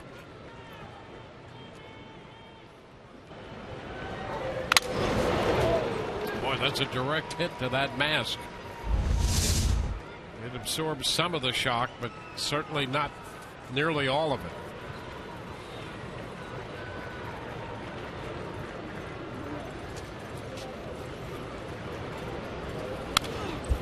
Takes a big rip at that pitch. The fastball and fouled it. Boy, oh boy. Well, the last two pitches here to Jones have been right out over the plate where he can be aggressive. He can get his arms extended. and he's only been able to foul him off. You may not see another one that good. Peralta, an opportunity here to put him away.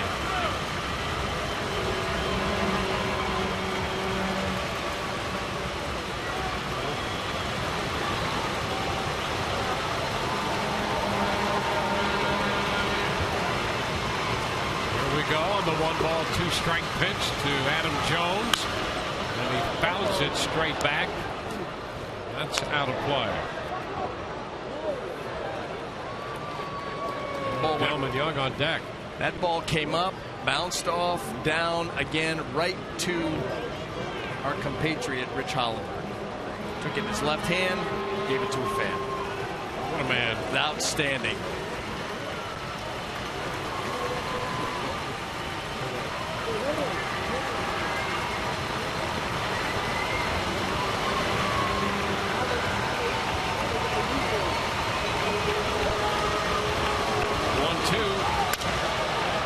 To short left. That ball will drop for a base hit.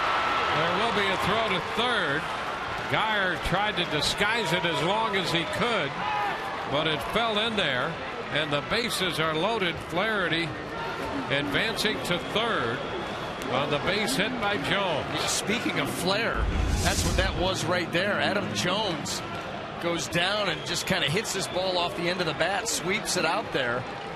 Actually, maybe that was off the label. Regardless, it was not hit well, and it just perfectly placed. You see the little trickeration there by Brandon Geyer to no avail, and now bases juice with nobody.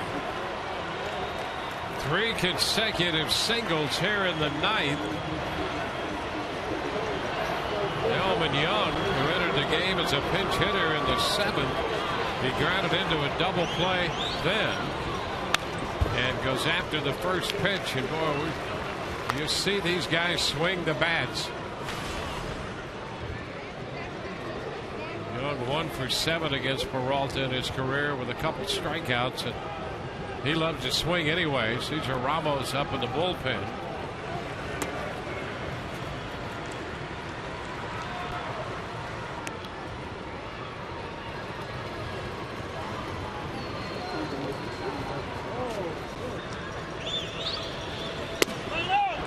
Upstairs, 1-1. Well, you think about the moves that have been made here in the last couple of innings to get to this point. And now the Orioles with another really good opportunity here. It's going to take a monumental effort by Peralta to get out of this unscathed. There's a strike, 1 and 2. Now, the one thing that Peralta will give you, and we talk about it often when he's out there, is any pitch in any spot, in any count. That's where his success comes from. And right now, with that count in his favor, whatever he wants.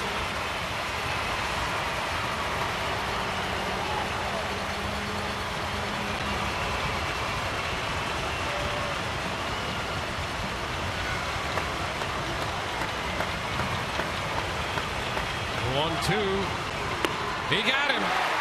Peralta strikes out Young. Boy, that's exactly what he needed. Was a strikeout. Well, he went in the pitch before with the changeup at 81, then follows it up with 90, and you can see that it catches Delman Young by surprise. He's tied up. He's late. That's the any pitch, any count, any spot working very well right there for Peralta. 1 out, bases loaded. Nelson Cruz. You see 3 for 9 with a home run, 2 for 4 this year. A homer and a double. And that's a base hit up the right side. Flaherty scores. Paredes heads to the plate. They're going to wave Jones home. He scored standing. Throw to third. Cruz is safe there. Cruz clears the bases. And just like that, the Orioles lead 5-4. Are you kidding me? I mean, about the only place this is going to work for Nelson Cruz. A changeup stays up middle, and he just lets it get in there, and then boom, turns the hands loose, and he's able to keep it fair up the right side. That's the last place you're expecting. And then with this ball bounding and kind of dying right there, Adam Jones on first, everybody waving their arms. He's going to make it not only easily, but Nelson Cruz gets into third, and Baltimore inexplicably takes the lead. A double for Cruz, third on the throw to the plate. He has driven in all 5 Baltimore runs.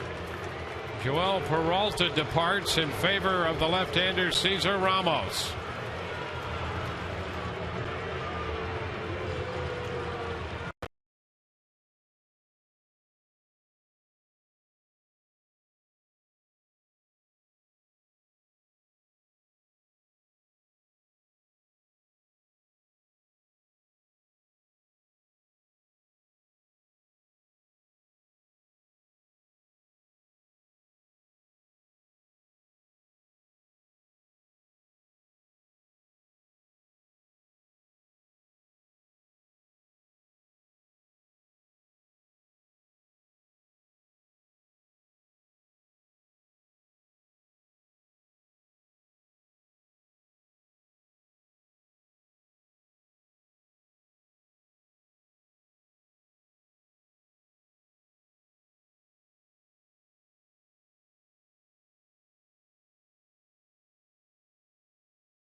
At third base, he has just cleared the bases with a double up the right field line. He wound up at third as the throw came through.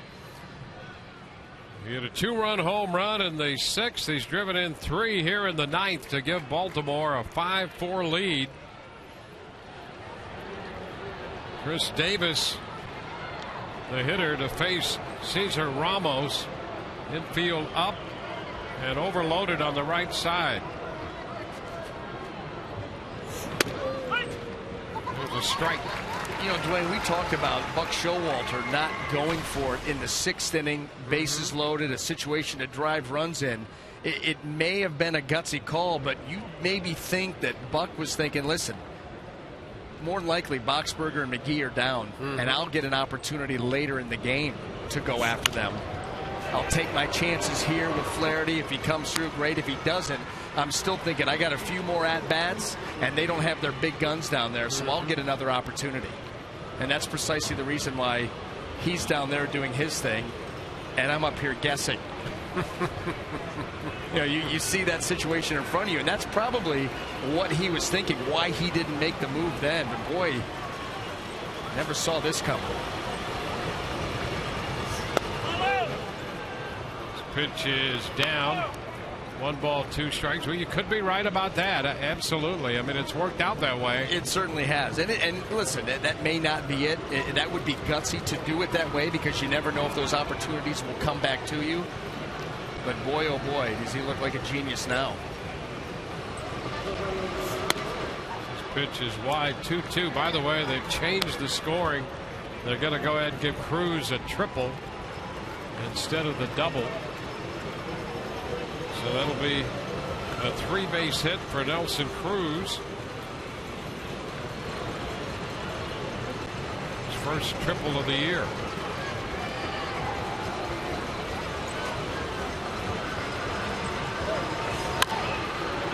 Davis bounces it foul. The Rays had a 2-run lead. That's gone, and now they trail by 1. In the bottom of the 9th, they'll have Longoria, Loney, and Geyer due up.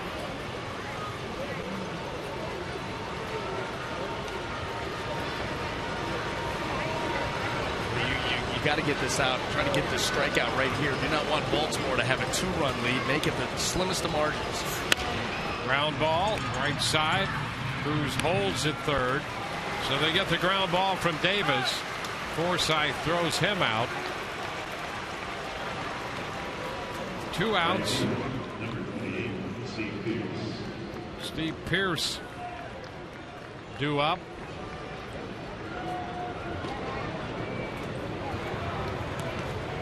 Zach Britton up in the bullpen for Baltimore. Pearce will be given an intentional walk, and that first pitch came precariously close to the plate. He'll swing at it, get it out there.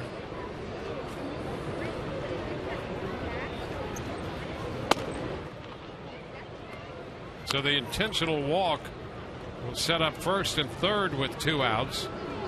And Kelly Johnson to bat against the lefty Cesar Ramos.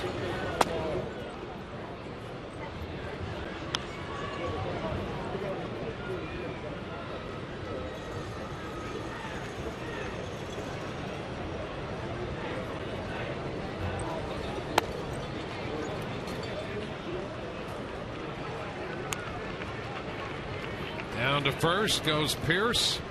Third baseman, number 14, Kelly Johnson. It's Kelly Johnson.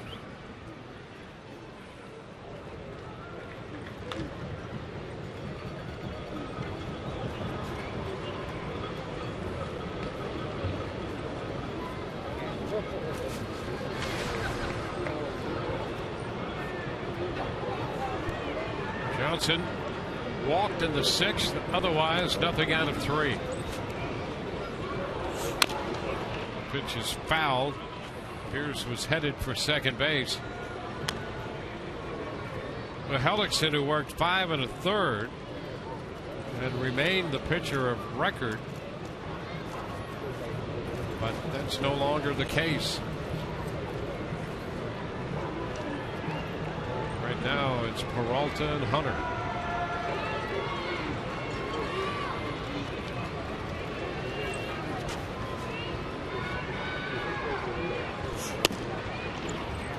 It's a ball, and into second base goes Pearce.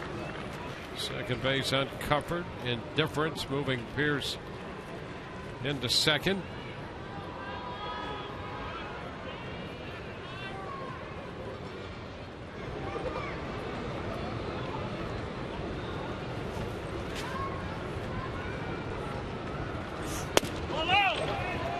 Two balls and a strike.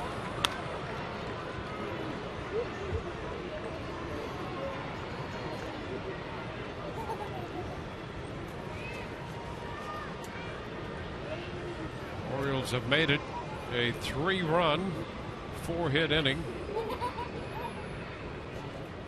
Johnson, the 8th hitter to come to the plate. And he did go on the appeal down to Davis. Johnson doesn't like it. No, not at all. I don't know if it's the call or himself. That definitely was right there at the edge and probably a little bit over right there. And what caused him to speed those hands up was you saw that Ramos was trying to go in. And so you see that fastball, even though it's down, you see it close to you. Those hands have to start quick, and he was not able to hold up.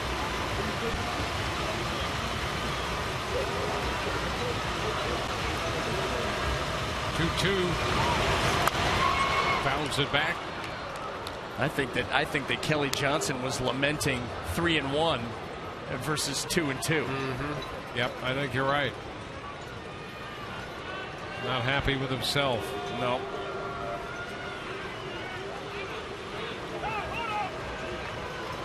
Especially matched up against a lefty. You know, you'll take any advantage you can get there. Absolutely.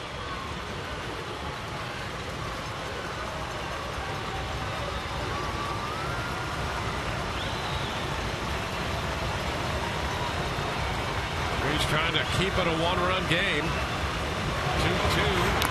And he gets Kelly Johnson on the foul tip strikeout. Johnson strikes out.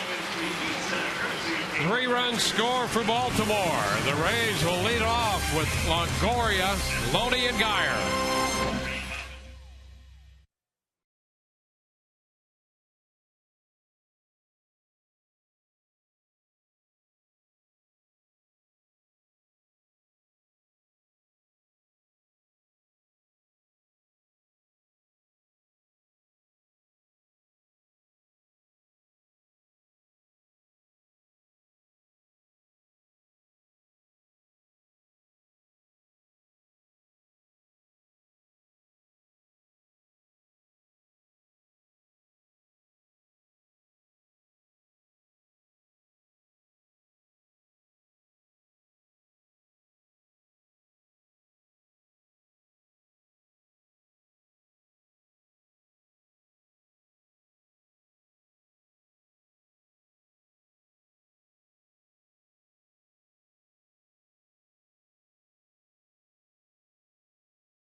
Leads onto the bottom of the 9th inning. The Rays will have Evan Longoria to lead off. Quentin Berry has taken over in left field. Diaz and Young had been out there before him. And Adam Jones takes over in center. Lowe started there. Then Diaz, now the Gold Glove of Adam Jones in center. Pierce remains in right. Zach Britton is the new pitcher. He is their 6th pitcher of the game. Well, much like with the Rays, big lefty Jake McGee, you know what you're going to get here with Britton. A heavy dose of high-velocity sinkers. You see the numbers right there. 33, 36 saves, ERA 1.84, opponent average at 177. Reddy stays on to play second base. And here's Longoria against Zach Britton. He rolls it to the shortstop. Flaherty throws off the bag, safe the call. And the Rays get the leadoff man aboard in the bottom of the 9th. And how did the game start last night when the Rays were able to pull it off on a pass ball? Bottom of the 9th, leadoff error by the shortstop, Flaherty. Does it again this afternoon. Yeah, that allowed Escobar to reach yesterday. 7th error of the year charged to Flaherty. Boy, game effort there by Chris Davis to try to make that tag, but that ball, it sailed on Flaherty. You could see him trying to rush that throw because the ball wasn't hit that hard, and he had to move to his right. But the Rays with the leadoff man aboard, and they only need one.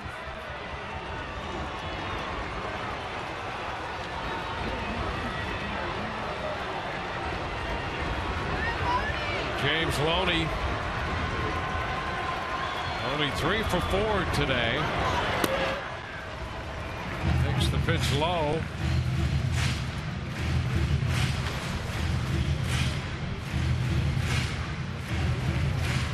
Tough against Britton. 0 for 8. 2 strikeouts.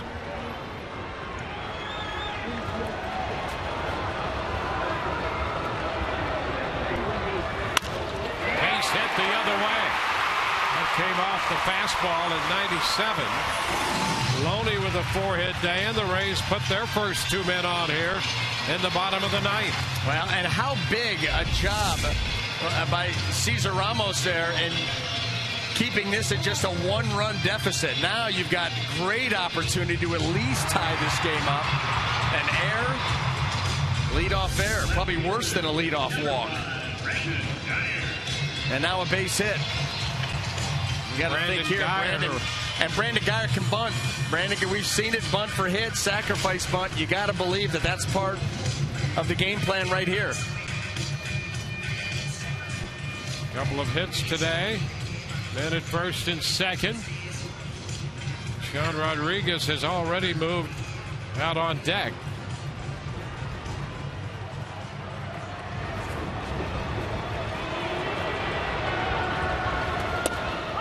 And he takes the pitch for a strike. See that a lot too with Rays. So in an obvious bunt situation, take the first pitch and then go to bunt on the second pitch. And it may not happen here, but that's the way that they usually like to set it up. Guyer comes in 2 out of 7 against Britton, a double and a home run off him. So you throw that into the mix. And he takes the pitch down. Yeah, then there would be, you would think, Joe's going for it. 1-1 count.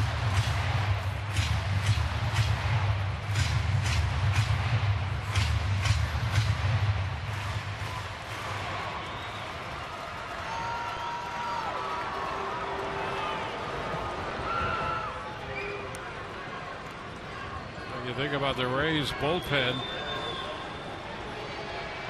the 2 big guys at the end are down. 6 pitchers so far.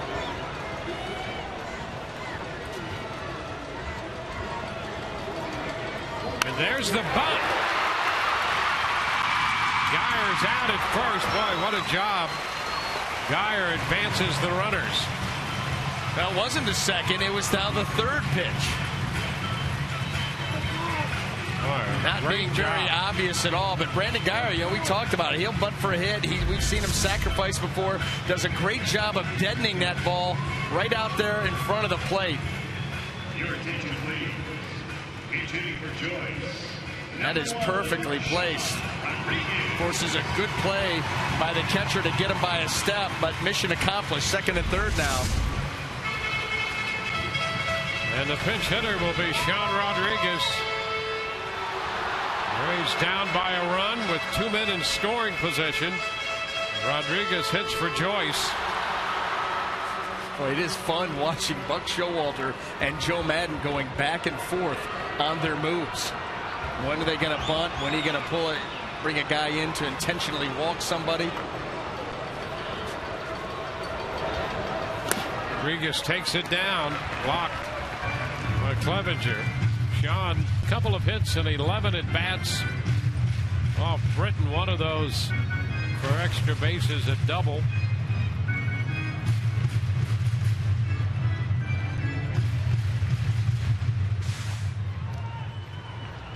Tying run at third, winning run at second, bottom of the 9th.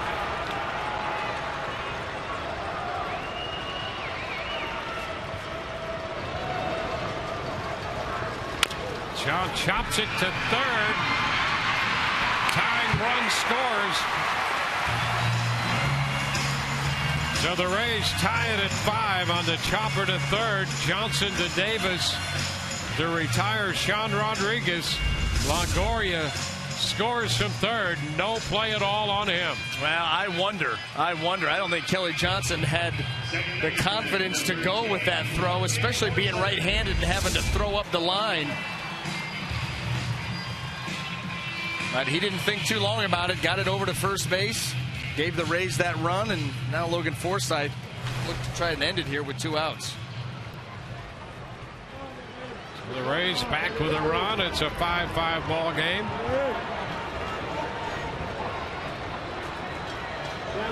Forsythe takes a high fastball. And you go back to that leadoff air again. Bottom of the 9th. This cost the Orioles another run.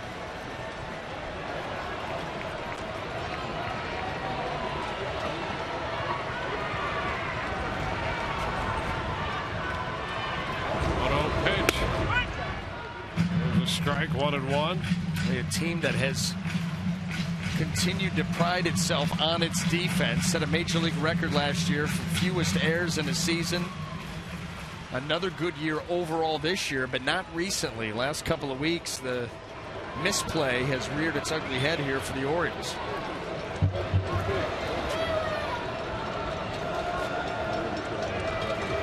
One. Too low.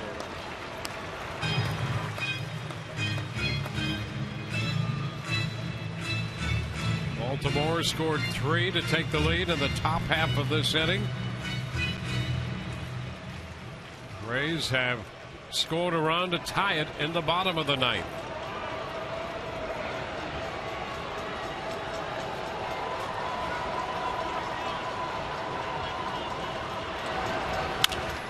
The right side out of play. That'll take the count to 2-2.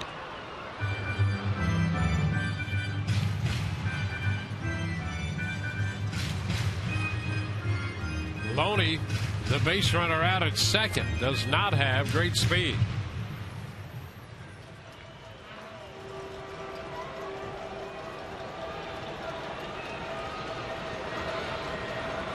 Two and two the count to Logan Forsythe.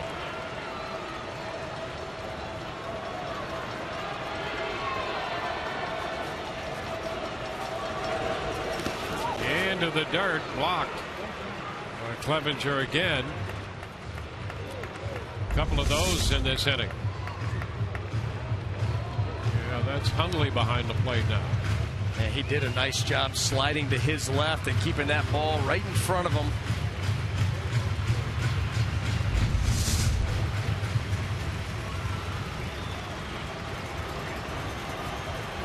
Hundley, good job twice in this inning on those pitches down and in.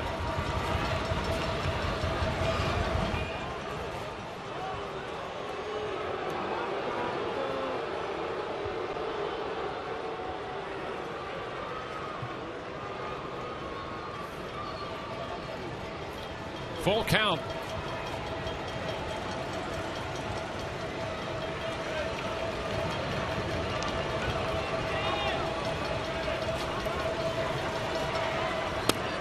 And ball four. Forsythe draws the walk. Keeps the inning going.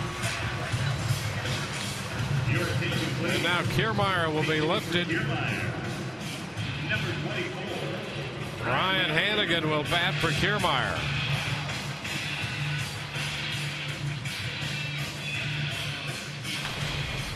So it's Hannigan against Britton.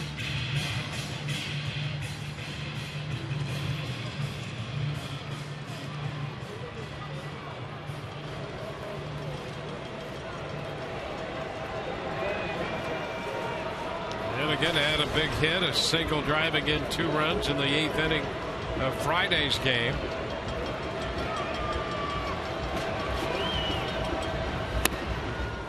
He takes the pitch too low. 1-0. Yeah, that's the key against Britton because of that good sinker. You don't have a lot of time to make up your mind because he throws so hard. But you want to see something up in the zone where that sink is kind of throw through that sink and the ball flattens out just a little bit. You go down and probably not going to have anything good happen. See something up. Not easy to do.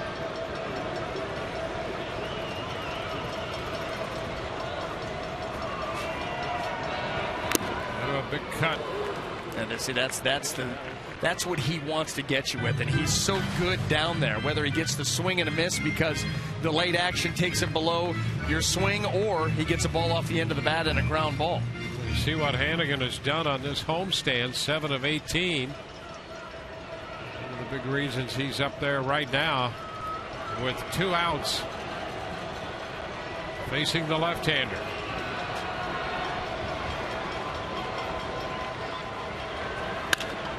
And he pops it to the right side. Pierce coming in to make the call. And we will head into extra innings today. Rays with a run in the bottom of the 9th. It's a 5-5 ball game.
Extra innings brought to you by Jack Link's Beef Jerky all season long.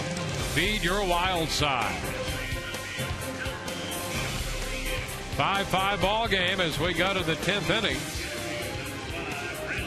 Changes for the Rays. Sean Rodriguez in the game now in left. Brandon Guyer moves from left to center field. Will Myers in the game in right. Kurt Casale is going to be doing the catching. No, Molina's still behind the plate. Molina's still back there.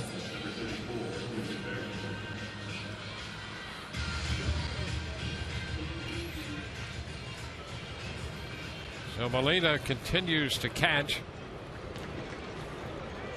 And Cesar Ramos out here. Finished off the 9th. Will open the 10th.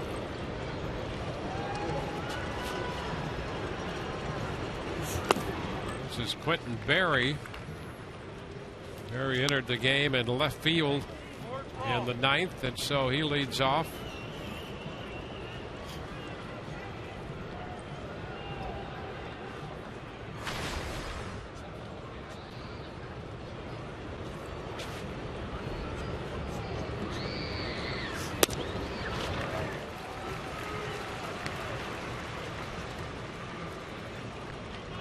One to count to Berry.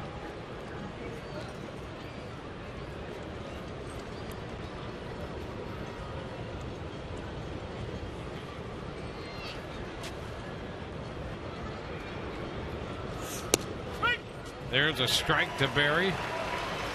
1-2.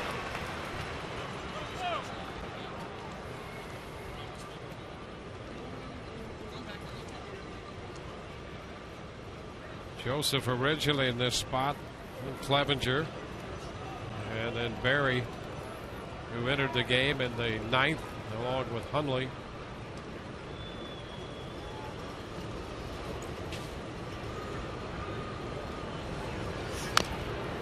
Tapper foul, still 1-2. So Berry at the plate with Flaherty on deck.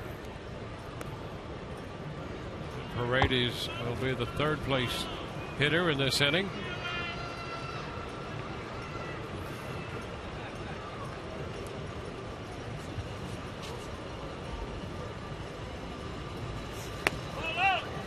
It's outside. 2-2.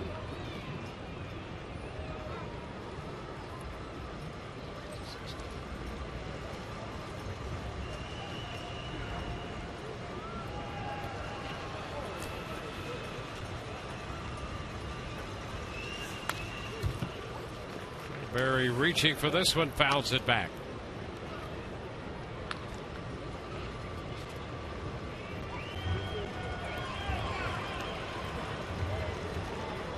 So Brad Brock throwing in the bullpen for the Orioles a moment ago.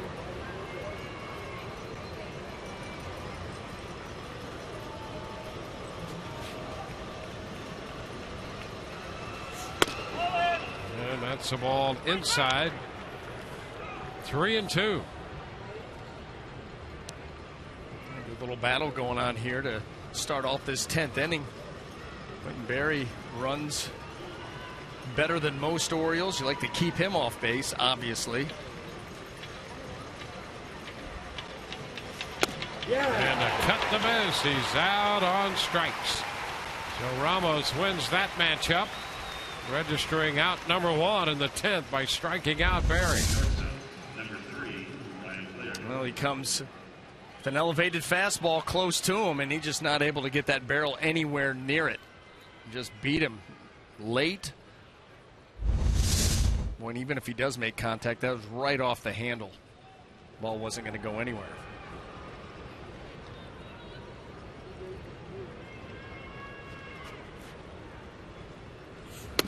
Flaherty takes the first pitch strike. Fastball.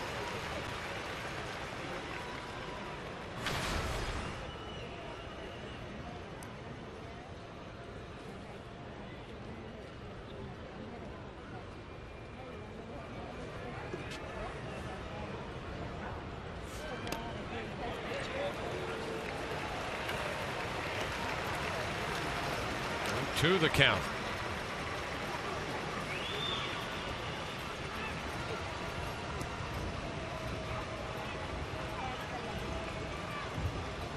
Flaherty with a couple of hits today. He opened the ninth with a base hit that led to that 3-run inning, and then opened the bottom of the ninth by committing the error that allowed the Rays to tie this game.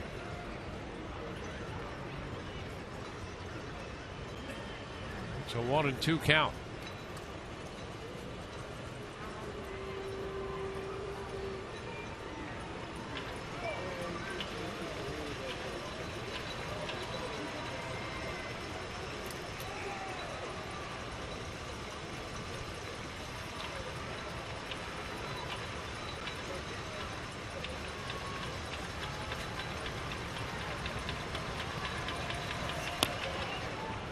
Two.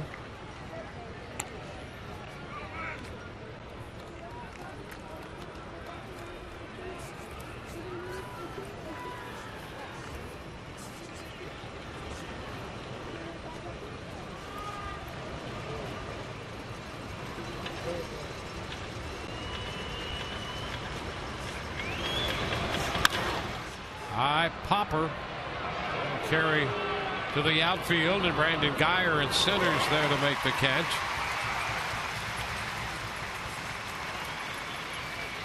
Two outs.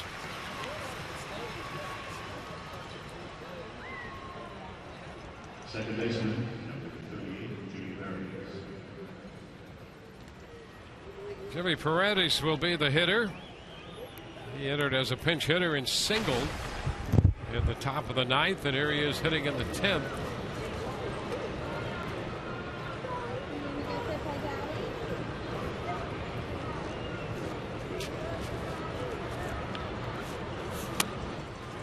Takes a big cut. Strike one.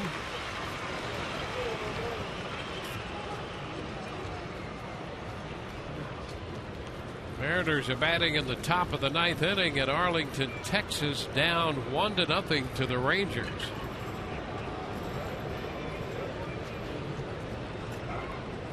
Astros and Athletics no score in the bottom of the sixth at Oakland. Held up. The count is 1-1.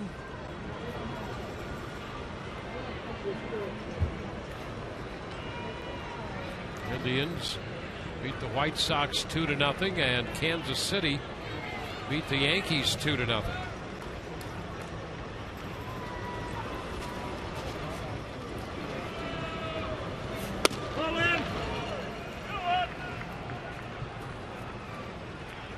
It's a 2-ball, 1-strike count.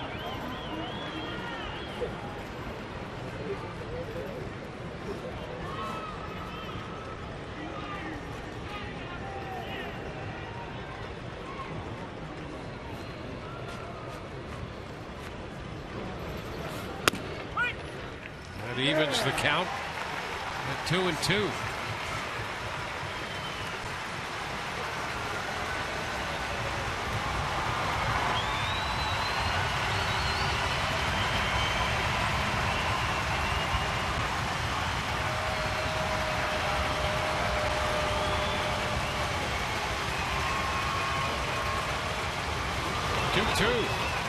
And he got him.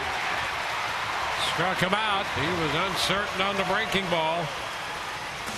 We go to the bottom of the 10th. 5-5 ball game.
10th inning from Tropicana Field.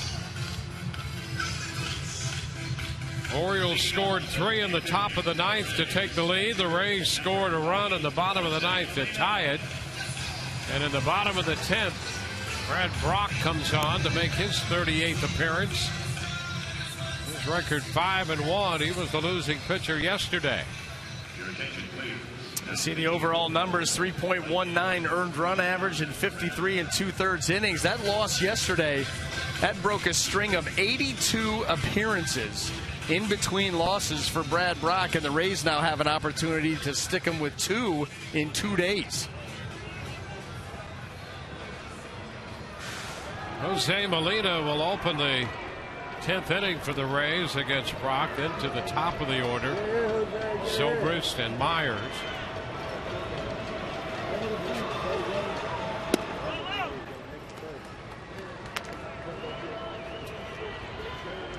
Brad Brock, tall, lanky, crossfire, fastball, slider.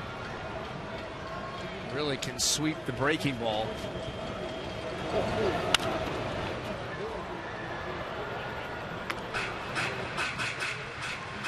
Well, Molina's 0 for 3. He walked his first time up.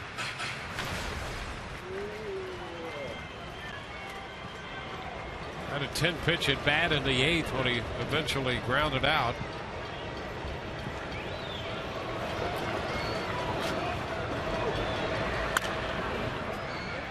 It's a foul out of play. It's 1-2.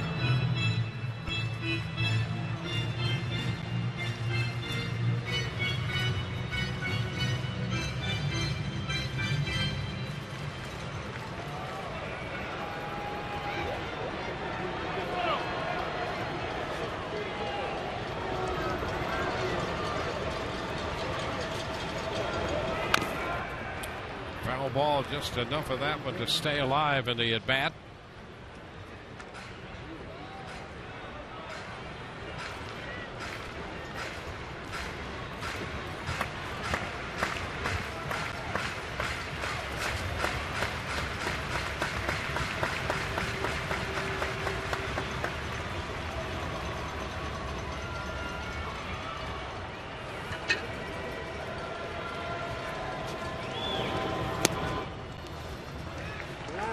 Two.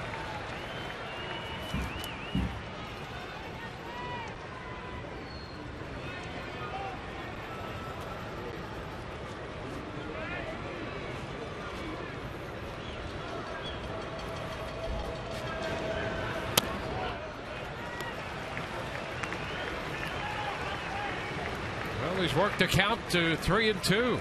How about his last couple of at-bats? He's seen how many pitches? 16, 17? Yep, 16 to this point. 10 in the 8th, 6 in this one. Trying to get that leadoff man aboard one way or the other. That goes a long way towards helping you score a run, as the Rays saw in the bottom of the 9th. There's a popper toward the line and right for Pierce. He makes the catch just inside the line. One gone. The shortstop, number 18, And Zobrist will be the hitter against Brock.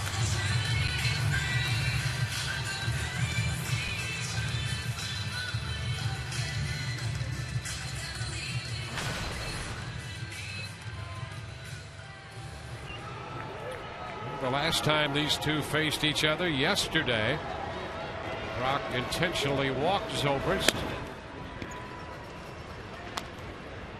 First pitch is down, 1 ball, no strikes.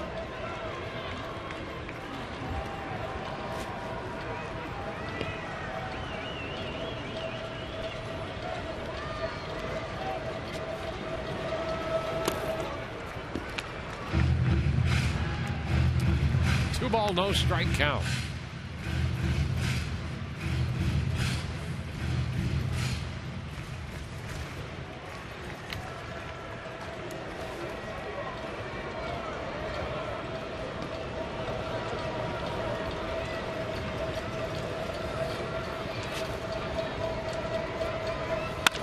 Line drive. There's a base hit into right after Zobrist. The Rays have a base runner with 1 out in the 10th. So we'll see if the Rays can turn that into something. And Zobrist looking for his first hit of the day, and he found it here in extras.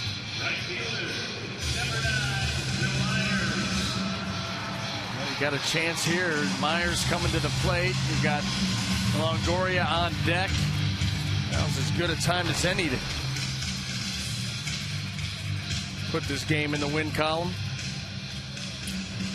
Ben with that base hit, now 3 short of 1,000 hits in his career, and here is Will Myers. The pitch is a strike.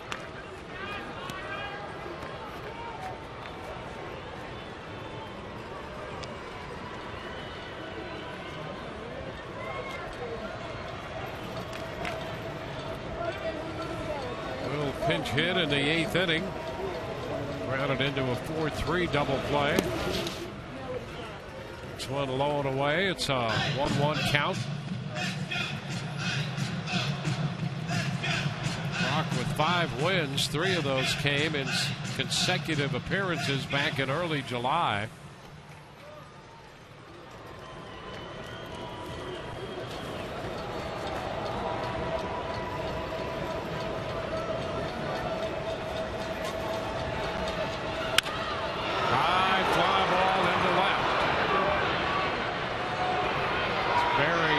Catch. 2 gone. And the hitter is Evan Longoria.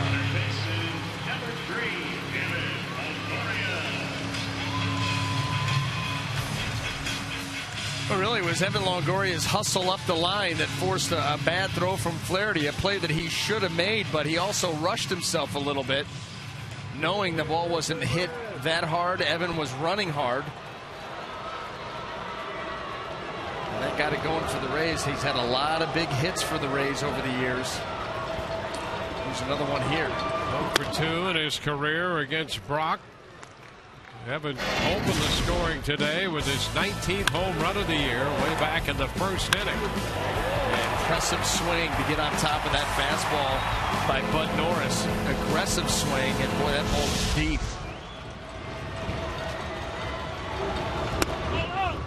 Pitch is too high. 1-1.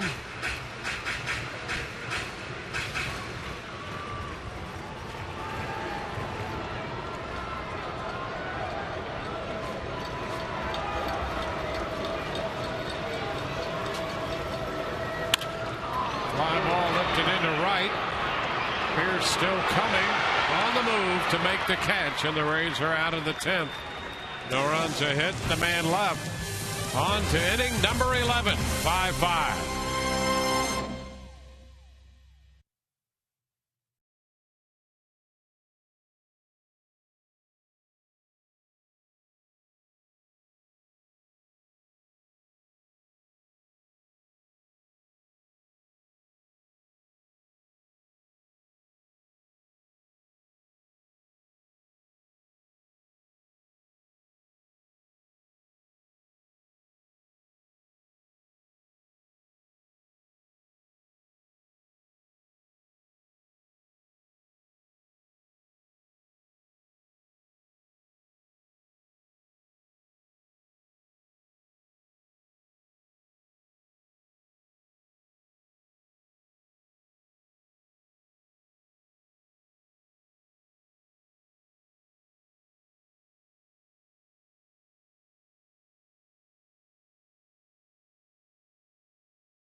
Extra innings from Tropicana Field brought to you by Jack Link's Beef Jerky all season long.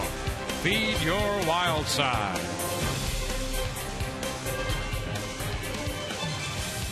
Cesar Ramos set to open the 11th after a 1-2-3 10th. Got the final 2 outs in the 9th inning. And he'll face Adam Jones to lead off.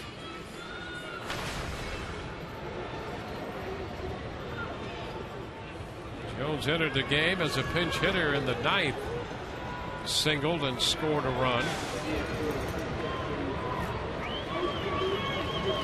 Jones 3 out of 10 in his career against Cesar Ramos. 2 of those home runs. Pitch is up and away. 11th inning underway. 1 ball, no strikes.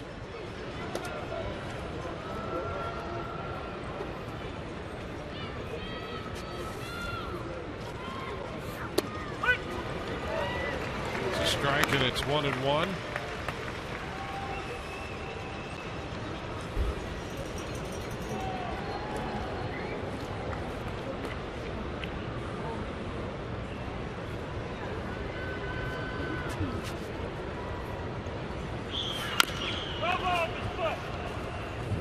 Hit his foot, foul.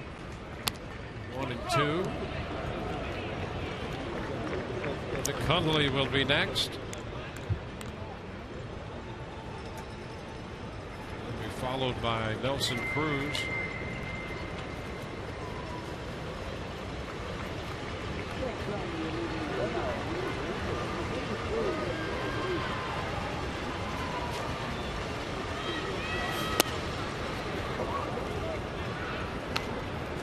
Two balls, 2 strikes.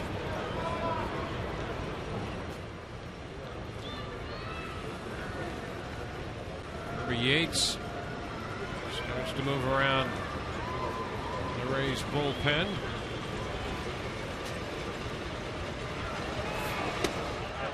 And the breaking ball, it just did miss. Yeah, very close. I think Cesar Ramos, his body language tells you that he thought that he caught that corner.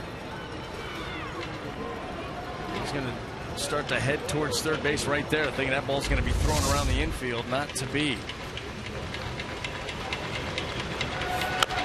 2, and that's bounce foul. Adam Jones, who does not walk. He walked earlier in this series. Only 19 on the season. Wants to swing the bat, so you're going to have to miss by a wide margin here to walk this guy.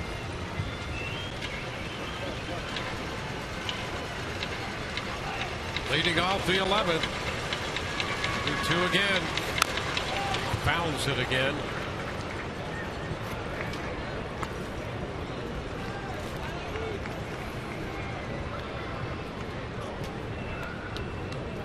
Jones 0 for 4 in yesterday's game. Had a couple of hits and a walk Friday night.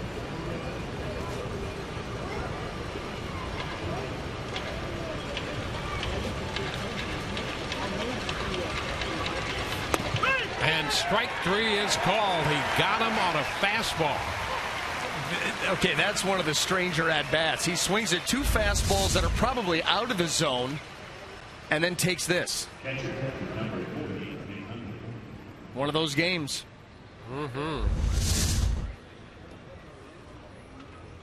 Well, that's a big out.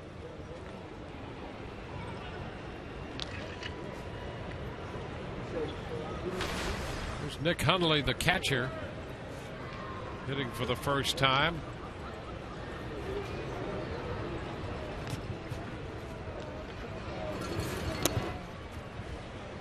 It's low. Curveball to start him, and he took it for a ball.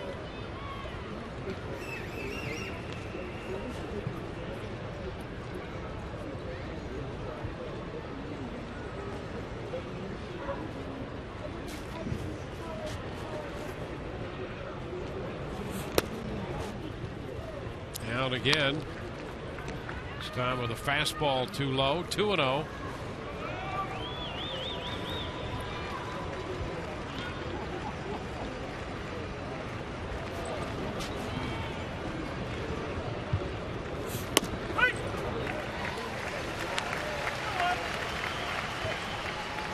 Two balls and a strike. Texas beat Seattle 1-0.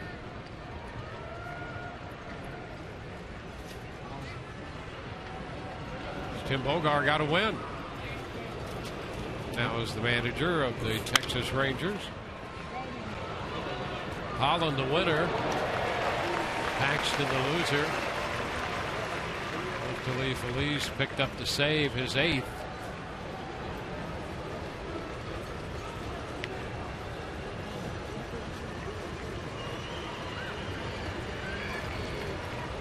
Here it's 2-2, the count on Nick Hundley.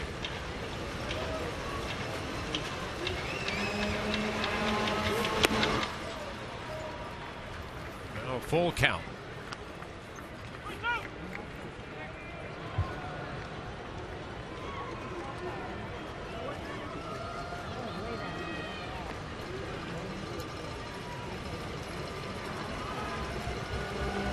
Action in the Baltimore bullpen. Andrew Miller, the big lefty. And there's ball 4. So a walk to Hundley after the strikeout of Jones, and that gets Nelson Cruz up there, who has driven in all 5 Baltimore runs. And this is a player right here. We highlighted him in the open, talked about the season that he was having, but overall the Rays had done a nice job against Nelson Cruz on the season, holding him to an average just over 200, 7 runs driven in. Well, guess what? He's almost caught that number here this afternoon. And he's done everything except double. He singled in the first, homered in the 6th inning. He walked in the 7th, tripled in the 9th. Rays got him out on the shift on a 4-3 ground ball in the 4th inning.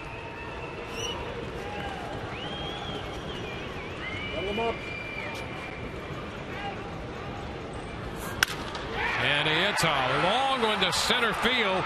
Geyer's going to go to the wall, and that one is out of here. Wow. What a shot. Nelson Cruz has just hit his 2nd home run of this game, and he's driven in all 7 Baltimore runs at 7-5. In almost 80 at-bats against the Rays coming into this game, he had 2 home runs and 7 RBIs. And here in a few hours, he's matched it. Unreal day.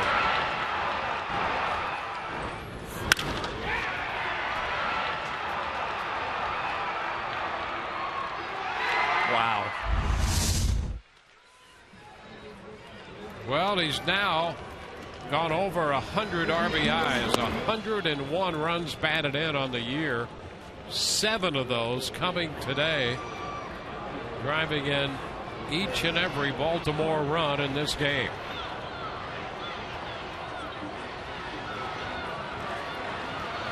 You want to know the count on Chris Davis.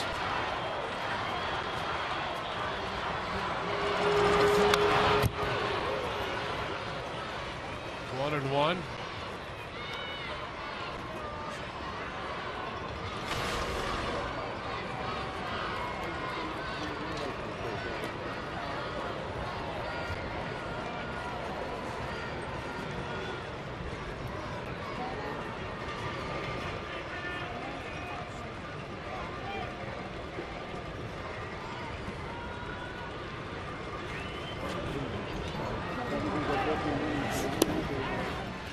Ball, 2 strikes.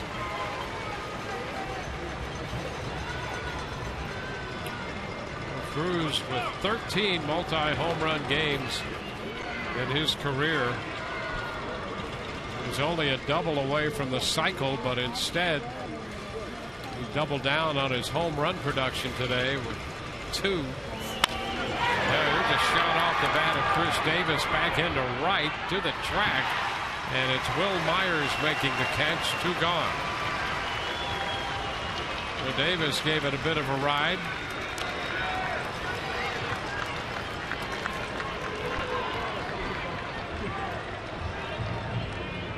Two outs. Steve Pearce is due up. Jim Hickey heads to the mound.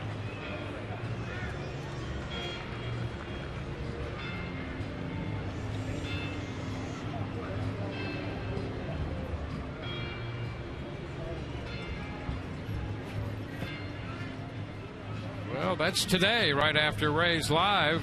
The Inside the Rays look at Grant Balfour coming up immediately following our coverage of Rays baseball and Rays Live, the postgame.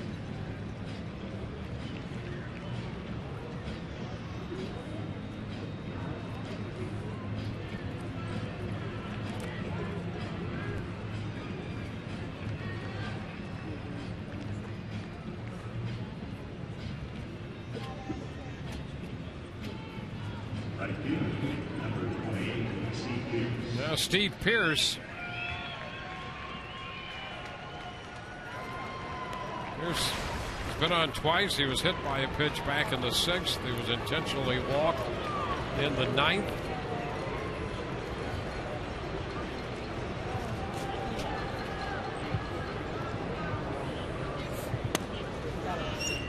This pitch is a ball. 1-0. Well, you get by Jones and he takes a fastball for strike 3. You're thinking how fortunate you are. On the walk to Hundley, and on the first pitch to Cruz, crushed it to center field. Boy, he hit that ball so hard. So hard. I mean, he was right on it. I think he just said, you know, enough is enough. I tried to give my team the lead for good with a triple up the right field line. That didn't work out. So how about this? And he goes right out to center field. And when you go out to center field here and it's a no-doubter, enough said. Mm-hmm. On the nose, did he go? He checked. So that runs the count to 3-0.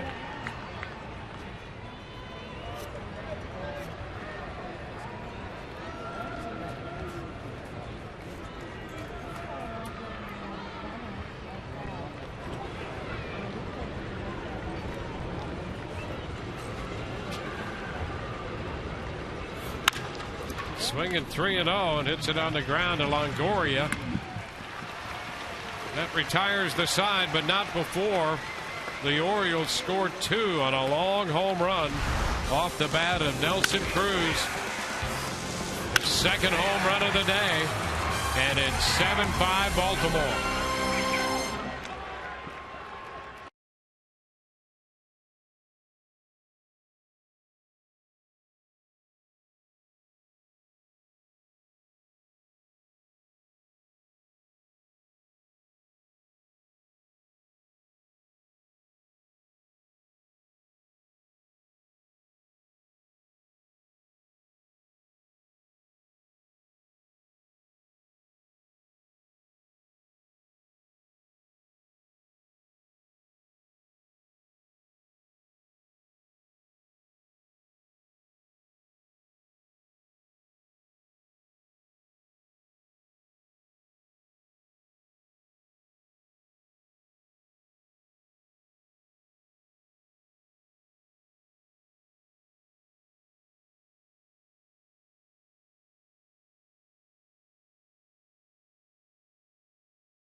Bottom of the 11th.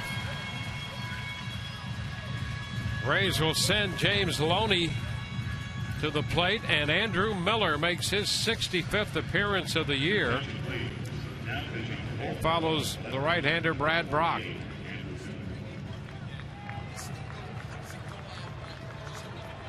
This is the 8th pitcher of the day for Baltimore.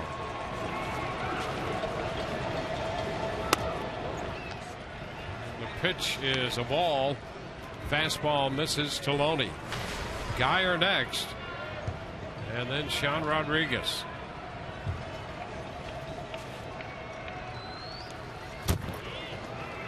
It's 2-0.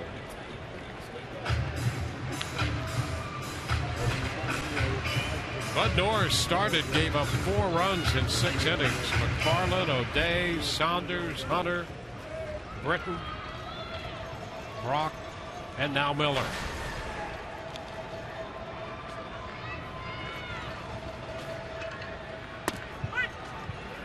With a strike, 2-1. Loney's had a 4-hit day, including a home run back in the first inning when he and Longoria went back-to-back. And there's ball 3. Miller having a difficult time coming close to the zone. Yep.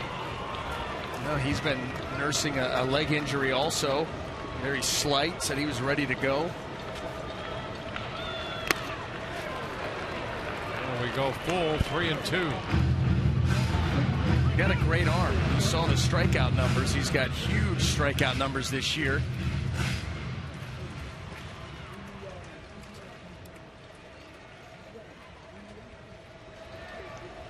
Wow. And Loney's out on strikes. How about that? I'm going to tell you something. That the one breaking ball that he threw to get to 3-1 kind of flat stayed up. Watch the snap on this.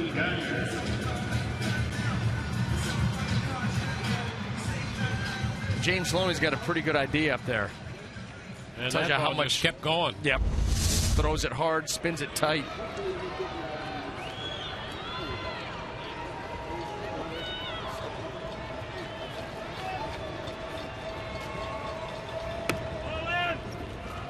Pitch inside. Want to know the count to Brandon Kiermaier.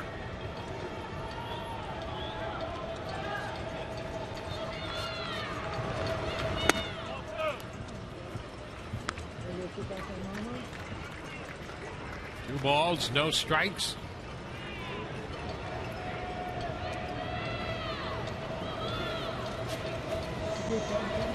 Right. 2-1.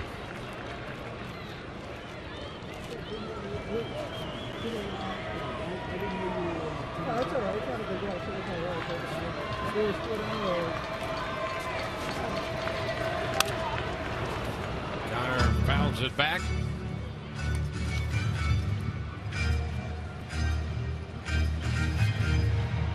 Rays utilized 6 pitchers. 8 for Baltimore. Sean Rodriguez on deck.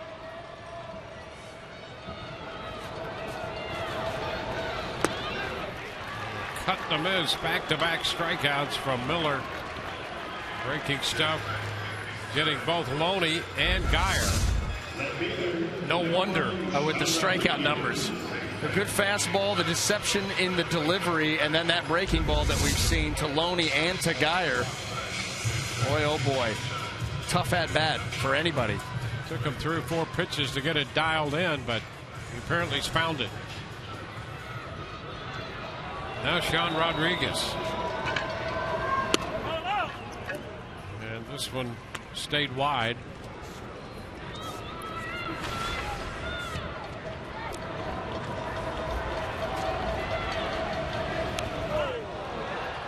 And now he's hit by the pitch. Well, the Rays still have their hopes alive. They have a base runner, and Logan Forsythe on his way to the plate.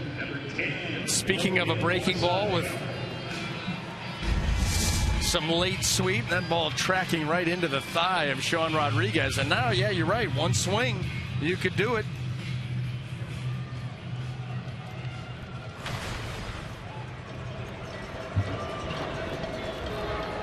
Forsythe has been on base 4 times. That's a strike. Now to second base. On indifference goes Sean Rodriguez. Nick Hundley ran out there as soon as Sean Rodriguez ran to second to go over the signs with Andrew Miller. And you pop right out there, you know, he's going to have to change him up now.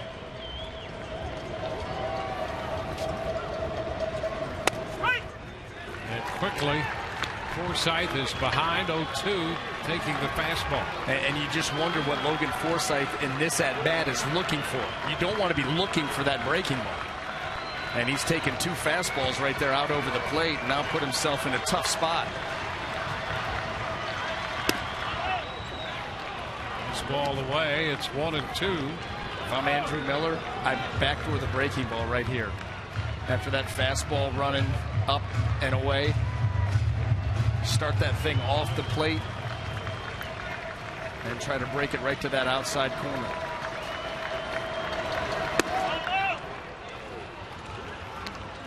Two balls, 2 strikes. He may be afraid of yanking one of those breaking balls right into the middle of the plate, and Forsythe catching it clean.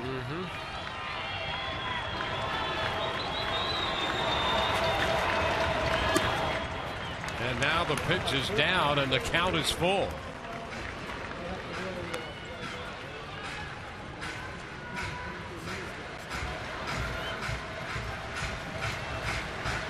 It's Kurt Casale on deck.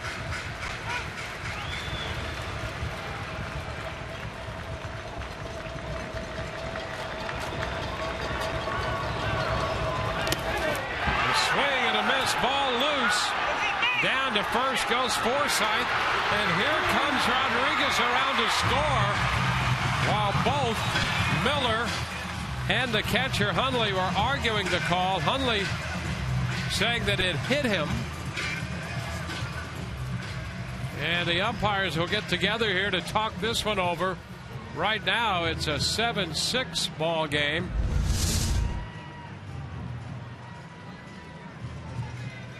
Right there, that's what they're talking about. That swing and a miss right there off the leg of Logan Forsythe. And that's it. So the umpires get together.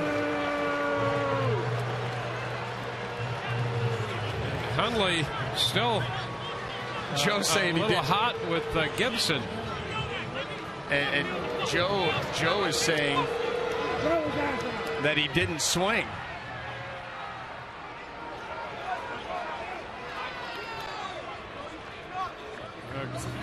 Hundley was very upset. Yes, he was. Joe Maddon's saying no swing, and I don't know about that.